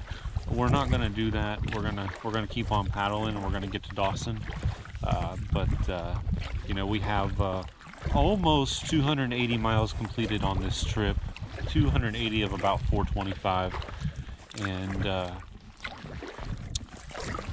yeah, it's been great so far. The current has just been fantastic, especially since we have left Carmack. Since we've left Carmack, it's just been great. You do have to follow the current. You do have to make an actual effort to look at the mapping and stuff like that, to actually try to figure out where the current is going to be best, because the current in the best section seems to be a steady 6, 7, 8 miles an hour, and in the rest of it maybe it's only going 3. So you do have to make an effort to kind of stay in the good current. And again, it's just what I'm kind of doing with that is I'm looking at the river, I'm looking at the map, and I'm like, where is this water? Where's this river most likely going to push this water? You know, when we're going through the braided sections, where is it going to be pushing most of the water?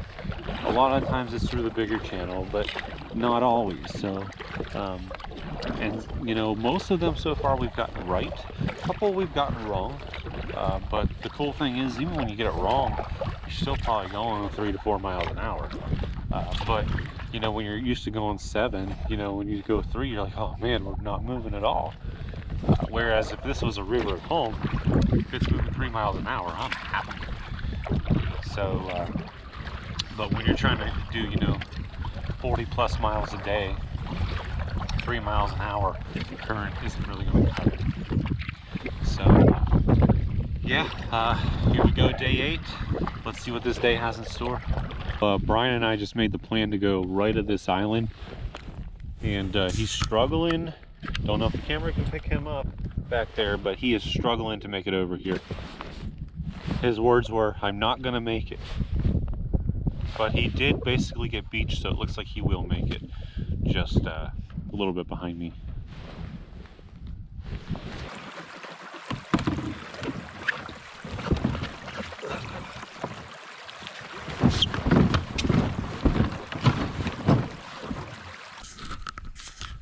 That's the thing with this current is a lot of times when you have these braided islands, you have the current, when it gets up to the island, it splits, right? You have a lot of water going this way, a lot of water going that way. And you have a lot of flow through these sections. So if you're kind of on the wrong side of that, it can be a pain in the butt, really hard fighting that current to get to the side you want to get when the current's pushing you the other way. So there is a lot of that on this river, especially since Carmack. And these braided islands, since they've picked up, we've really hit a lot of that. So you really got to plan kind of which side of the islands you're going to go to ahead of time to make sure you're able to get there, you know, with ease. And Brian really hasn't had issues with that. I think this time, you know, we had just put in, and he was still kind of organizing some stuff instead of probably paddling to where he needed to get to. That's probably what happened.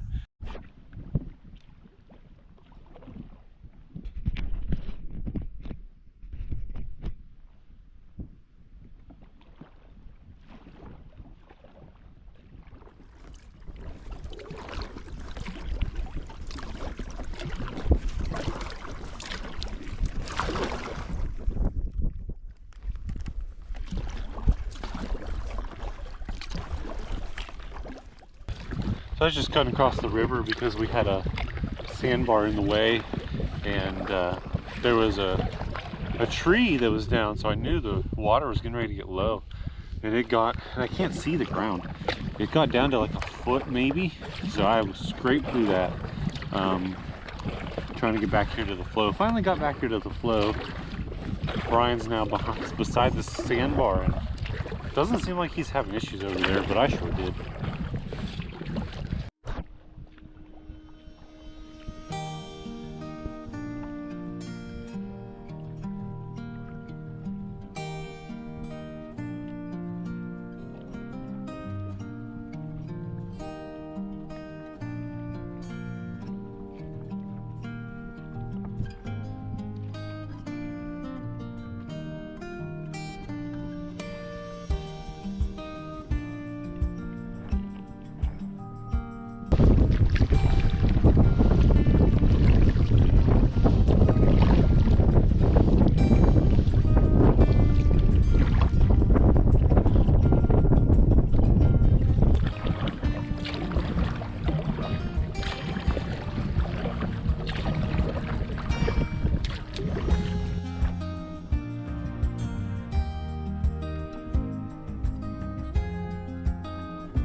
So coming up right here on the left, a confluence with the Selwyn River.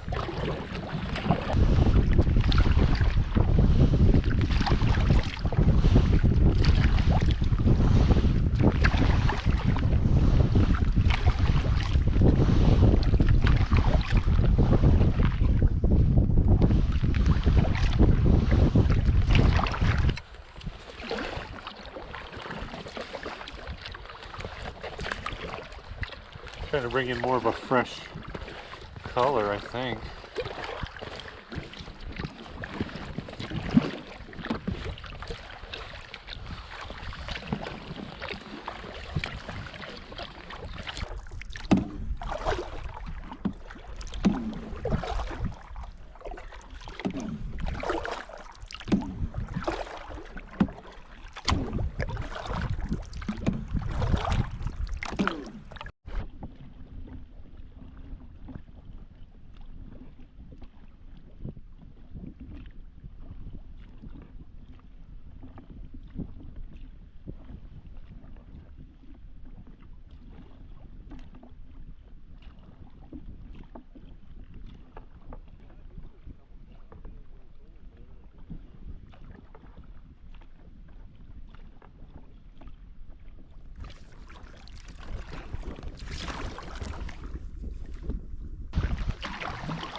This is just spectacular in here.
So we have just reached the 300-mile point of this trip. 300 miles it has been since we put in at Canoe People 8 days ago. Today is Sunday. We put in there last Sunday. And this trip has definitely been filled with a bunch of different things so far. A bunch of different aspects to it, a bunch of different feels. But since Brian and I have left Carmacks, we have just been we've just been rolling, man. We've just been paddling and just looking at the beautiful portrait that we're paddling through along the way, and it has not disappointed. Made a couple cool stops along the way so far. We'll see what else there is to come. Yeah, the views are just they're simply breathtaking. They really are. We've done I think we've done about 21 or so miles today. So we're about halfway to where we want to be before we find camp, and it's right at about 2 o'clock. We put in this morning, it was probably about 10:40. Been paddling, you know, a little over 3 hours, maybe 3 hours and 15 minutes.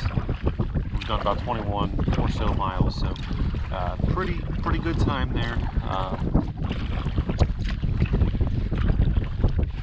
It's just, man, you can't really explain it. I know the videos aren't going to do justice what we're going through here. Just breathtaking. Just breathtaking is really all I can say about it.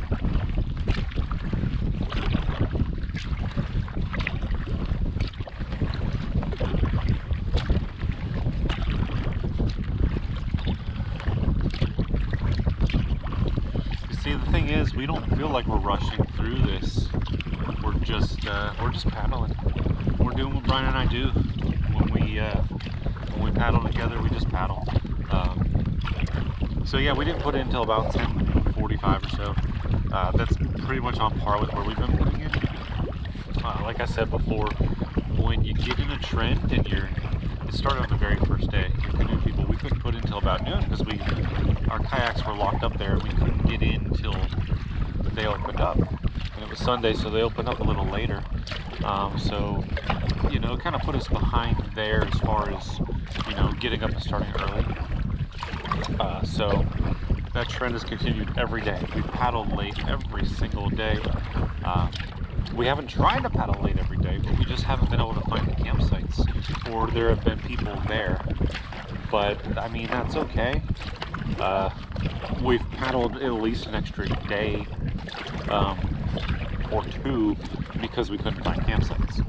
So all that does is help us do miles and helps us get to Dawson City. We got just about 125 miles left and we will be in Dawson City, which is pretty cool. And it's trending towards we're going to get there a little bit early and be able to spend a little time there, so that's pretty cool before we head back home. Yeah, man, just breathtaking views being here.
that you have saved.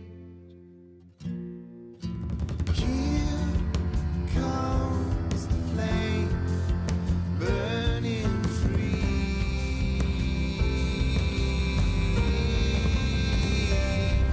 to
So we've been about 38 and a half miles so far. The plan is to go 40 miles and then start looking for a camp. So we are almost to that point.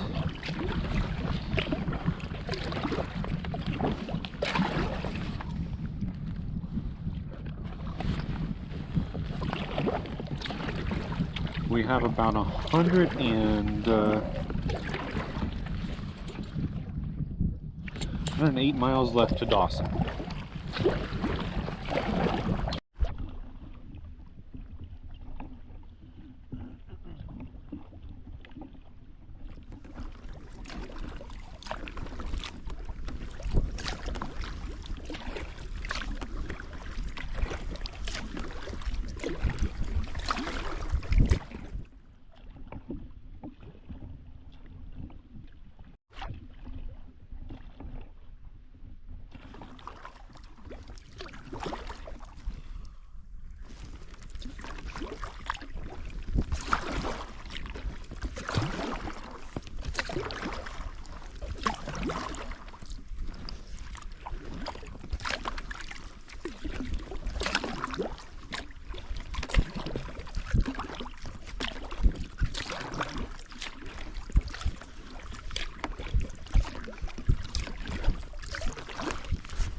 So we have reached mile 320 for the trip, and that puts us at about 41, 42 on the day, something like that. So we are looking for camp at this point. We don't see anything marked on the map, so we're going to have to probably just find something on our own today. But that's okay, we're used to doing that, so we kind of know what to look for. These islands out here in the Yukon, a lot of these ones on this river are really overgrown, so a lot of them, you know, it's hard to find a spot, but we'll find something. At very worst, we could take a spot on one of these island beaches. They're pretty plentiful.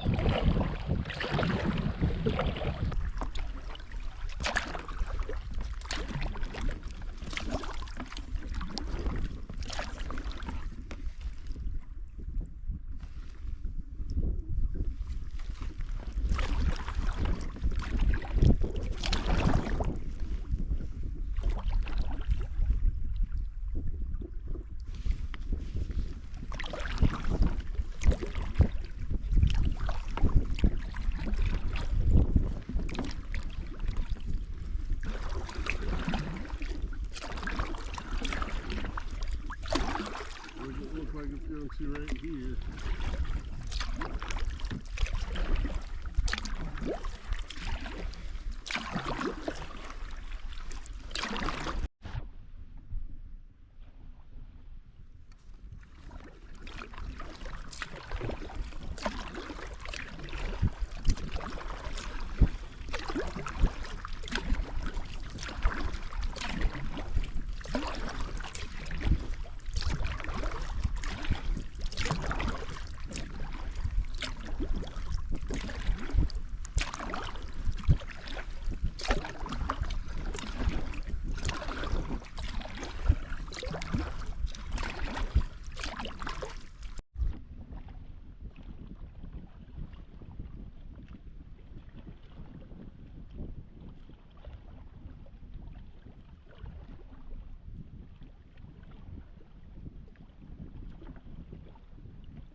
How you say that, but we're in someone's traditional territory.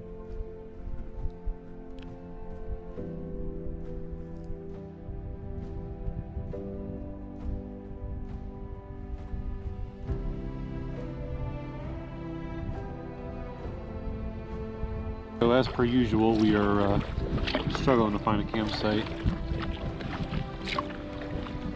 You know, a few miles back there, before we started looking, there were many places that would probably have worked, and now that we're looking for one, of course, you know, nothing really looks like it's gonna work anytime soon.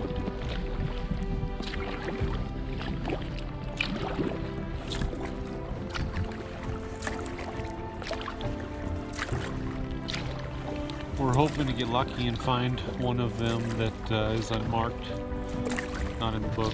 It does happen here. Fairly often it's happened. We haven't seen anything that would look like a campsite in quite a while, so we're hoping, you know, we find one soon. Looks all overgrown up there.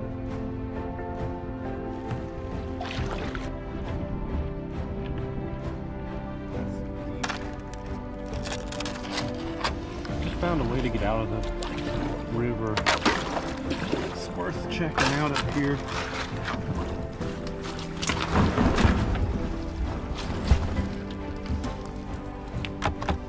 Yell if that starts floating away.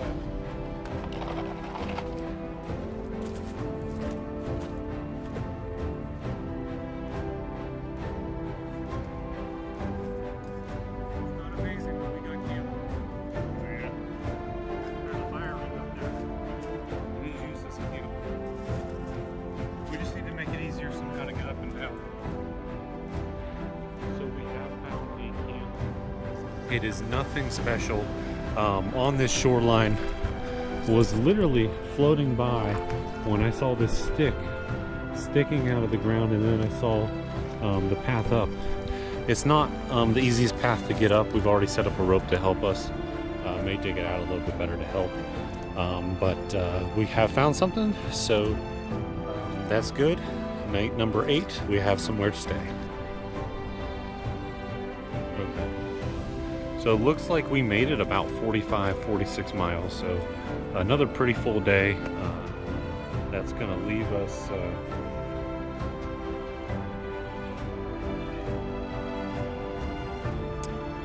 101 miles.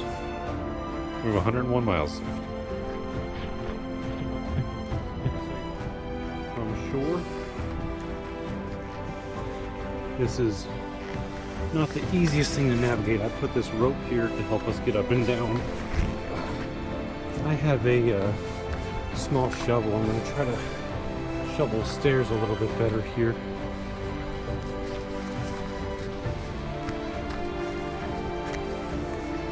It's got a fire pit.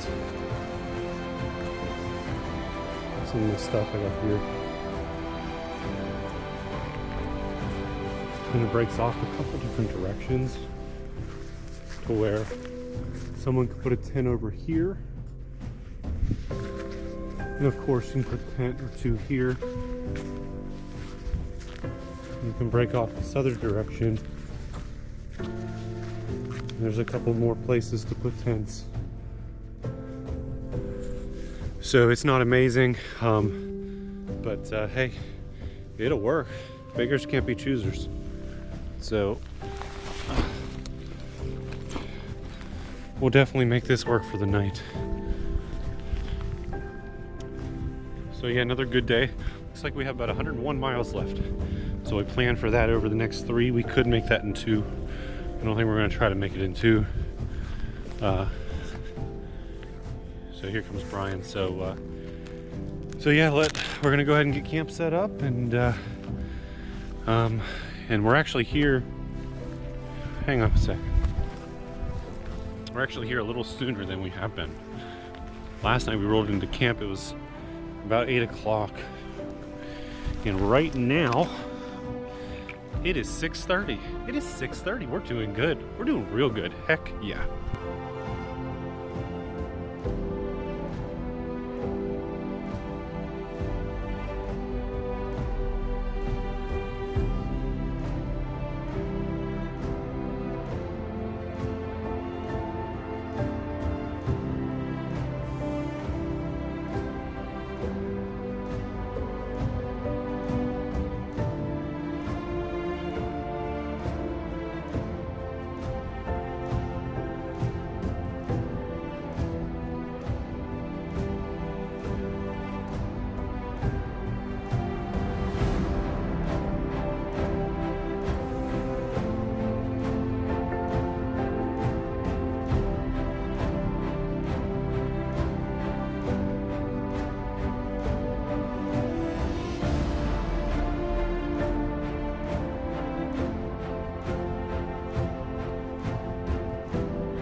Morning, day 9 here on the Yukon River.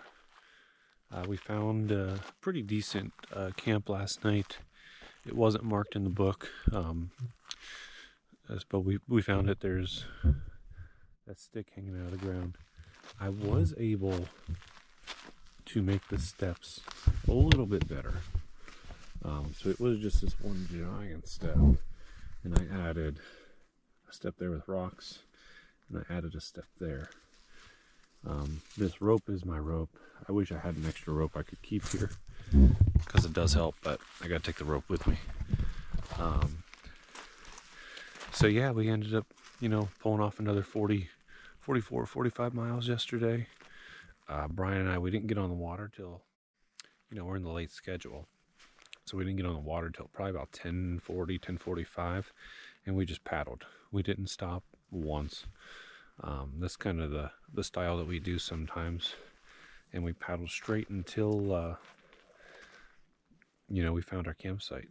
But we found our campsite at a decent time, and got up there, and we're pretty comfortable. We got a fire. For the first time on this trip, we got a fire going.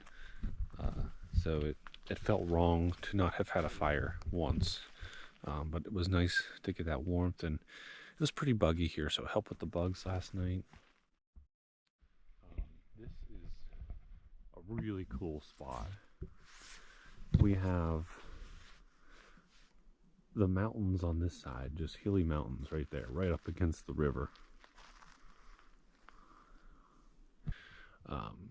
But man, the views yesterday were just, they were incredible. At one point I remember rounding a corner and we were just completely covered in mountains, and it was pretty spectacular. I don't see how the views can get any better than that. But we'll see what the last 100 miles has to offer. Basically 100 miles left, 101 miles left.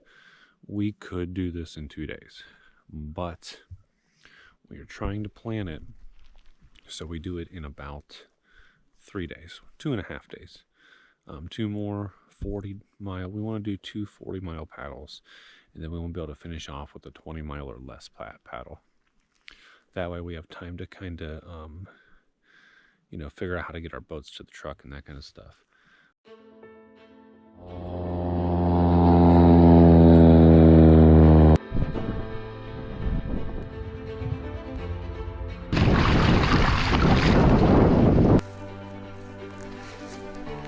This wind is insane right now.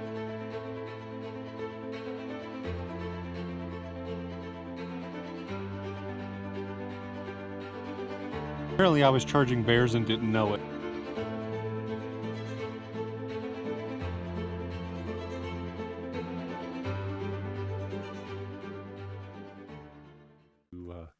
The water doesn't taste very good anymore. There were a couple really fresh creeks that we passed yesterday.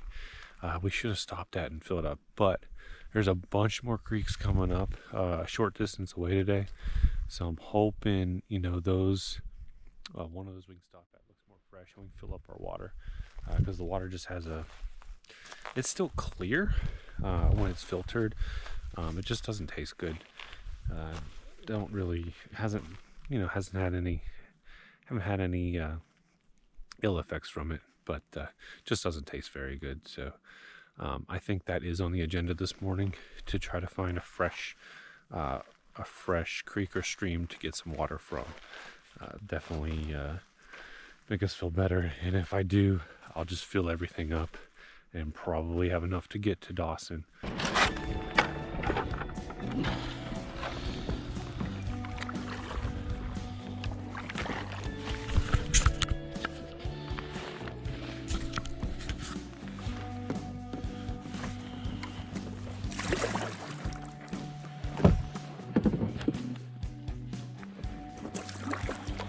Morning, day 9.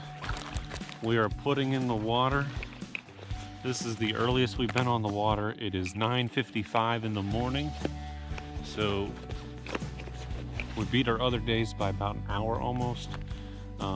but we got to camp a little earlier yesterday. So yeah, the camp wasn't bad last night. That hill was a little bit of a pain. I made some steps to make it better, and it helped out for sure. But we got to see a beautiful sunrise straight in front of me is where it was yesterday, with the sunrise beautiful sunset in front of me, and going kind of behind these mountains up here, like behind that mountain there. And just kind of, you know, looking out our front door and just seeing all these hilly mountains that come right to the water was pretty cool to have a campsite there. So that campsite doesn't look like it's been around real long. And it's kind of cool because it's the way it's kind of grassy there is you can kind of still expand it if you have a big group. We didn't have to expand it, but we tried to improve it by making the stairs a little better. I wish there was a rope I could have left, because that would have helped out people in the future. But I've got 2 main ropes on this trip, and I've proven to need them both at the same time multiple times, so I wasn't ready to let go of that rope. But day number 9 on the water today. We have just over 100 miles to Dawson City. We're hoping to make it there on day 11. So including today, 3 more days of paddling.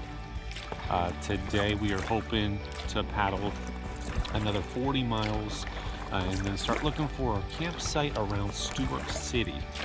I don't know exactly what that is. I don't know if it'll be like the fort and we were able to camp at the fort. We really don't have a clue. But we're going to make our way towards that. We're going to be passing the White River today, and the color of this, the Yukon, is going to change colors quite a bit once we hit that river, I believe. Want to find a creek to filter out of. The water just doesn't taste good at all. Brian has a good bit of single fresh water bottles left, so I was able to snag a couple from him, so I'll be good for a while. I still have that Coke as well. Yeah, going down the river, looking forward to a good day of paddling, see what other sights we see today. It's been just, ever since we left Carmacks, the sights of these mountains, and they were good before Carmacks too, but the sights of these mountains have just been spectacular. Was hoping to get the drone out this morning, but it was windy. It's died down since, so I don't know, just unfortunately it's going to be one of those trips not really going to have too much drone footage, but that's all right.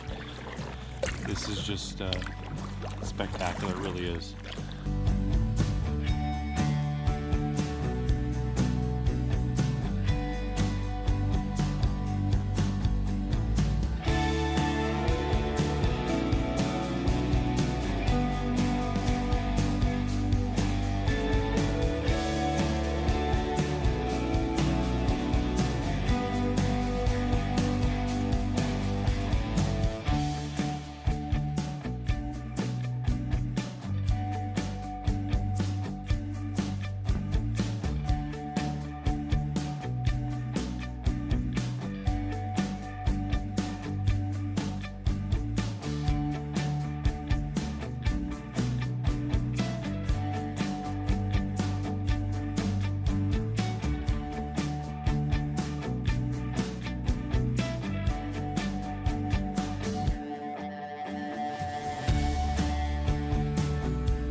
GPS map 66i. This thing has been incredible. I preloaded the route on here. I did a route on Google Earth, so that's the mileage that I used straight from Canoe People, which is where we put in. So all the mileage that I'm telling you is from Google Earth, where we put in. Now, if you were to get books and read books, the mileage in the books differ from what I got on Google Earth, but that's okay. So I don't know where I don't really know where the discrepancy is and why it's off. But it's not a big deal. It's just interesting. So yeah, you're out here in the wilderness. You need a good GPS. That GPS has full mapping, easy to see. It has inReach, so I'm able to talk to people, and it has SOS as well in case something were to majorly happen bad. Can press a button and chat to someone on the other side and send appropriate help if it came to that, for, you know, a bear attack or whatever. So yeah. This channel up here, so the braids just pretty much continue. This is an island here. The channel, it almost seems like there's two main channels, but the little bit bigger channel seems to be coming up on the right of these islands, so that's why I'm making my way to the right of them to try to stay in the main channel. Better chance of keeping good flow, I think, doing that. So we came to another island split here, and looking at the map, it looked like the more direct, slightly bigger channel was to the right. But as I came closer and closer to this island, the water was just pushing me to the left of the island. So we made the decision to go ahead and go to the left side of the island instead. This doesn't look like a small channel. If this is where the water's going, this is where we want to be. But just sometimes it's tricky to kind of figure out, you know, the best place to go. They say it was true that I was sold, but the trouble with truth is it just don't get old. There's a gravity to grace I can't escape, and the trouble with grace, it gives more than it takes. Yeah, I need grace that gives more than it takes. There's a wildfire that's burning in my soul, so baptize me in that fire and let me go. I can hear the silence calling me to leave behind what's dead and be born again. Oh, I need to be born again. I need to be born again. The narrow way is not the narrow mind, but the narrow mind feels safer locked inside, seeing colors that I've never seen. Yeah, black and white feels as absurdity. I can't live with eyes of certainty. There's a wildfire that's burning in my soul, so baptize me in that fire and let me go. I can hear the silence calling me to leave behind what's dead and be born again. Oh, I need to be born again. I need to be born again.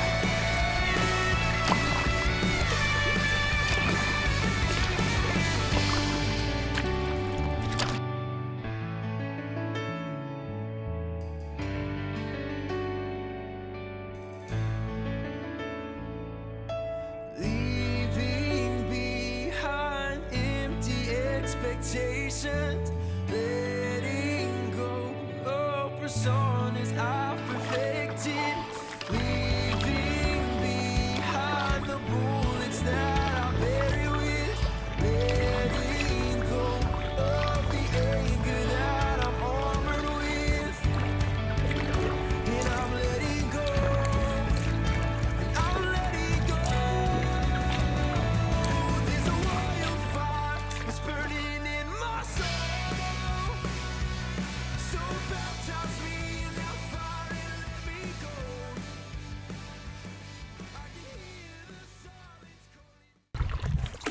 Looking at the GPS, we've done, looks like about 19 miles today thus far,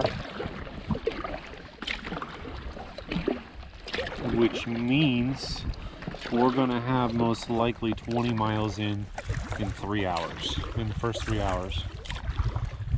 So that'll be before 1 o'clock, so that's pretty good.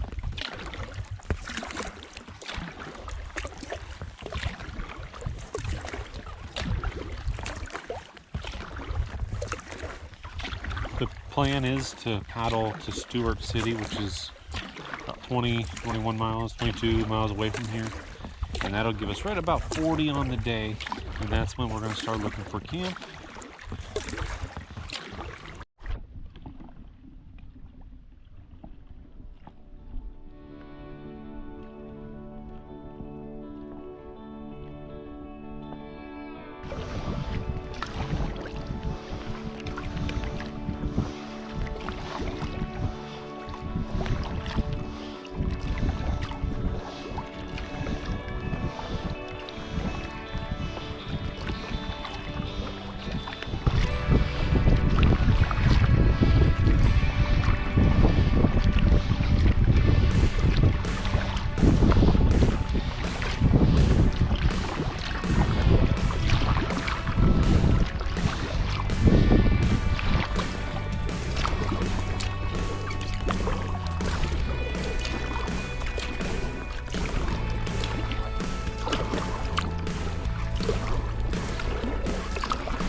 So we have now reached the 350 mile marker point for this trip. 350 miles. What a journey it has been so far.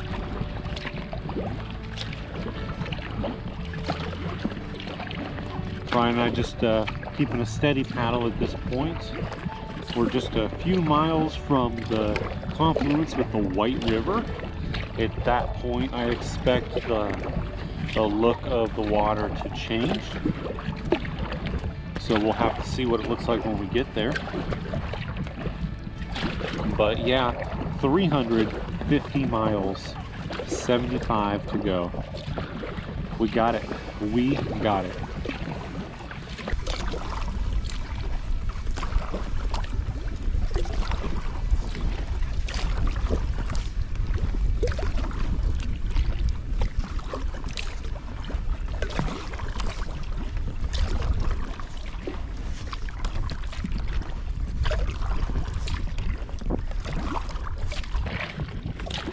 Everything here is just so vast. It's just so big. Really cool.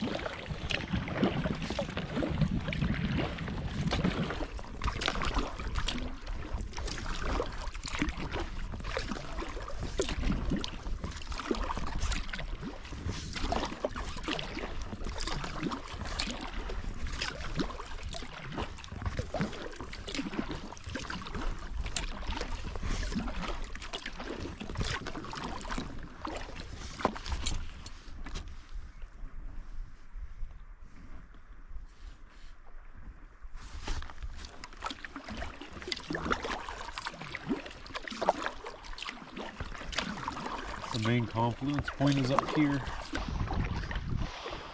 So as we make our way to the confluence, this isn't the main confluence point, but you can actually see the White River. You can see where it intermingles right here. That is wild. So right now, there's White River water. That is pretty cool.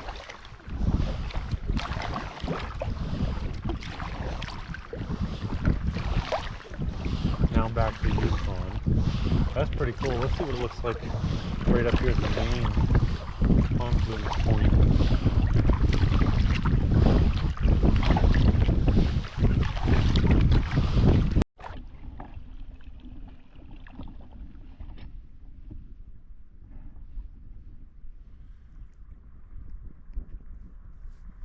Half a mile.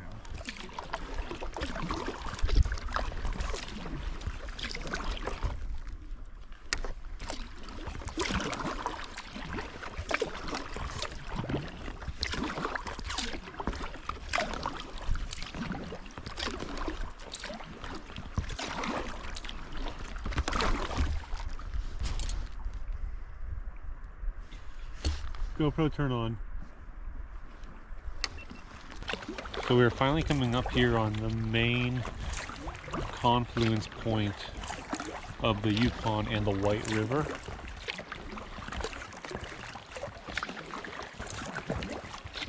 It's flowing good too.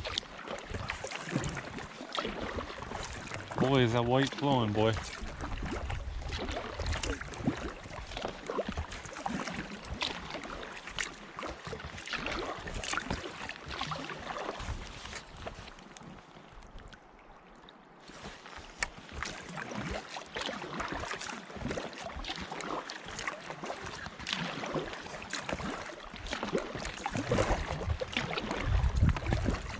Here we are, the confluence with the White.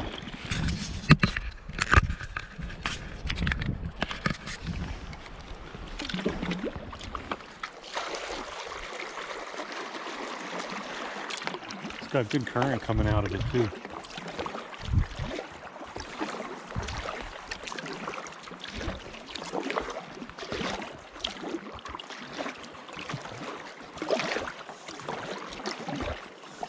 That is pretty cool. See how this water is white right here at the confluence, and I think it's going to overtake is sort of the main color going down the Yukon.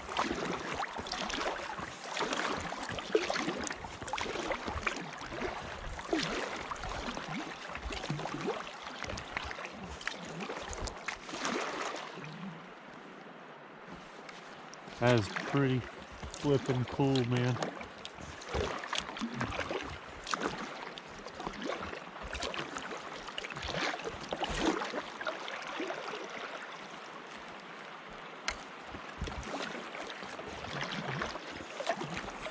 And look at the current coming out of this river. It was going with some force.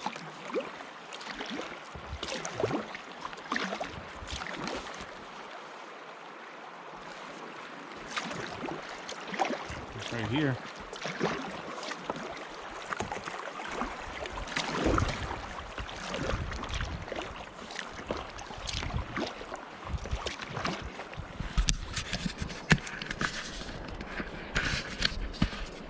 That is pretty cool.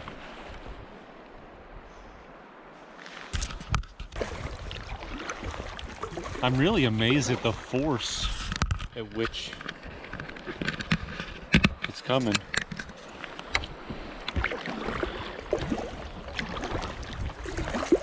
Maybe it'll give some more giddy up to the Yukon here.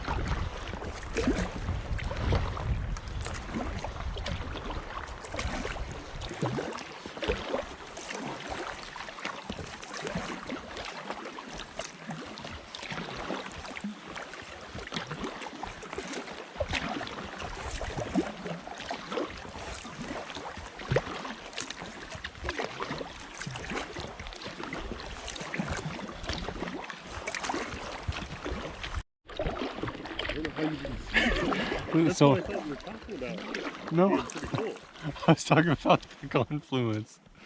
So apparently at the confluence there, apparently I was charging bears and didn't know it. I was busy looking at the water, so the camera probably caught it. So apparently there were 2 bears there.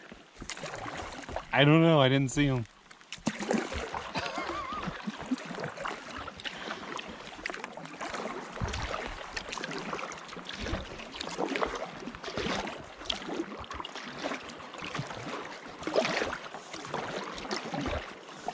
That is pretty cool. See how this water is white right here at the confluence, and the thing it's going to overtake is sort of the main color going down the Yukon.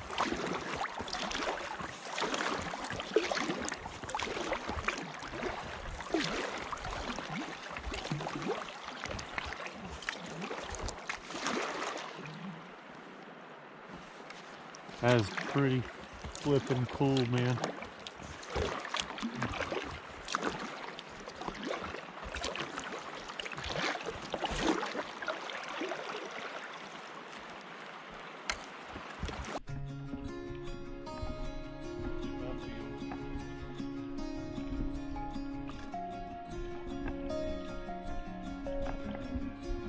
Dude, you were charging bears. They look like brown bears.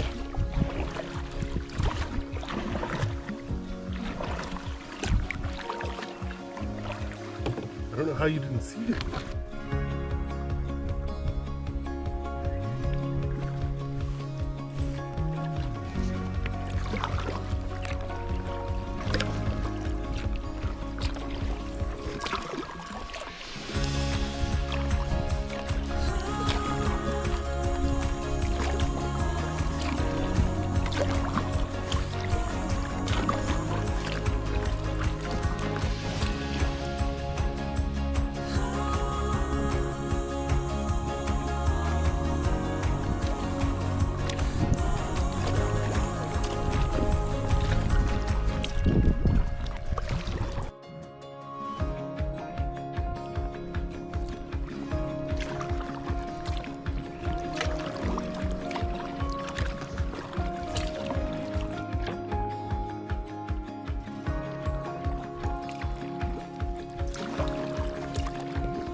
So just to my right there, that is the confluence of the Stewart River.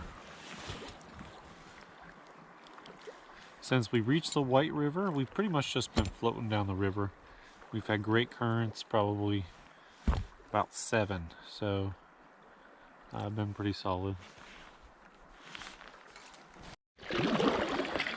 So we've been just floating down the river here for a while. We're going to make our way to the right shore over here, because if we're going to find camp, it's probably going to be over there. I think the whole load of the last 9 days is starting to hit us. We're both getting pretty tired.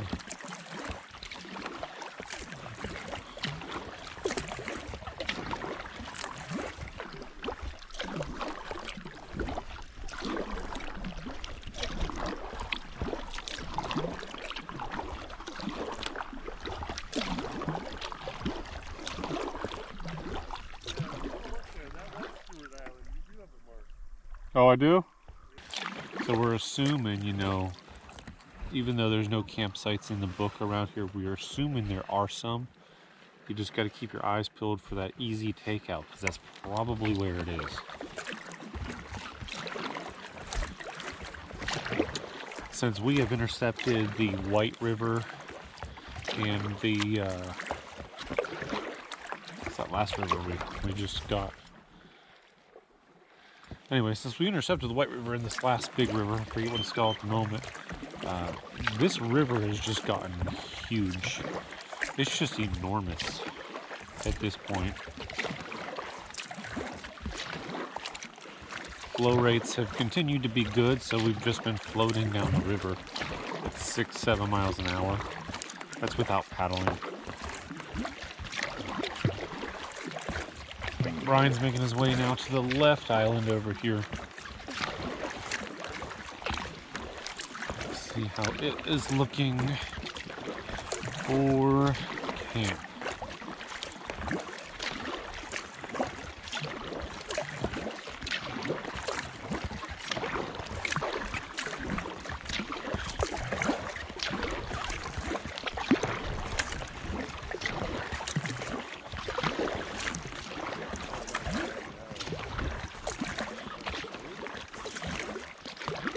Yeah, no, not there.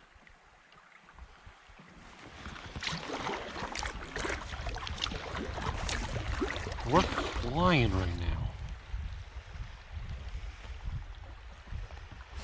8 miles an hour.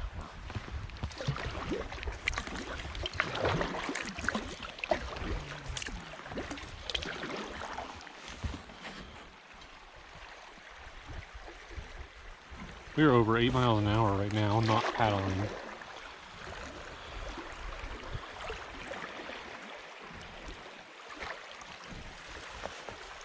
Still over 7.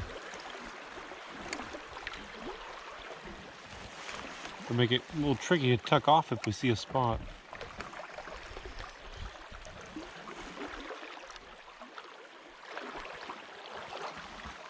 Swirls, swirls, swirls.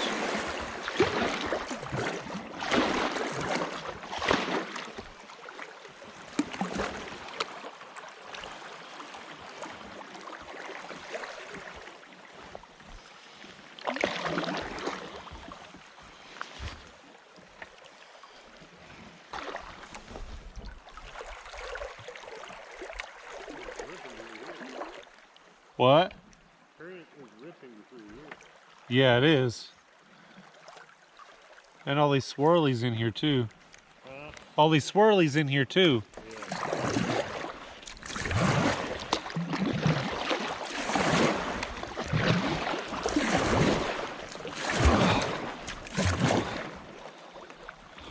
It looked like one was trying to pull you down.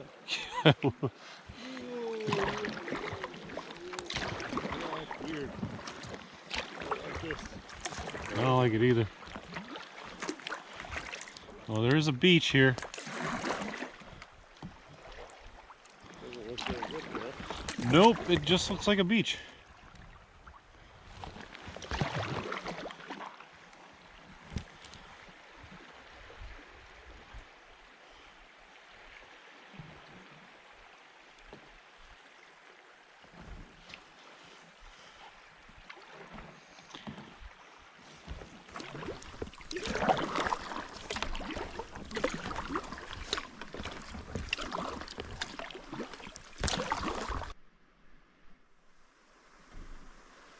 Could be. It looks awfully small to be a wildfire though. But there's smoke there and smoke there.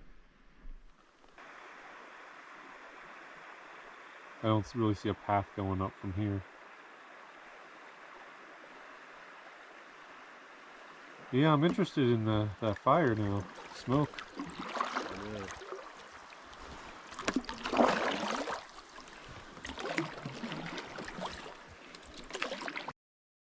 I like to see what they look like around this corner.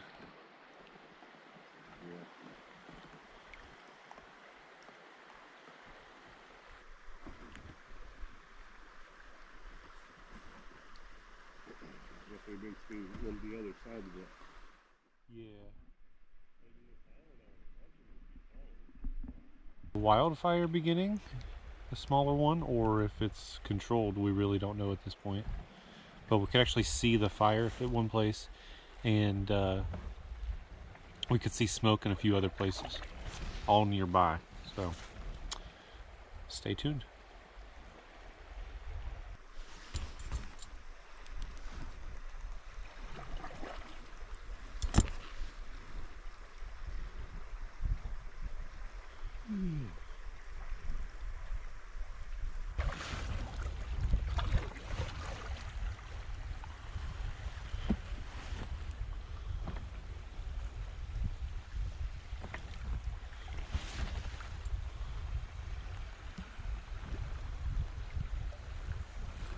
Really a quick area.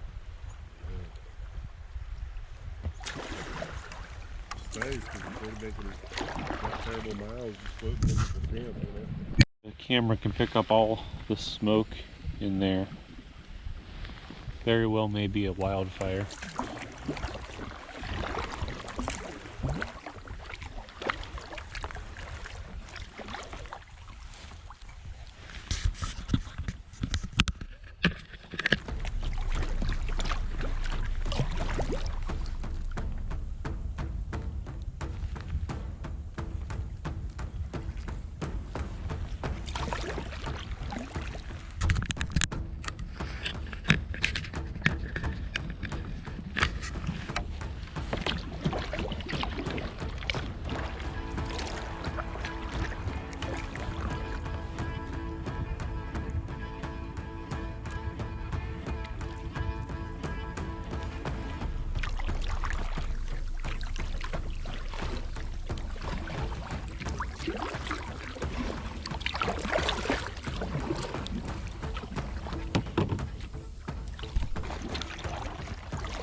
So yeah, we went from looking for a camp to we're still just floating down the river. We're still making good time, but at this point we're thinking we need to get past these fires.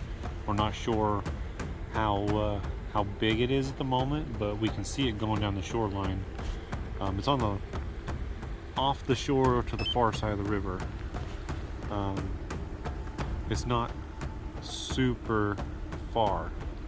It's not, you know, right next to us either, but we can see it. So, and it's on this side of the mountain that we can see over there, so it's not incredibly far away.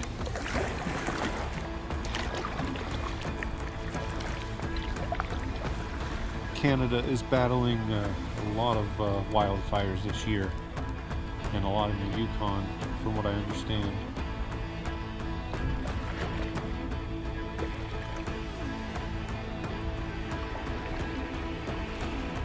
Gosh, this looks like it's flying.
going 10. Holy crap.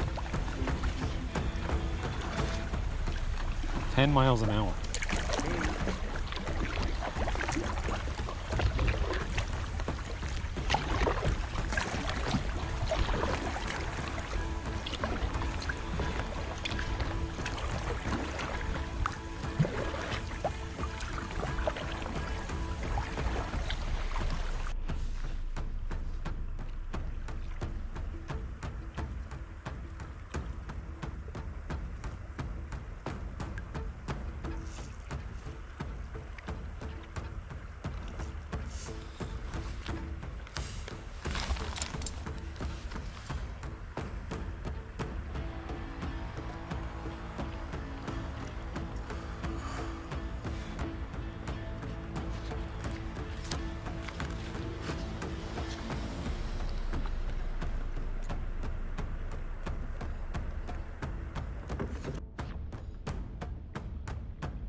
So at this point we have paddled 50 miles and we are looking for camp, but we're also keeping this fire, paying attention to this fire and smoke and the direction it's going and all that. We're really specifically looking at the right side of the bank, which is nothing but mountainous hills right now, so that won't work. And we're looking for islands on the, you know, toward the right side of the river right now.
So at this point, it looks like we passed the wildfires. We're still smelling a little bit of smoke, but it's not as bad. So I think we're sort of okay camping wherever at this point. Wherever we can find that's decent. It's still just 6 o'clock though. Yeah, since we reached the Bears, this current has been really good though, pretty much. Yeah.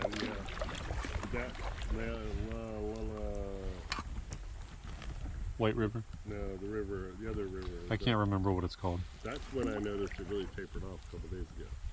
Was that? Yeah. Oh, a few days ago. Who the hell?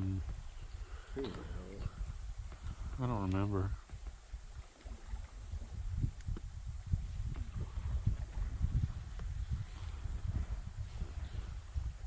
But yeah, I sort of thought it would be lazy all the way in the Yeah. Camden. And it hasn't been. What's the name of the other city? Dawson? No, yeah. Carmack? Carmack? I think it's Carmack.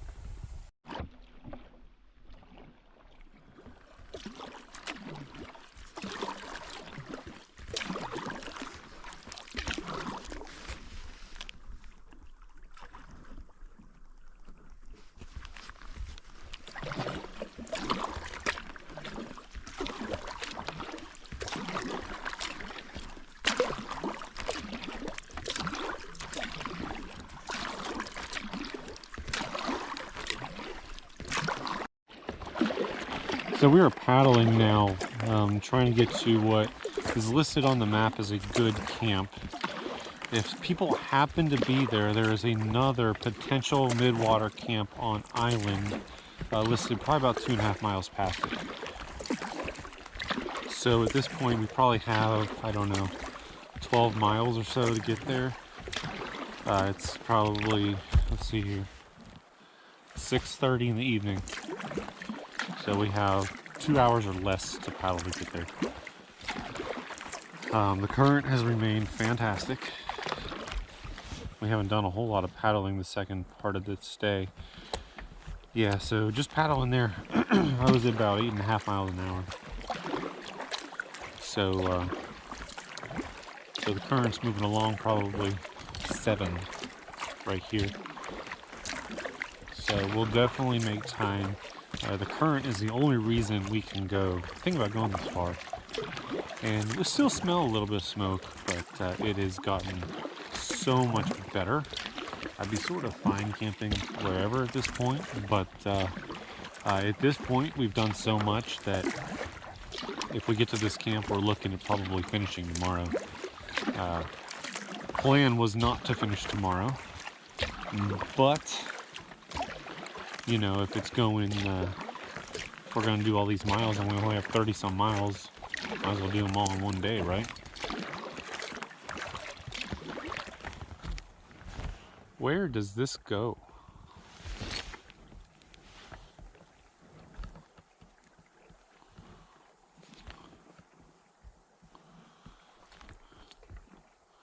I guess we got to go around.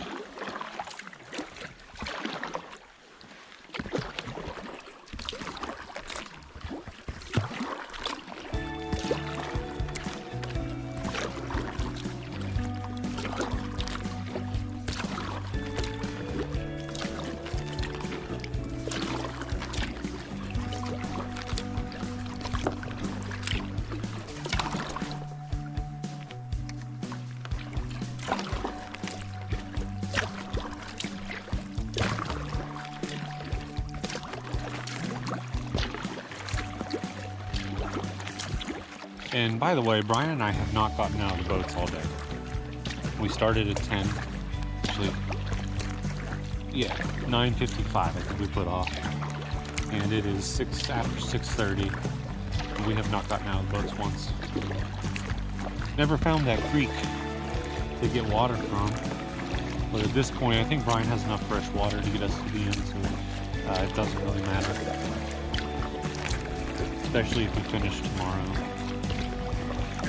But we'll see. Still not 100% sure that's what's going to happen.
So we are going to a camp that is listed on this map. I don't remember if I said this or not. It is probably 6.5 to 7 miles away. Just around this bend, but it's a long turning corner. It's right at a creek. It's right at Reindeer Creek. So we're really hoping no one's there, needless to say.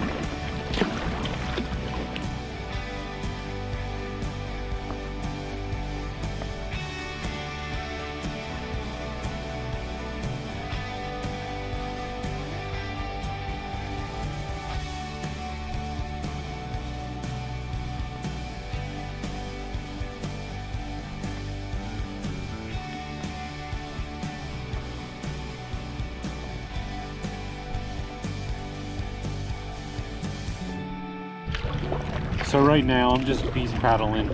I don't know if Brian's close to me or not. I'm gonna try to get up here close to this island, and then I'll stop and let him catch up if he's behind me.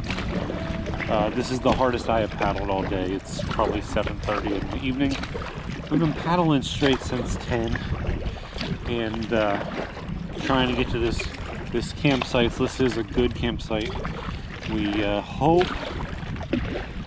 hope nobody is there.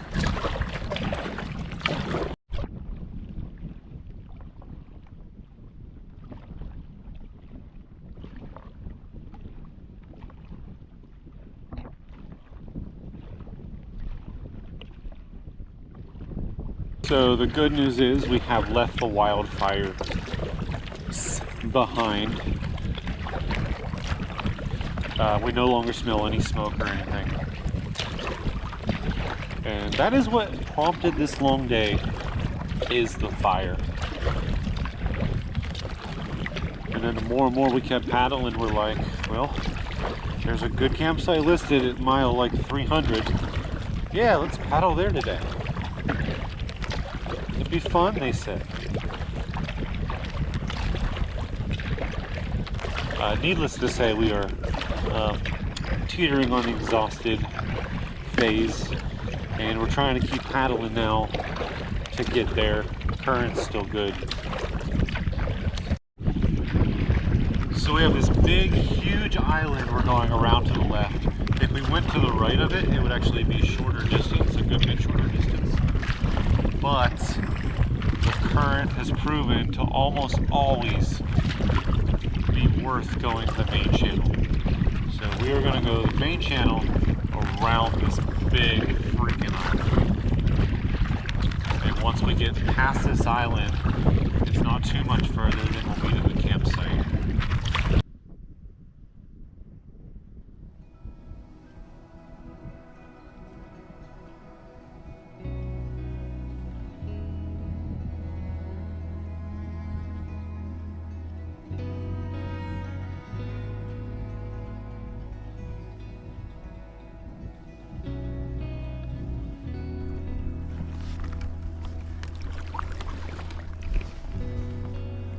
Water's a little lower than I expected in this channel. Looking at the map that I have, it looks like a wider, kind of more of a main channel than it actually is.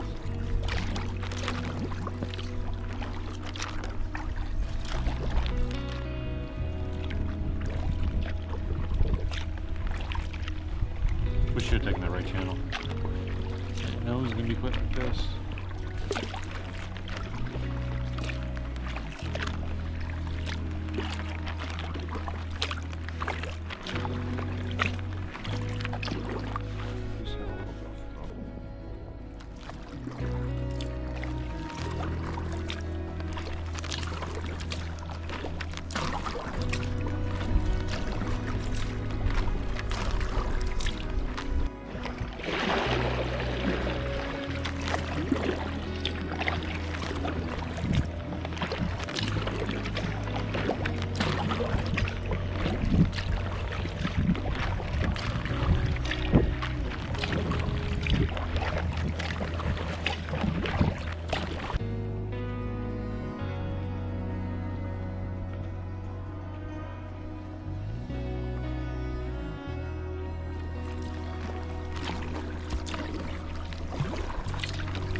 GPS says I am 4/10 of a mile away from Reindeer Creek, and this campsite is right at Reindeer Creek.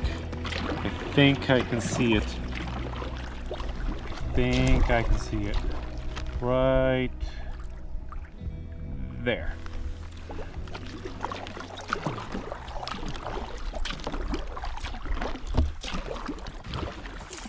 Brian, I apologize. This was a little further than I thought. And then we had all this slow water paddling. I apologize. And it is late. It is almost 9 o'clock. So we're rolling into this.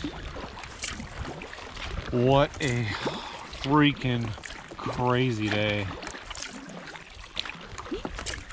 Did not expect those fires, obviously.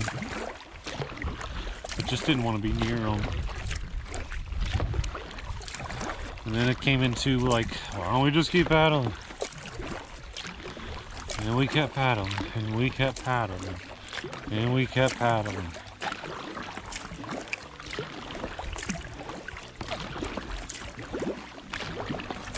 This looks like the site.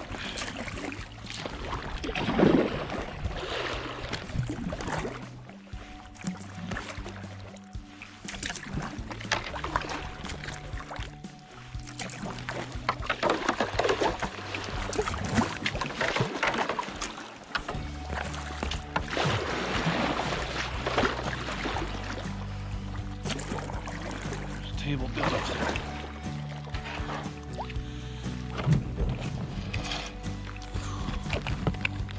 So my estimate has us at about 72 miles today. That's just, those are stupid numbers. So we come up here and we got a table, we got a fire pit, got another little table. It's a decent enough area, it's not bad. And there is a outhouse hole that way. We already walked there. I don't want to go there again. It's just a hole. They want you to potty in the hole. Potty in the hole! And then we have some tent spots over here. Brian and I are gonna get our stuff out of the boats and start setting up camp. It's 9 o'clock at night.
Good morning. So it is morning day 10. Still laying in the tent.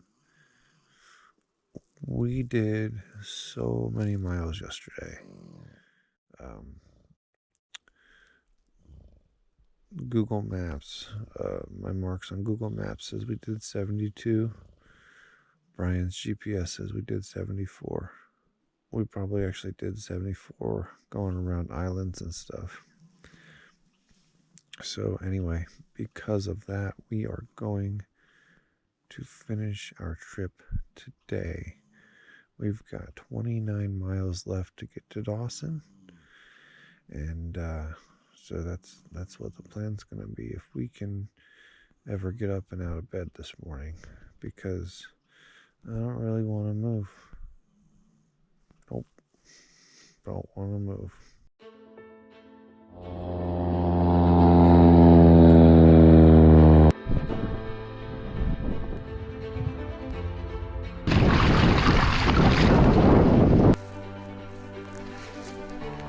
This wind is insane right now.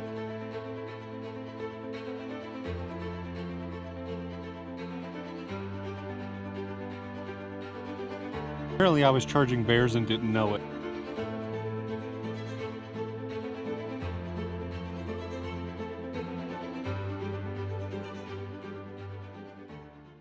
Today we have 29 miles to make it to Dawson City. So the plan is now to finish the trip today. It will make it a 10-day trip, which is on the quicker end of getting from Whitehorse to Dawson via kayak or canoe. So yeah, yesterday, you know, we hit the 40-mile marker and we were like, okay, that was the plan. We're going to hit 40 miles, look for camp. And then we were going to do 40 miles today, look for camp, which would leave us probably, you know, 10 to 15 tomorrow.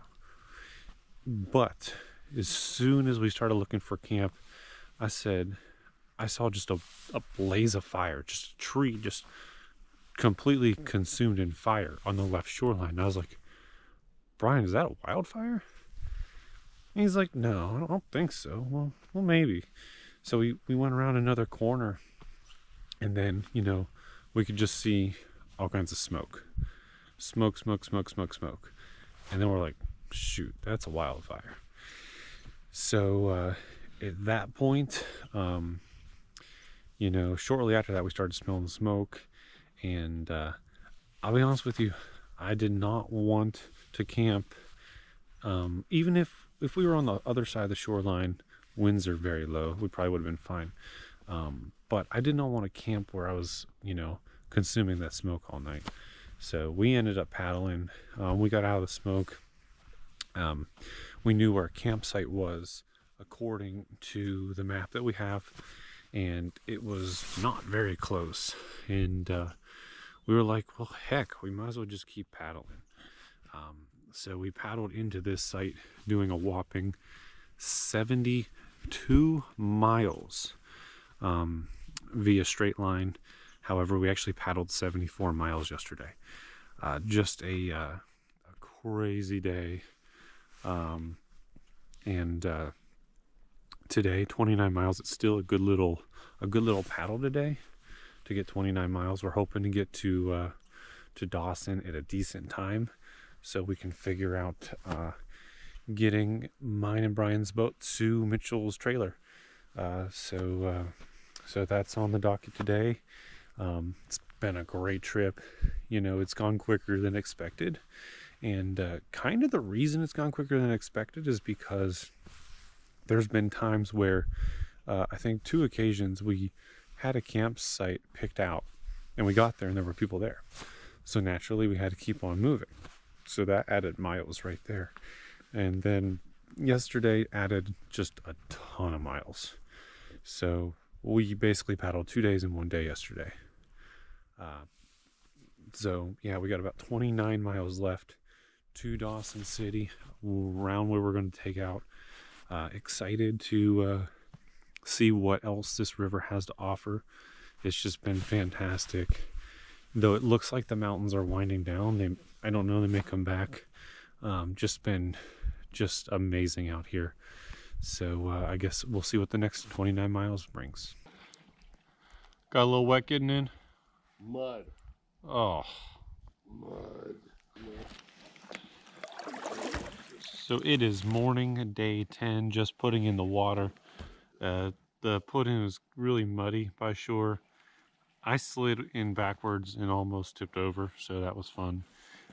Brian stepped and got mud all in his boat, so that's fun too.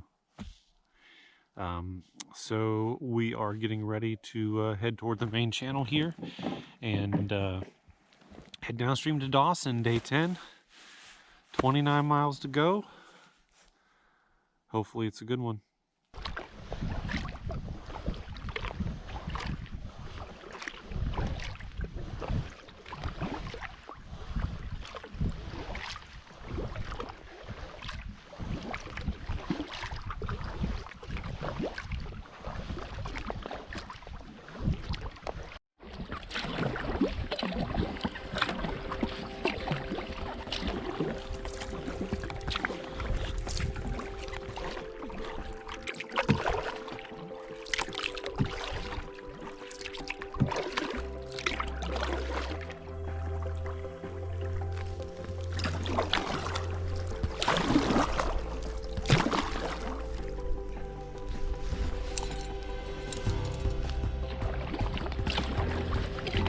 So it is turning into another beautiful day here in the Yukon.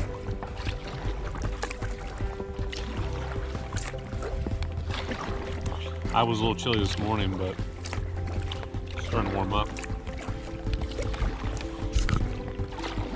So the name of the game today is try to stay in the main flow, try to keep a good current. I just looked a second ago with paddle and I was going almost 8. When you look over to the shore, half the time you can't even tell. Sometimes you can, but sometimes you'll be going, 7, 8 miles an hour and you look over and you feel like you're going 2. It's very deceiving. I think you just get used to it.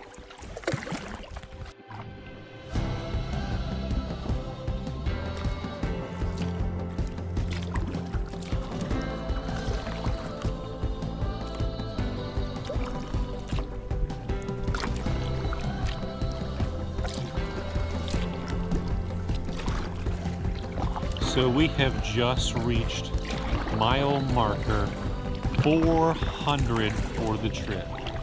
400 miles here on the Yukon River. What a journey it has been. We've got 25 left approximately. Just gonna enjoy it. We've been paddling, I don't know how long, not too long so far this morning. Current's been good so far. And yeah, 400 miles. Crazy. Crazy to think about that.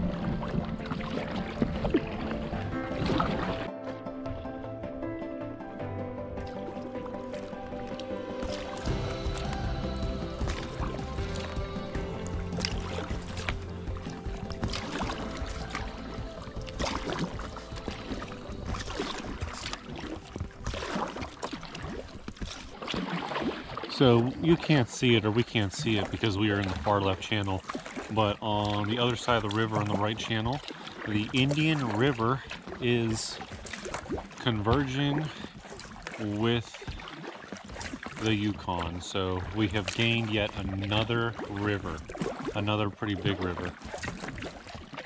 So that's what, 3 big rivers gained in like 40 miles probably.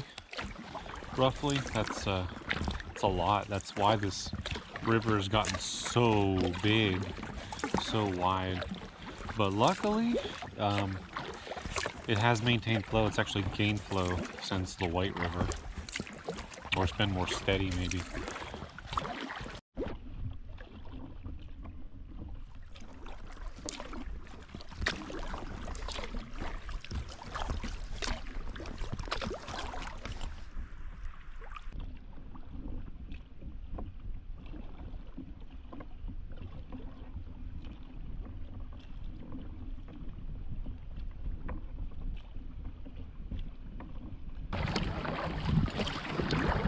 Some of the cooler rock cliffs that I've seen in this trip.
My hands have really fared pretty well for not wearing gloves. I didn't bring any, other than like warm gloves. Yeah, since I got the blisters, I don't think I even really need them. Now I've got calluses, Yeah. but I don't know.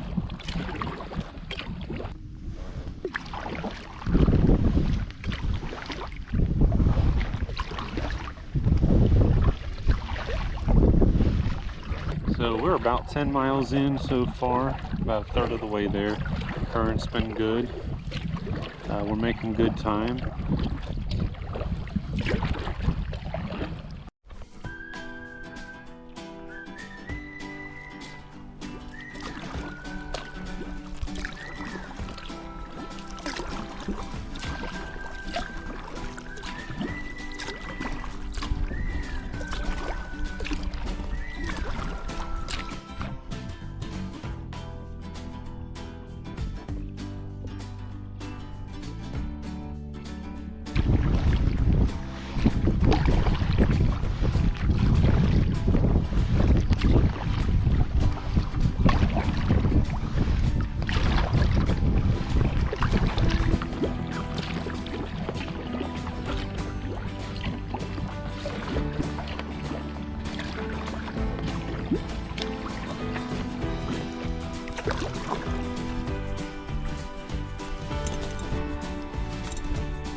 Been a long stretch going towards this mountain here. Finally about there.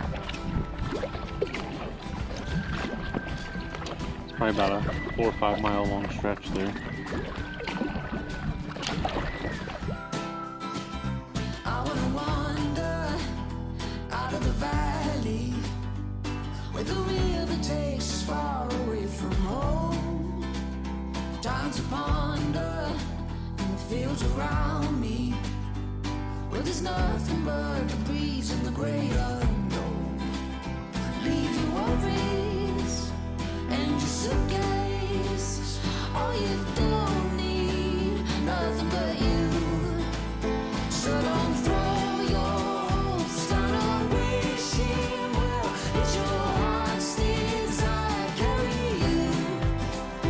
Come and sail with me to the open ocean where you don't have to dream because there's you.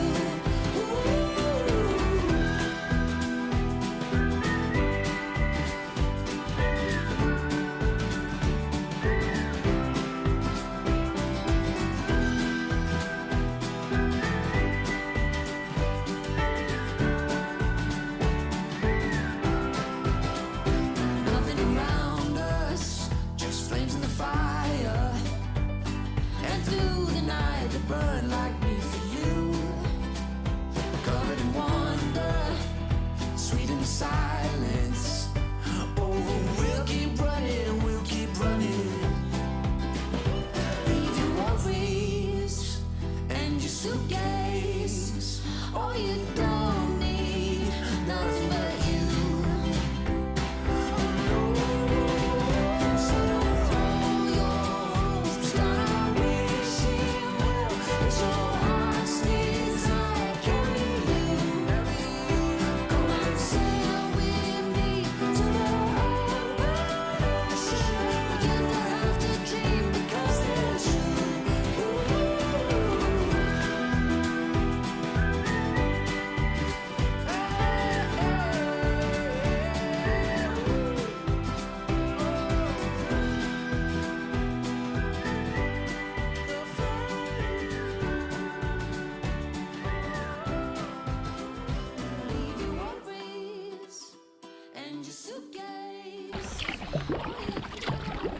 We got about 10 miles left, I think, and tell you what, these miles are not getting any easier.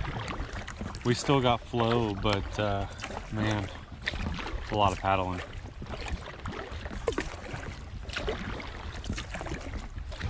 So we have chosen to go most of these braided islands, you know, with the area that had the biggest channel. We might regret this, going right to a slightly smaller channel, but it's a good bit shorter.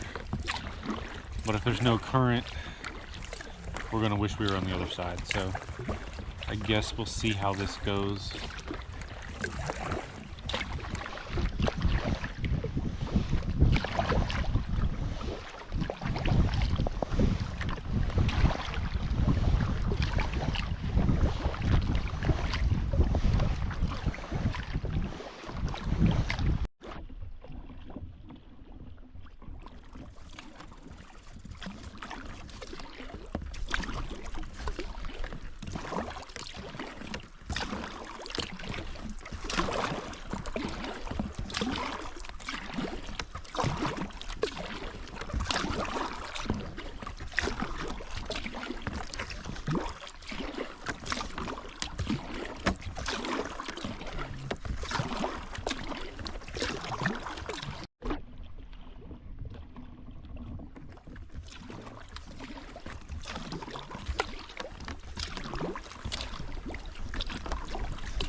So we are 5 miles away. We got just 5 miles left.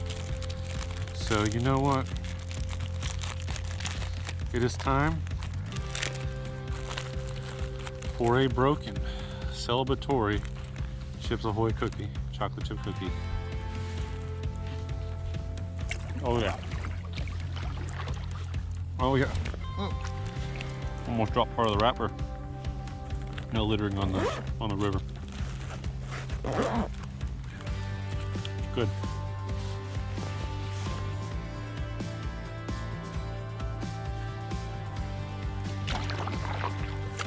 Not as good as the warm cooked meal I'm gonna have tonight, but it's good.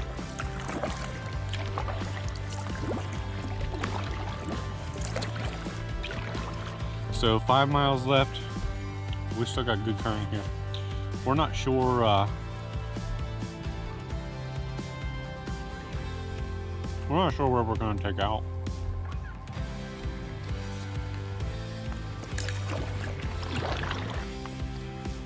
We'll find somewhere.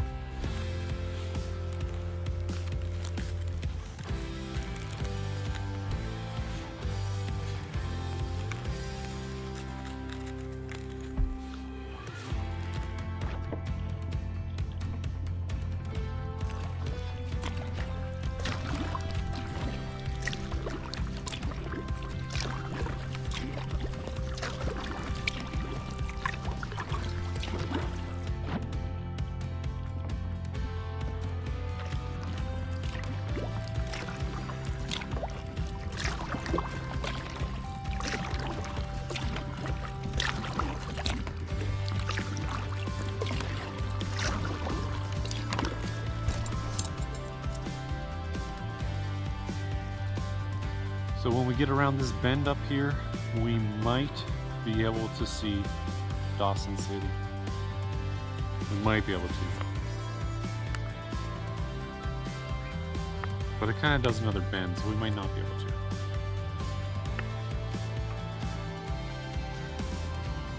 But we are floating down the river here. 7.5 miles an hour.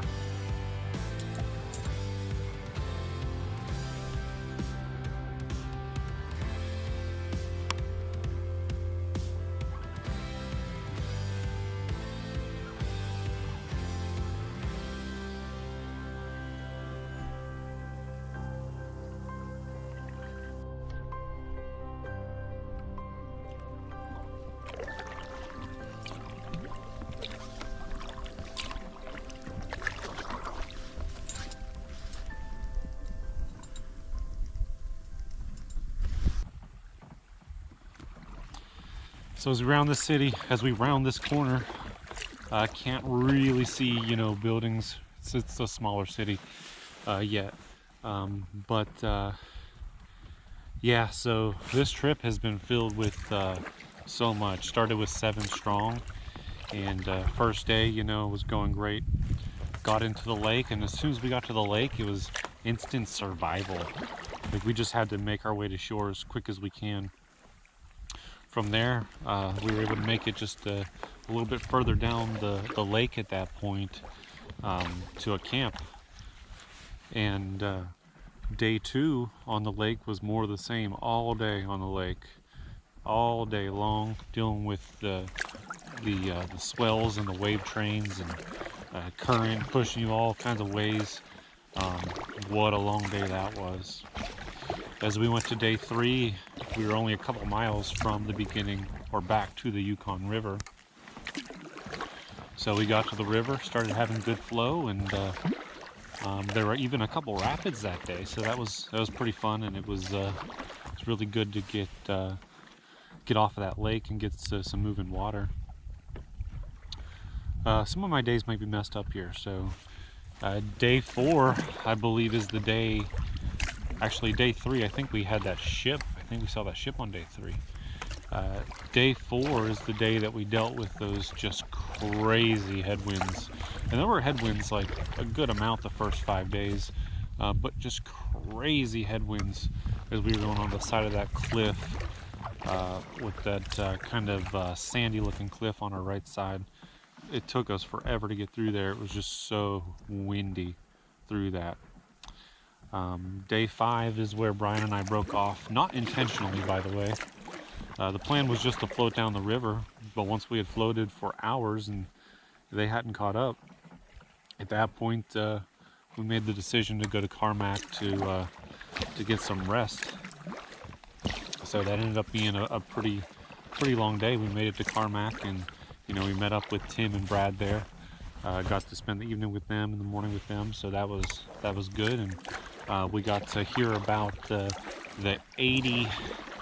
82-mile day they had to get to Carmacks.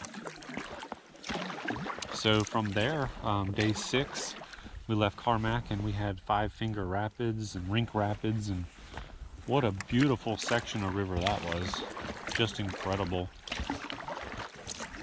Day 7 is the day that we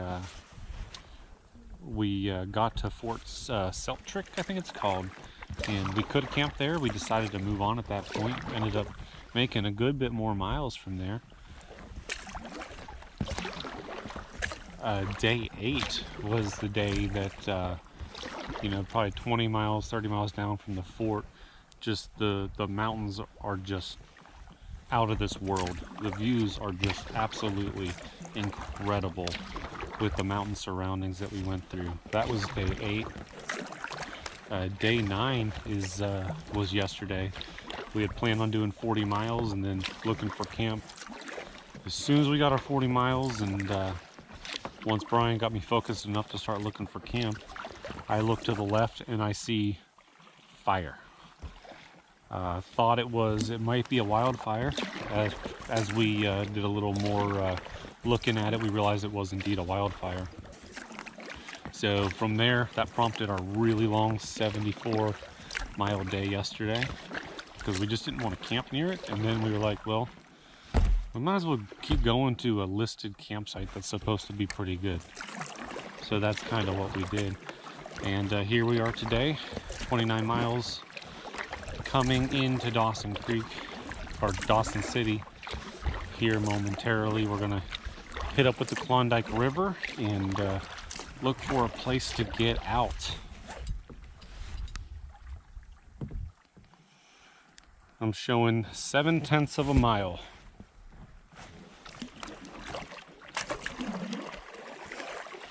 We're gonna want to trend right.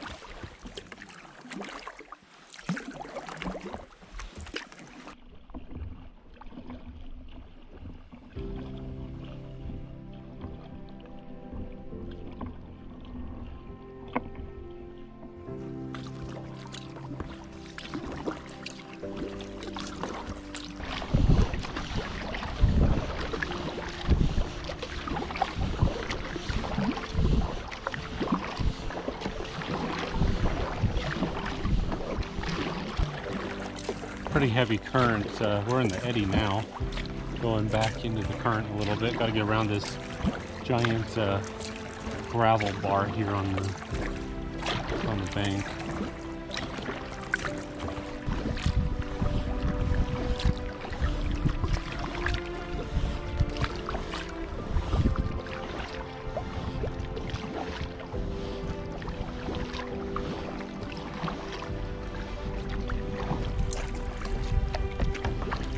Not that deep here, about 2 feet.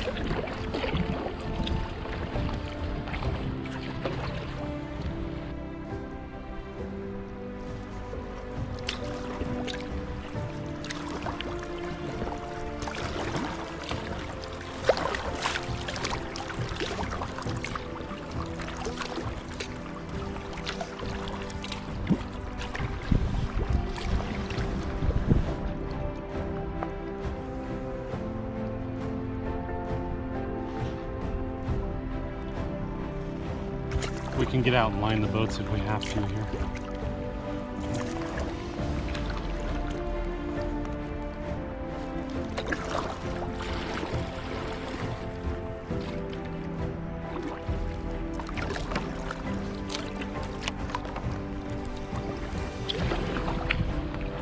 What? I think we can get around there. Maybe go for that. Yeah, but it cuts around too on the other side of these rocks. I think maybe we get to that gravel bar on the corner there. Unless you want to get out and line it, we could line it. It's not deep.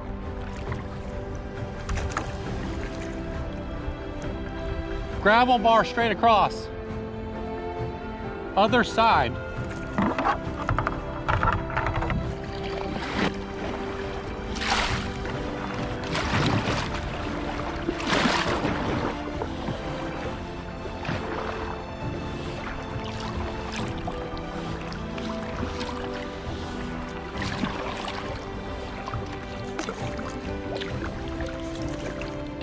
The water on the Klondike River looks a lot more fresh than what we've been in here recently.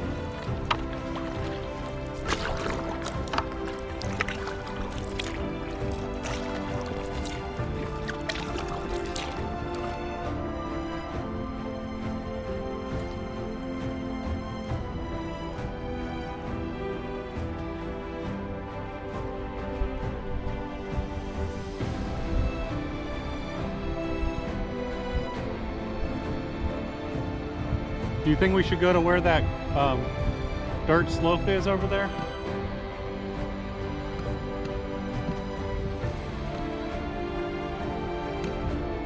Yeah, I don't know where I don't know where.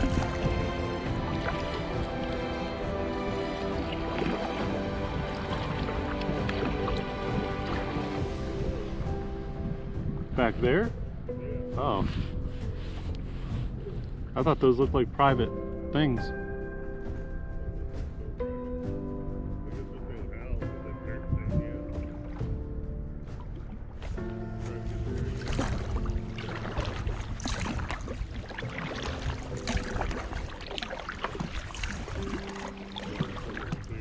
I know. Makes me want to drink it.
So there's too much current straight across, so we are trying something else here.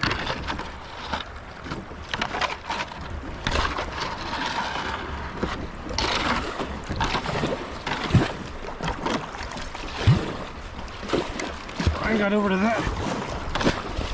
Get over here. We're gonna filter to the same place.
Holy hell.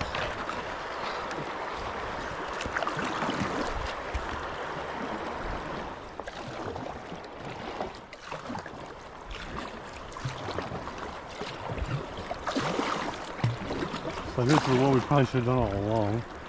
But hey, can we go off the information we have, and for this takeout we had none. So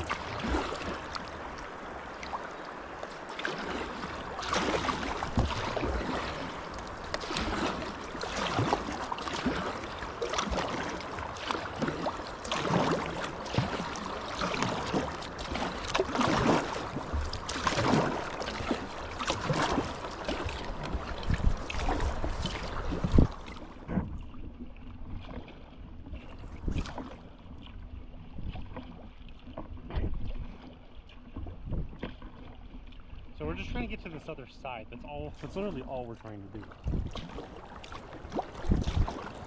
Seems simple, but the Klondike current is pretty heavy back there. Definitely too deep to be able to walk through and line the boats. There's a current here, but it's not too bad, I don't think.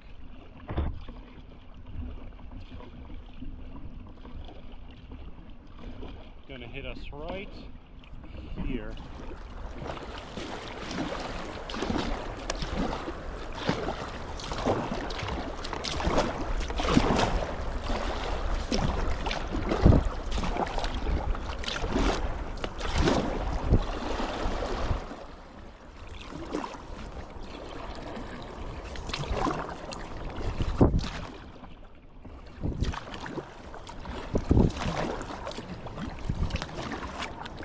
Ryan's going through it now.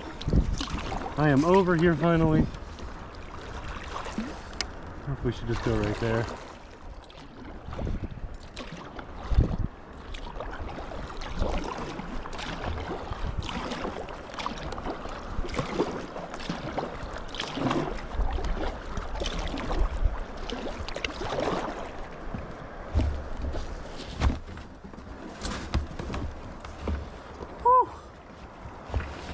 Little adventure getting here.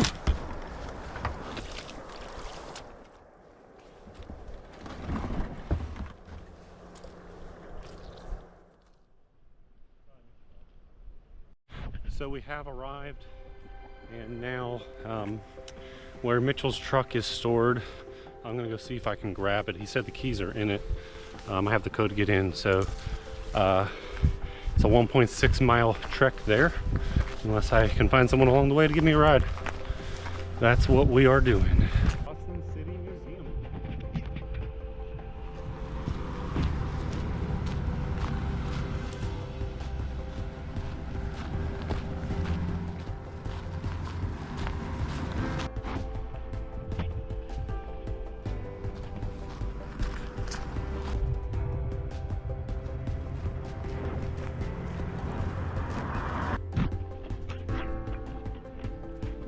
this trail, I guess.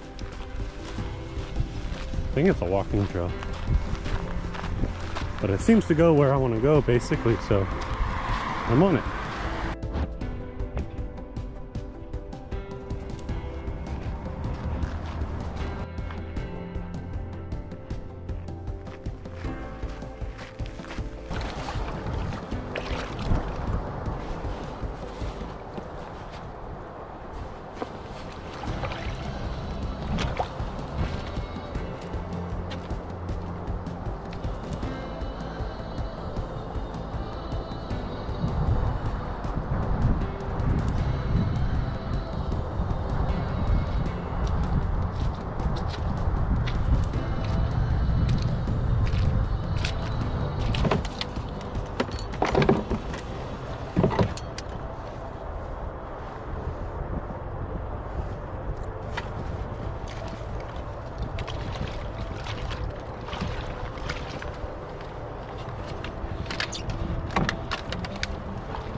So this is going back over the Klondike River.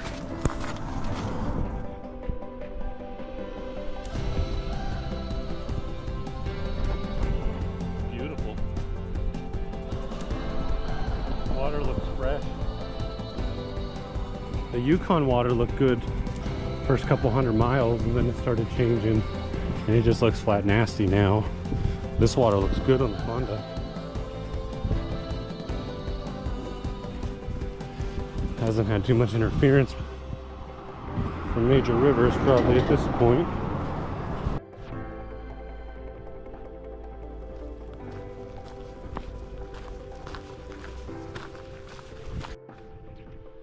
So, I misunderstood Mitchell. He has the truck key on him. So I can get in the truck, but I can't move the truck. So, with the help of my wonderful wife, Debbie, she was able to get in touch with Jesse at Klondike Experience here, and he is on a whim gonna hook up a trailer and help us out. So Brian is down there at the water, so he's gonna meet Brian down there, and they're gonna load everything and bring it all up here. So super awesome and super nice of Jesse to help, and yeah, so sometimes you just got to figure it out on a whim. So that's sort of what's going on right now.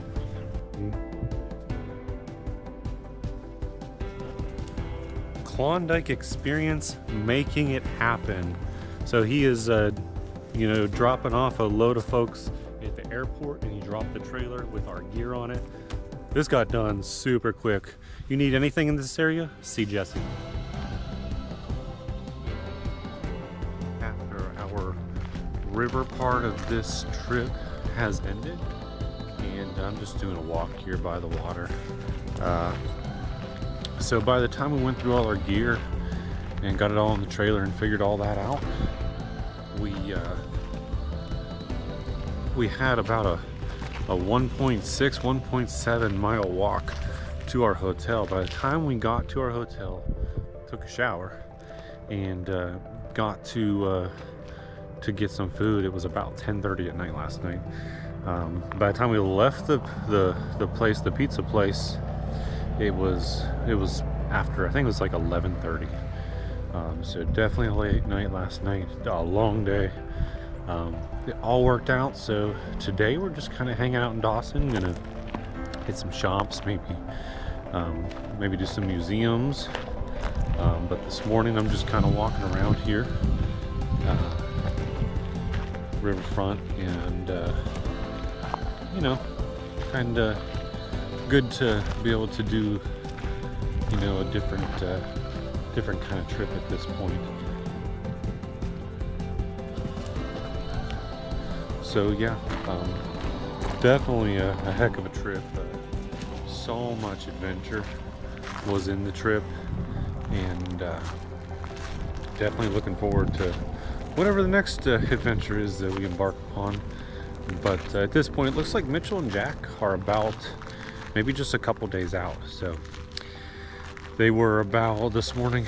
The word is they camped about 15 minutes from Dawson City, which is right where the wildfires were, at Dawson City. So my guess is they'll push through that area and probably make it here at some point tomorrow, would be my kind of guess. So it seems like they've been pushing themselves a little bit here recently. So let's hope that they get off the river safely and get through the fire area. I'm sure they will. So yeah, just right now enjoying the morning, walking around, and that's about it.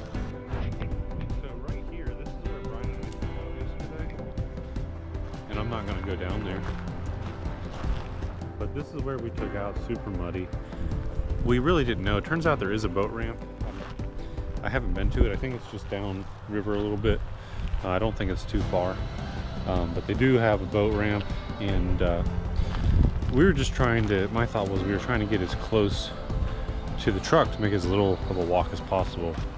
It was still about a 1.5 mile walk, and so this was the earliest spot we could get out. We wanted to go on the corner up here in the Klondike River, and we were out of the boats and we were lining them.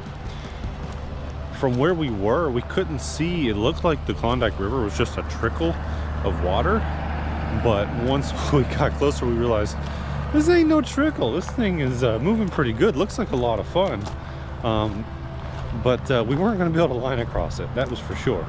So that wasn't an option, so we had to get back in the boats, and then that's when we went down to that takeout area there. I mean, it worked out. We were able to get our Brian was able to beast it out and get everything up the hill, all our stuff. I know he was exhausted after doing all that. But yeah, this is the confluence. This is the Klondike River confluence with the Yukon River. So yeah, this is all, that's Klondike, further over there, that's all Klondike. And it's only this closed channel here. This is the main channel. When we were way over there, we thought that, you know, that was the main channel, and it wasn't moving too crazy, so we thought we could get by it. But once we got closer, we realized, shoot, this sucker's really moving. I don't think we can do this. So at that point, we moved on. Like I said, all worked out.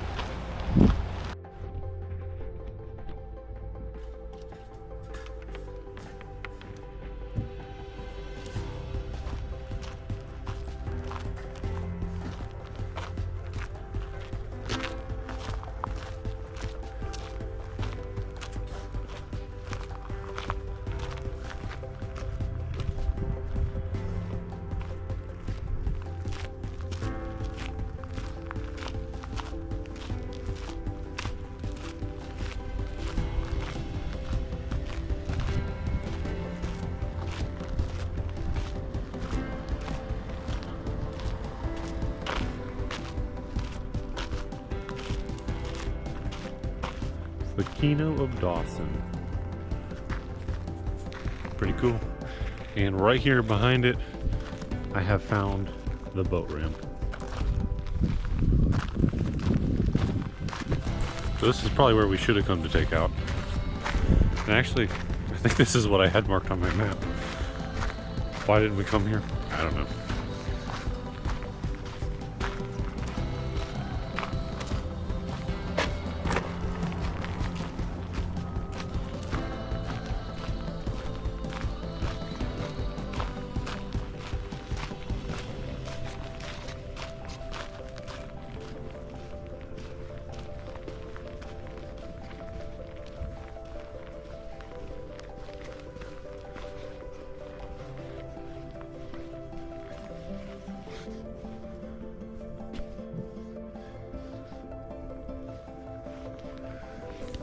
Gotta tell you, this isn't amazing either. I'm not totally disappointed with where we took out.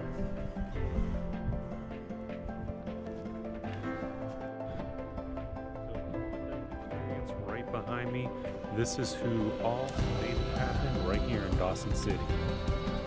Check them out.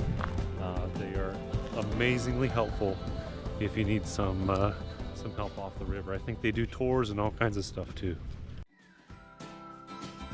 I wanna wander out of the valley where the river takes us far away from home. Time to ponder in the fields around me where there's nothing but the breeze and the great unknown. Leave your worries and your suitcase. All you don't need, nothing but you. So don't throw your hopes down a wishing well. Let your heart's desire carry you. Come and sail with me to the open ocean where you don't have to dream because there's you.